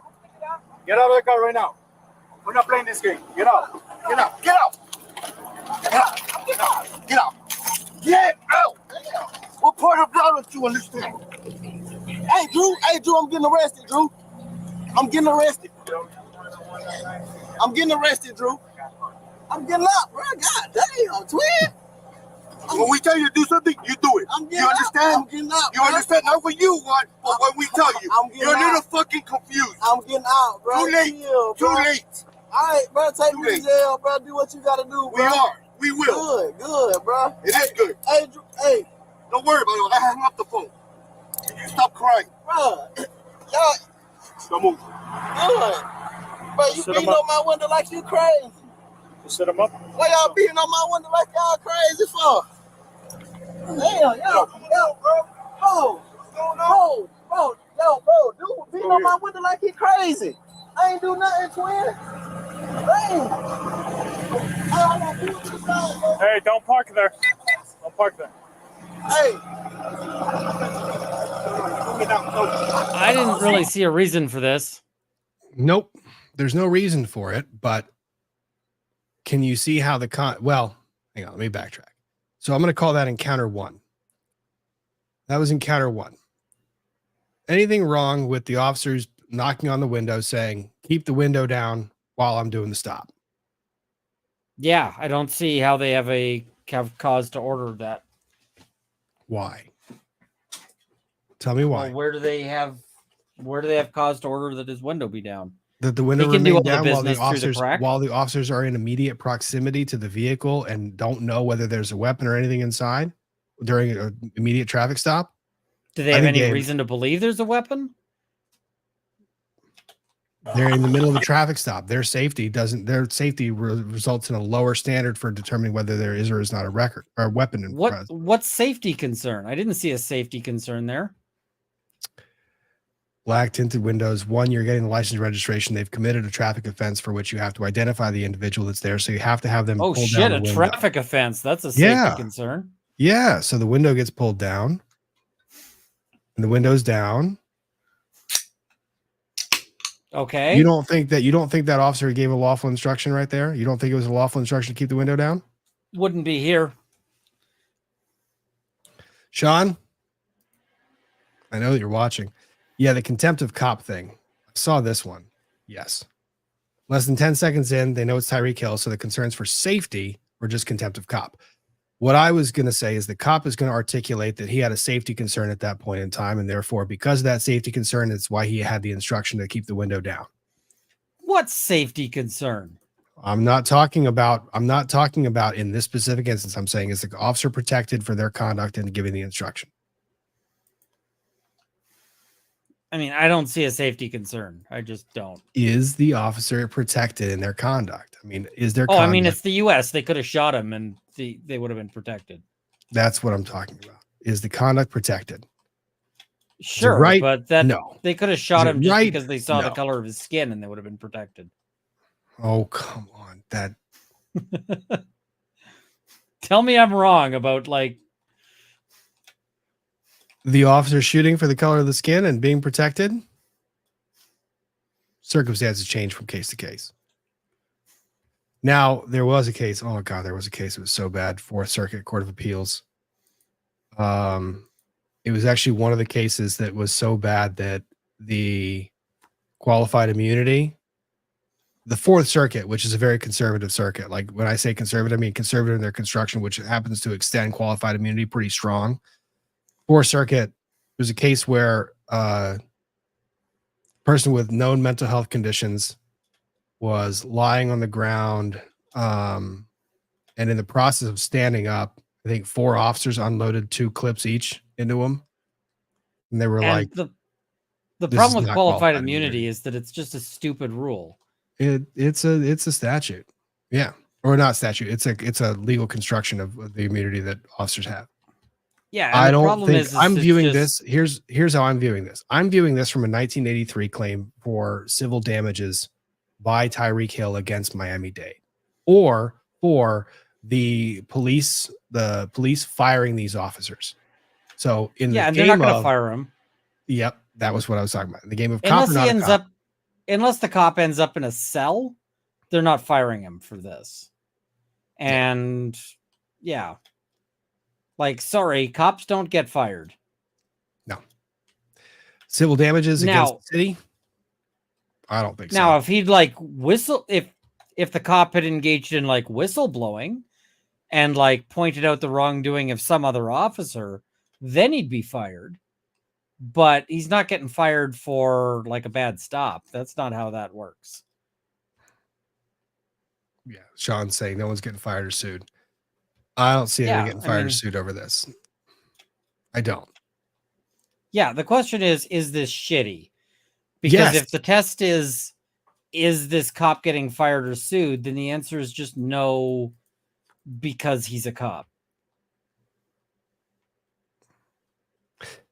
The test is, are the policies that are in place for the officers and the law that is in place for the officers, is this permissible conduct under that construction? Because it's Did conduct. the officers Did the officers violate law in performing this arrest? In New Jersey, that would have been unlawful. In Virginia, it would have been lawful. Where I am, it would have been like they can ask, but they can't force you. In Virginia, they could force you. It would have been lawful.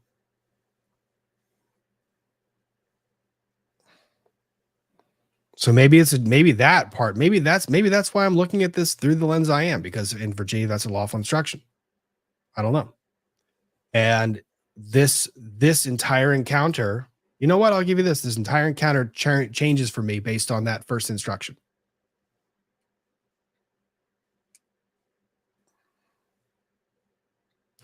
So there's this regard, and then this guy.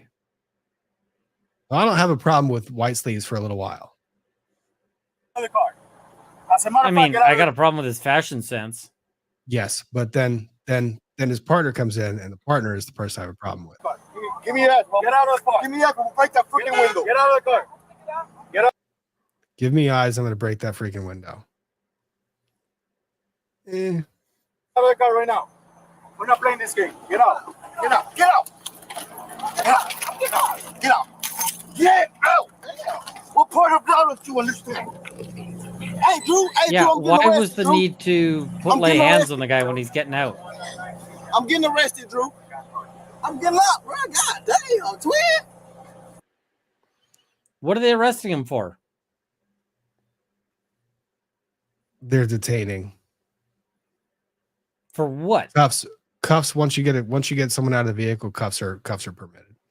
The window has to be down just enough for you to hand over documents, and you can close it again.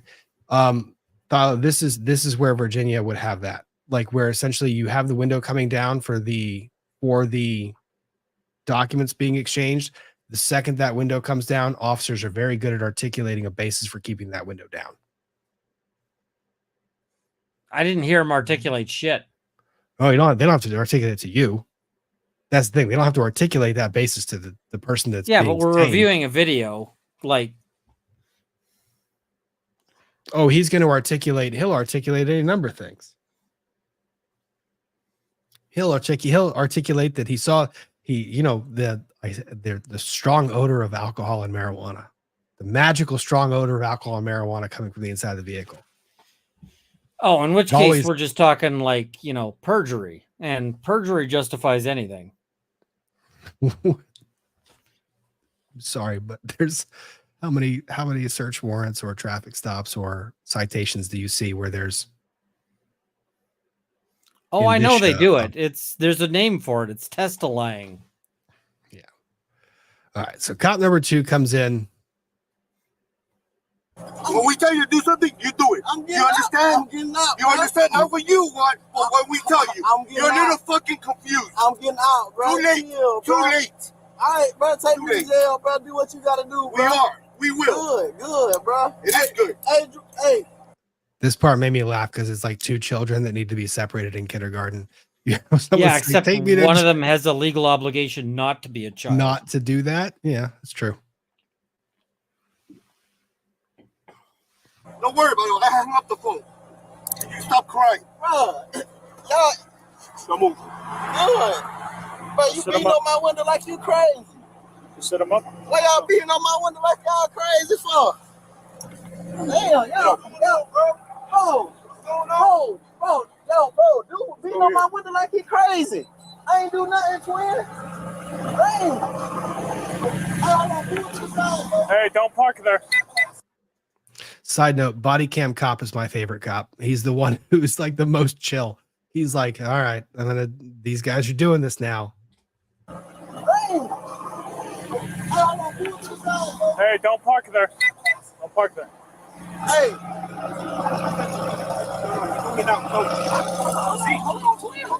Hold on, bro. I just had surgery on my knee. Bro. Yeah, I knew that part right there. Hold on, bro. I just had surgery on my knee. Bro. I just had surgery on my knee, bro. I just had surgery in your ears when we Chill, bro. Hey, Hey, Joe New, bro. Back up. I'm just gonna say these cops think that they have a. If these cops think that they have a safety concern here, then they need to hire some cops who aren't complete fucking wusses. Oh, I'm because just if saying you're they're gonna- scared they're- in this situation, you are too freaking yellow to be a cop. Yeah. Like wipe the piss up the side of your leg and go like work somewhere else. This is some wussy shit. Uh-huh. And I'm viewing this from like an appellate standard of what a cop is writing on paper and what an appeals court's going to see. Sure, I'm just like the law is already fucked up on this. But if you think this guy is scary here, then like what do? You walk around, you open your fridge, and you're like, holy shit, the butter! Bang, bang, bang! You know, like has this guy opened up on holy shit, the butter. Yeah. Like, come on. This guy is about as threatening as the stick of butter right now. So yeah. What are they going to write in their the arrest? What are they going to write in their police report? That's what I'm thinking in my head. What are they going to write in their police report? What are they going to articulate as the basis, the fear, the safety concern they had? You know what they're going to say. Sure. And what it just translates to is unfit for duty. But you know what they're going to say. And what they're going to say in their police report is going to be enough that they don't get fired, they don't get sued. Sure. And that's just because the standards are what they basically cop wins. But that isn't how it should be. We should actually have some questions of whether, like, does this cop actually suck? And like I said, you know, body cam sure, cops he are might my be favorite legally cop. protected, but the fact that they're legally protected is part of why the cops suck so hard. And maybe the question we should ask is, do we want cops who suck so hard? Maybe we should change the rules so that they're not as protected, no matter how much they suck. Now, Thilo, I'm going to screw this name up a million times. I think he's a criminal defense attorney in New Jersey. And man, Thilo, if you could tell me how to pronounce your damn name, I would love to stop butchering it. Thilo Agthe. Thilo. Okay. Thilo Agthe. Thilo said earlier that this is definitely de-escalation training. Yeah, because a lot of this shit didn't have to happen. No, I mean, they wanted a fight. Tilo. Yeah, well, Tilo, they wanted okay. They wanted the provocation. They wanted the response. Like the cops engage in that behavior because the second that you respond, let's say that you respond angry in an angry tone or angry voice. Now the cop is what they're writing in their police report is I perceived a threat of violence from the individual who had raised their voice in a tone that made me feel I was quaking in my boots. Right. So like a kitten purring. Now this makes complete sense to me. Black Sleeves has 6 prior suspensions due to complaints. Then fucking fire him. That was the one that pissed me off. Then fire his ass. Black Sleeves is the one that brings him down. All right, so let's watch the lovely takedown again.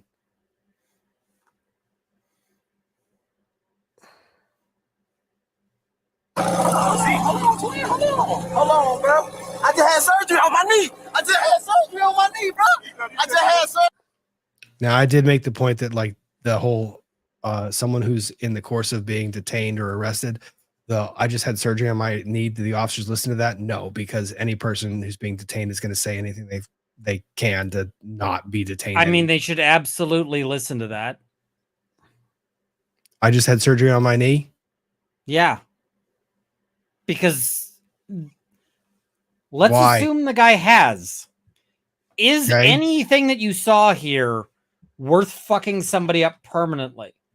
No. Okay, then that takes us to they should not take the risk of fucking somebody up permanently if they don't know, because they didn't What are need they to take him allowed to down. do? They wanted to. At this point in time, Black Sleeves is itching for a fight. This guy is itching for a fight. He is. Yeah.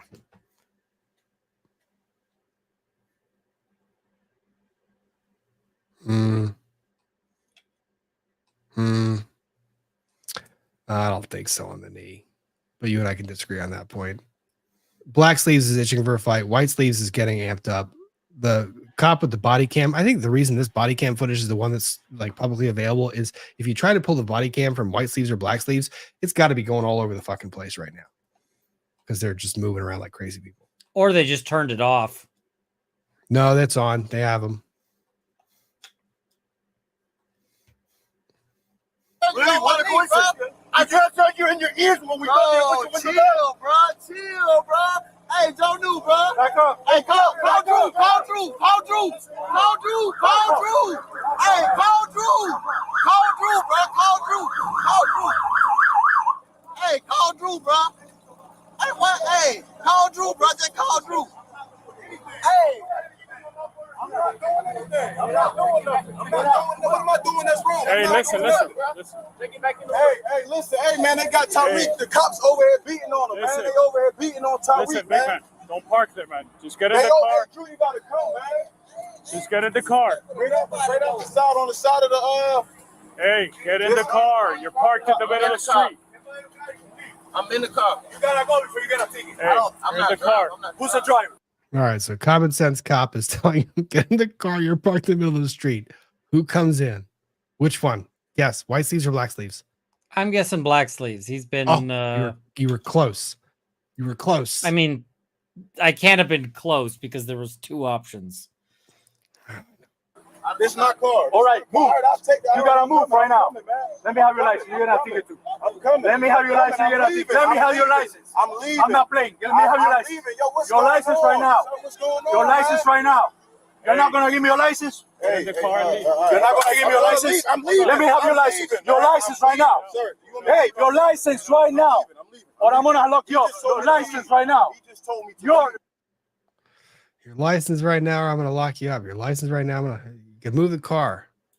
Give me your license. Move the car. Give me your license. Move the car. Give me your license. Yeah, it's because they want to intimidate the guy. Yeah. We're going to punish you for filming us and for, talking shit about us. Yeah. That was part of it.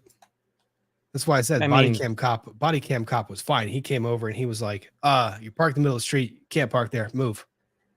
Okay. Move the car. Then the other dude comes in sprinting.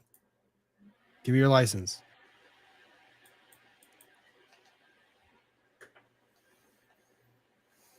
Are they going to get fired? No.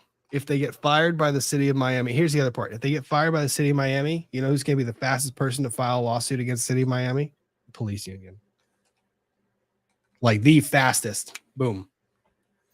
They're going to pull the policies out. They're going to pull everything out. So the union's going to keep them there. There's no way. I mean, if they put them on administrative suspension, they'll move it. They'll move them to another precinct, to another division. They'll give them training. No. They're going to get fired. No.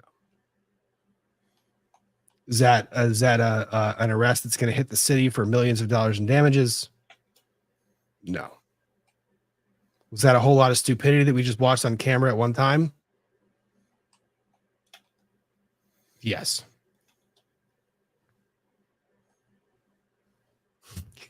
Ian, are you processing or playing games? A little of both. I mean, I just hate this. Yeah, they will absolutely justify this in a legal sense. From a practical sense and from a, is this what we want out of our society sense? I think that's a very different question. And if it was up to me, I would be firing a whole lot of people here. Mm-hmm. So,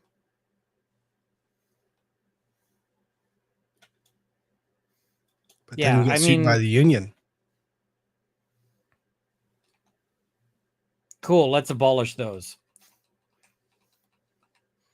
police unions. Carefully. Careful. Or what? People might perceive. No, I think I can draw the distinction for you. Your public entity, law enforcement union, anti.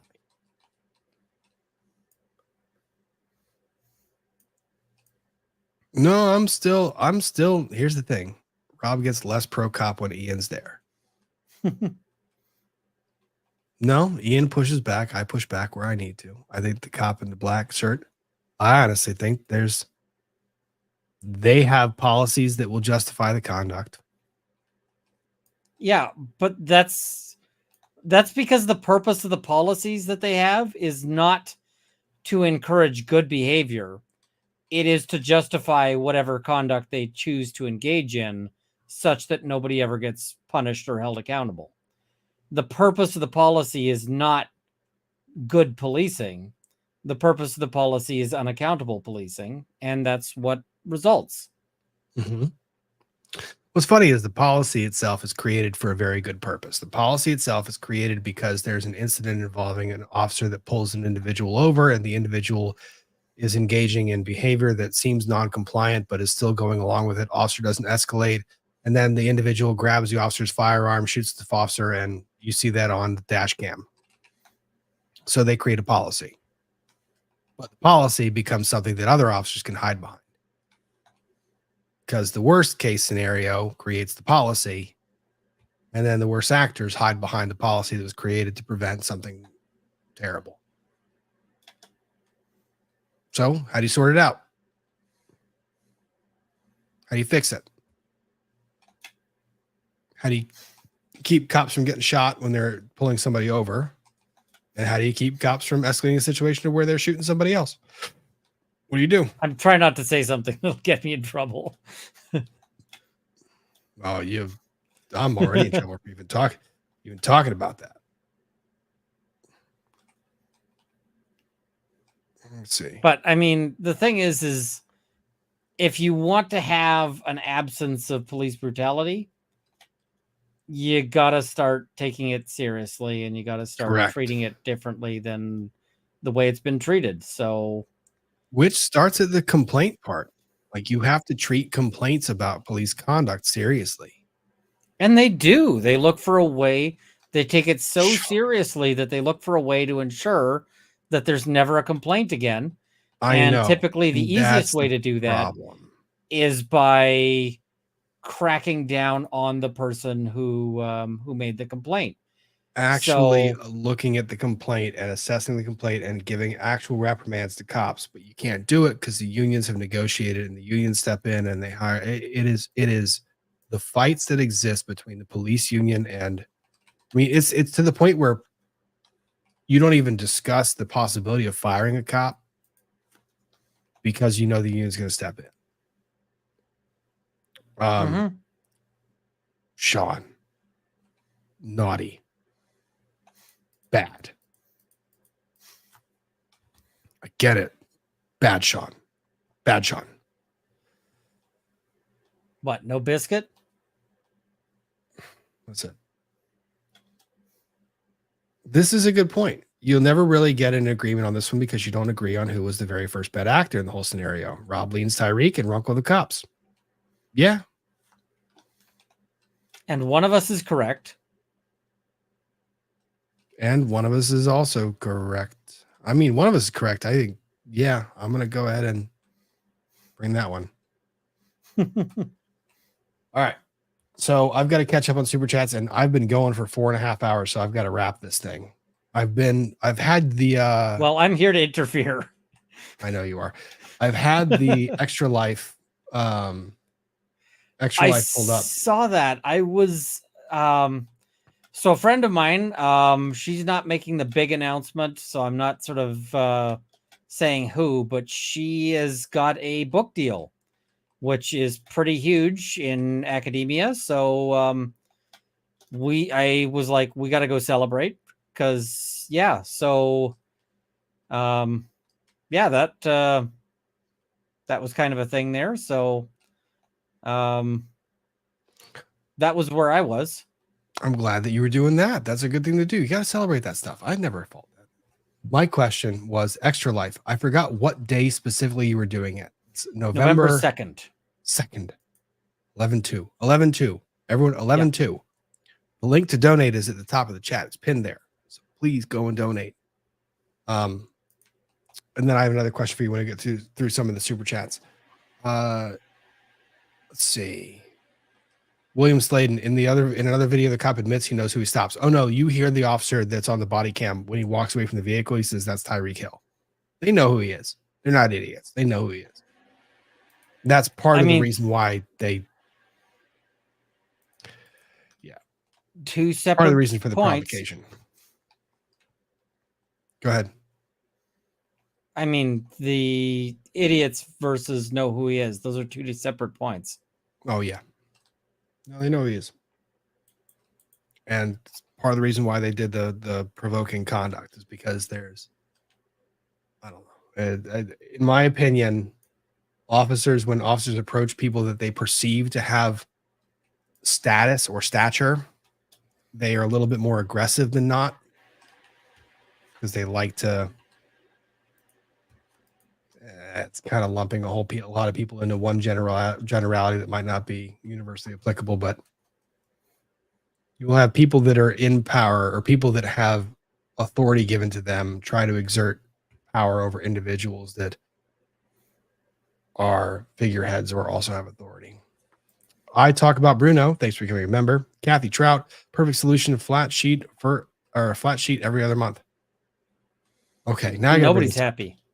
No, now I got to bring this up. Did you hear any of the debate or discussion about whether there's a flat sheet that is appropriately used or whether you go fitted sheet directly to comforter? I go fitted sheet directly to comforter. Savage. I don't like the extra sheet. I don't really see much use for it. You see, this is why you and I just disagree on everything and why we always have these debates. What I hate is like the fitted sheet that is like, where you go to hotels where they take the fitted sheet and they like bolt it into the mattress, like in under the mattress. And you're just like trying to wedge yourself in there, like you're stuffing yourself in an envelope. Oh, I hate the hotels that they give you a comforter and they pretend it's a comforter when instead it's a piece of toilet paper that's like this thin, that's like on top of you. It's like there's nothing. No, but I've gone in and asked them, like, can I have a proper comforter, like something that's warm? Yeah, and they don't always like that. Mischief came downstairs just before I started the stream and says, I have an idea. I bet I'm right on something. And I said, what are you right on? And she goes, I want you to ask the chat. How many people use a fitted or a flat sheet on top of the fitted sheet under the comforter? And I'm pretty sure you're going to be surprised. 70% don't use it. It's like, really? You really think that? It was the reverse. So the debate wages on. We continue to have the disagreement as to whether there should be a fitted sheet or not. And there was a wager placed that if chat got you to 5,000 in donations by the end of tonight's live stream, that I would get my fitted sheet or my flat sheet back. I think you're a ways away from that. We did not do that. Yeah. Chat, there's still time. tomorrow, Troy. I did my part to get your sheet back. Jackie Lind, if you think what the officers did is bad, you haven't read the DOJ report on Phoenix Police Department. Oh, I haven't. I can imagine. Maricopa County has a lot of issues. I can't imagine that that's not one of them. Potentially criminal. The hand tattoos on the Tony Montana impersonator are a cute look. He definitely isn't unhinged. Yeah, he was the first one. Kristen MI6 Drew is the Dolphins head of security. He called him when he rolled up the windows. The guy walking up was a teammate, hence call Drew. No, I got that part. I understand that part. That wasn't call Drew. It's that somebody's going to help get him out of the trouble. Matilda, hello, 6:10 a.m. from the Netherlands. Welcome. Glad to see you here. Good morning. Catherine Frazier, glad to see shaping the FNF space. Bring the jury. It's a long way to go. Aaron Olivia, there's a fear of in history between black men and police. As a white person, I will never know that fear, real or overreaction. That's a fair assessment. I understand that. There has to be a standard articulated where everyone can understand that standard. That's all I'm saying. Jillian Whelan, new member. Thank you for becoming a member. Katie Hulling, Rob is correct on this, not on Google Maps, but on this. Sandy, your assessment was very fair, Rob. I went in with one opinion, and you've pointed out several facts that have allowed me to see the other side. The point is, going into any discussion and being able to have a discussion about it with differing opinions, listen to it, have that influence how you might perceive the situation, and not just sit there and call each other assholes. Like, just, well, no, that's not really true. I mean, you can call each other, I was going to say, you can also call each other assholes, but if you're doing it in fun and in jest and not maliciously. Aussie J, Nate the lawyer had the same take as you, Rob. Different lawyers. Surprise. You put, what is it? You put 2 lawyers in a room, you're going to get 3 opinions. I mean, the thing is I think the cops are jerks. That doesn't mean that I think that they're going to suffer any consequences. Because those are very different questions, right? And I think that's how I was approaching it originally from, are the cops within the bounds of what the law allow the cops to do? And yeah, I have the secondary question of, is right? This something that the law should allow the cops to do or not?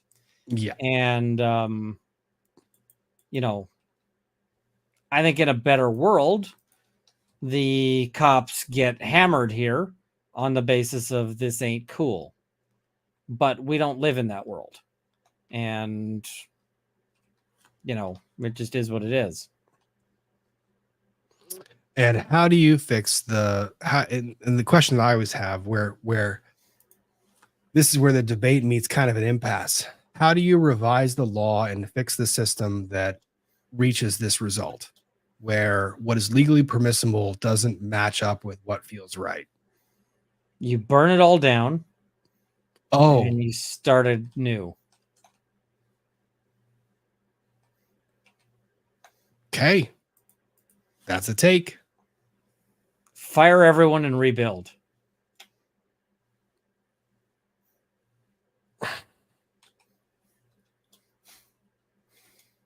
I think that's normally used in sports, but we're going to use it here. Yeah. Jillian Whelan, Ian, chat said your name too many times and you appear. Hope you both have a good day. Also, Rob, the red shadow on bag to the right puts me in mind of Rebel Alliance symbol, which I appreciate. That one? Oh no, that's David's. That's David's robot doll. That's what that is. 8 Scorpio. Cop worried for our safety would wear a real motorcycle helmet. They do put them in the dumbest gear. It is so funny. Sean, imagine how Black Sleeves reacts to a burnt dinner. Oh. Oh. I mean, you're not wrong, but no. Also, you're not right. You were listening in when were you listening in when I was talking about the affidavit a little bit? Marissa Poppell's affidavit? No. Oh, I was out at dinner. How? She was like, I totally didn't mean to mislead the jury. I was like, oh, you're full of shit. Yeah, I was like, how is this helping? I equated it to basically being the defendant that's being put on the stand and says, I've never struck an individual in my entire life. I have never struck my wife, and then gets presented with a photo of like the bruised eye and says, there was one time and I was mistaken. I wasn't misleading you, but there was that one time that I accidentally, I did that. I didn't mean to mislead you. Yeah, that doesn't go well. No. I've represented that guy. Yeah. Nola Diva 313. The cops know these are pro football players on their way to work. Tyreek is right to be concerned about getting an injury. He's right to be concerned about getting an injury. I understand that part. There's a way of going about it that I think he could have chosen differently. And they do know they're pro football players. Thus the car. I mean, it's not hard to reach the conclusion that like you're around the stadium and you pull over a freaking McLaren, you know, it's a player or somebody. And that's maybe what led to the provocation being escalated pretty quickly by the officers. No Ladiva, the cops won't be fired, but the team is going to make sure they don't work the stadium again. Brass is going to punish by denying overtime. And the problem is the officers that get punished hide behind the union and continue to do other other stupid shit in response to the anger they feel for being punished. Like, this is where I agree with Ian. Like, you fire them, you retrain them, you give them a chance. But then when they fail that chance, you fire them. And you just give them a chance, you retrain them, and you're like, okay, it is precisely 35 seconds, and then you flip the burger. And then when this machine beeps, you pull the nuggets out. I get it. I know. My thing is on the retraining. You retrain them, but here's the thing. Like, I understand. Civilians file complaints against cops all the time. A lot of them are bullshit. A couple of them are legitimate. Problem is, you can't lump every single civilian complaint in as bullshit. You have to actually investigate the complaint. And when you actually have to do it rationally. When you find an officer needs training, you give them training, but you note it in the file that they received that training. So the second you receive a similar complaint, they've already been warned. They've been retrained. You've spent the money, you've spent the resources, you've done the thing. Make the consequence something different than, oh, you get training again. Fire. Rob, they're on a 12 strike system. Because like Black Sleeves has had six strikes. So yeah. I guess in a proper system, Black Sleeves never would have had the encounter. Joshua, thanks again for another great FNF, and have a wonderful weekend, everyone. Thank you, Josh, for being here. Much appreciated. Thanks for being a mod and doing all the wonderful things. H Scorpio, the best argument for ACAB is police unions. Police unions they're a force. Jillian Whelan, shout out to the awesomeness of this chat. Chat is pretty awesome. We can engage in these discussions maturely and respectfully. That's F. They knew who he was. They would have known about his injuries being plastered all over ESPN and local sports news. Surprisingly, some people don't watch sports. Yeah, I was going to say, I don't know shit about. Yeah, there's no guarantee one way or the other. Then again, I wouldn't have known who he was. If I was that officer, I might have known, I might have been able to guess that he was a sports ball player. But I don't actually know which sports ball he plays. Football, like the American kind, not the kind that's known worldwide. Okay. Yeah, I was like, I know he's a sports player, but I didn't know which. KPT, Rob, just get a twin size flat sheet for your side. That just sounds miserable. I don't want to do that.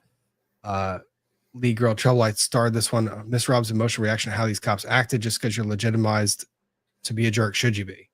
No, but a lot of my analysis on stuff is I try to take emotion out of it unless it really, really, really gets me to that point. Marissa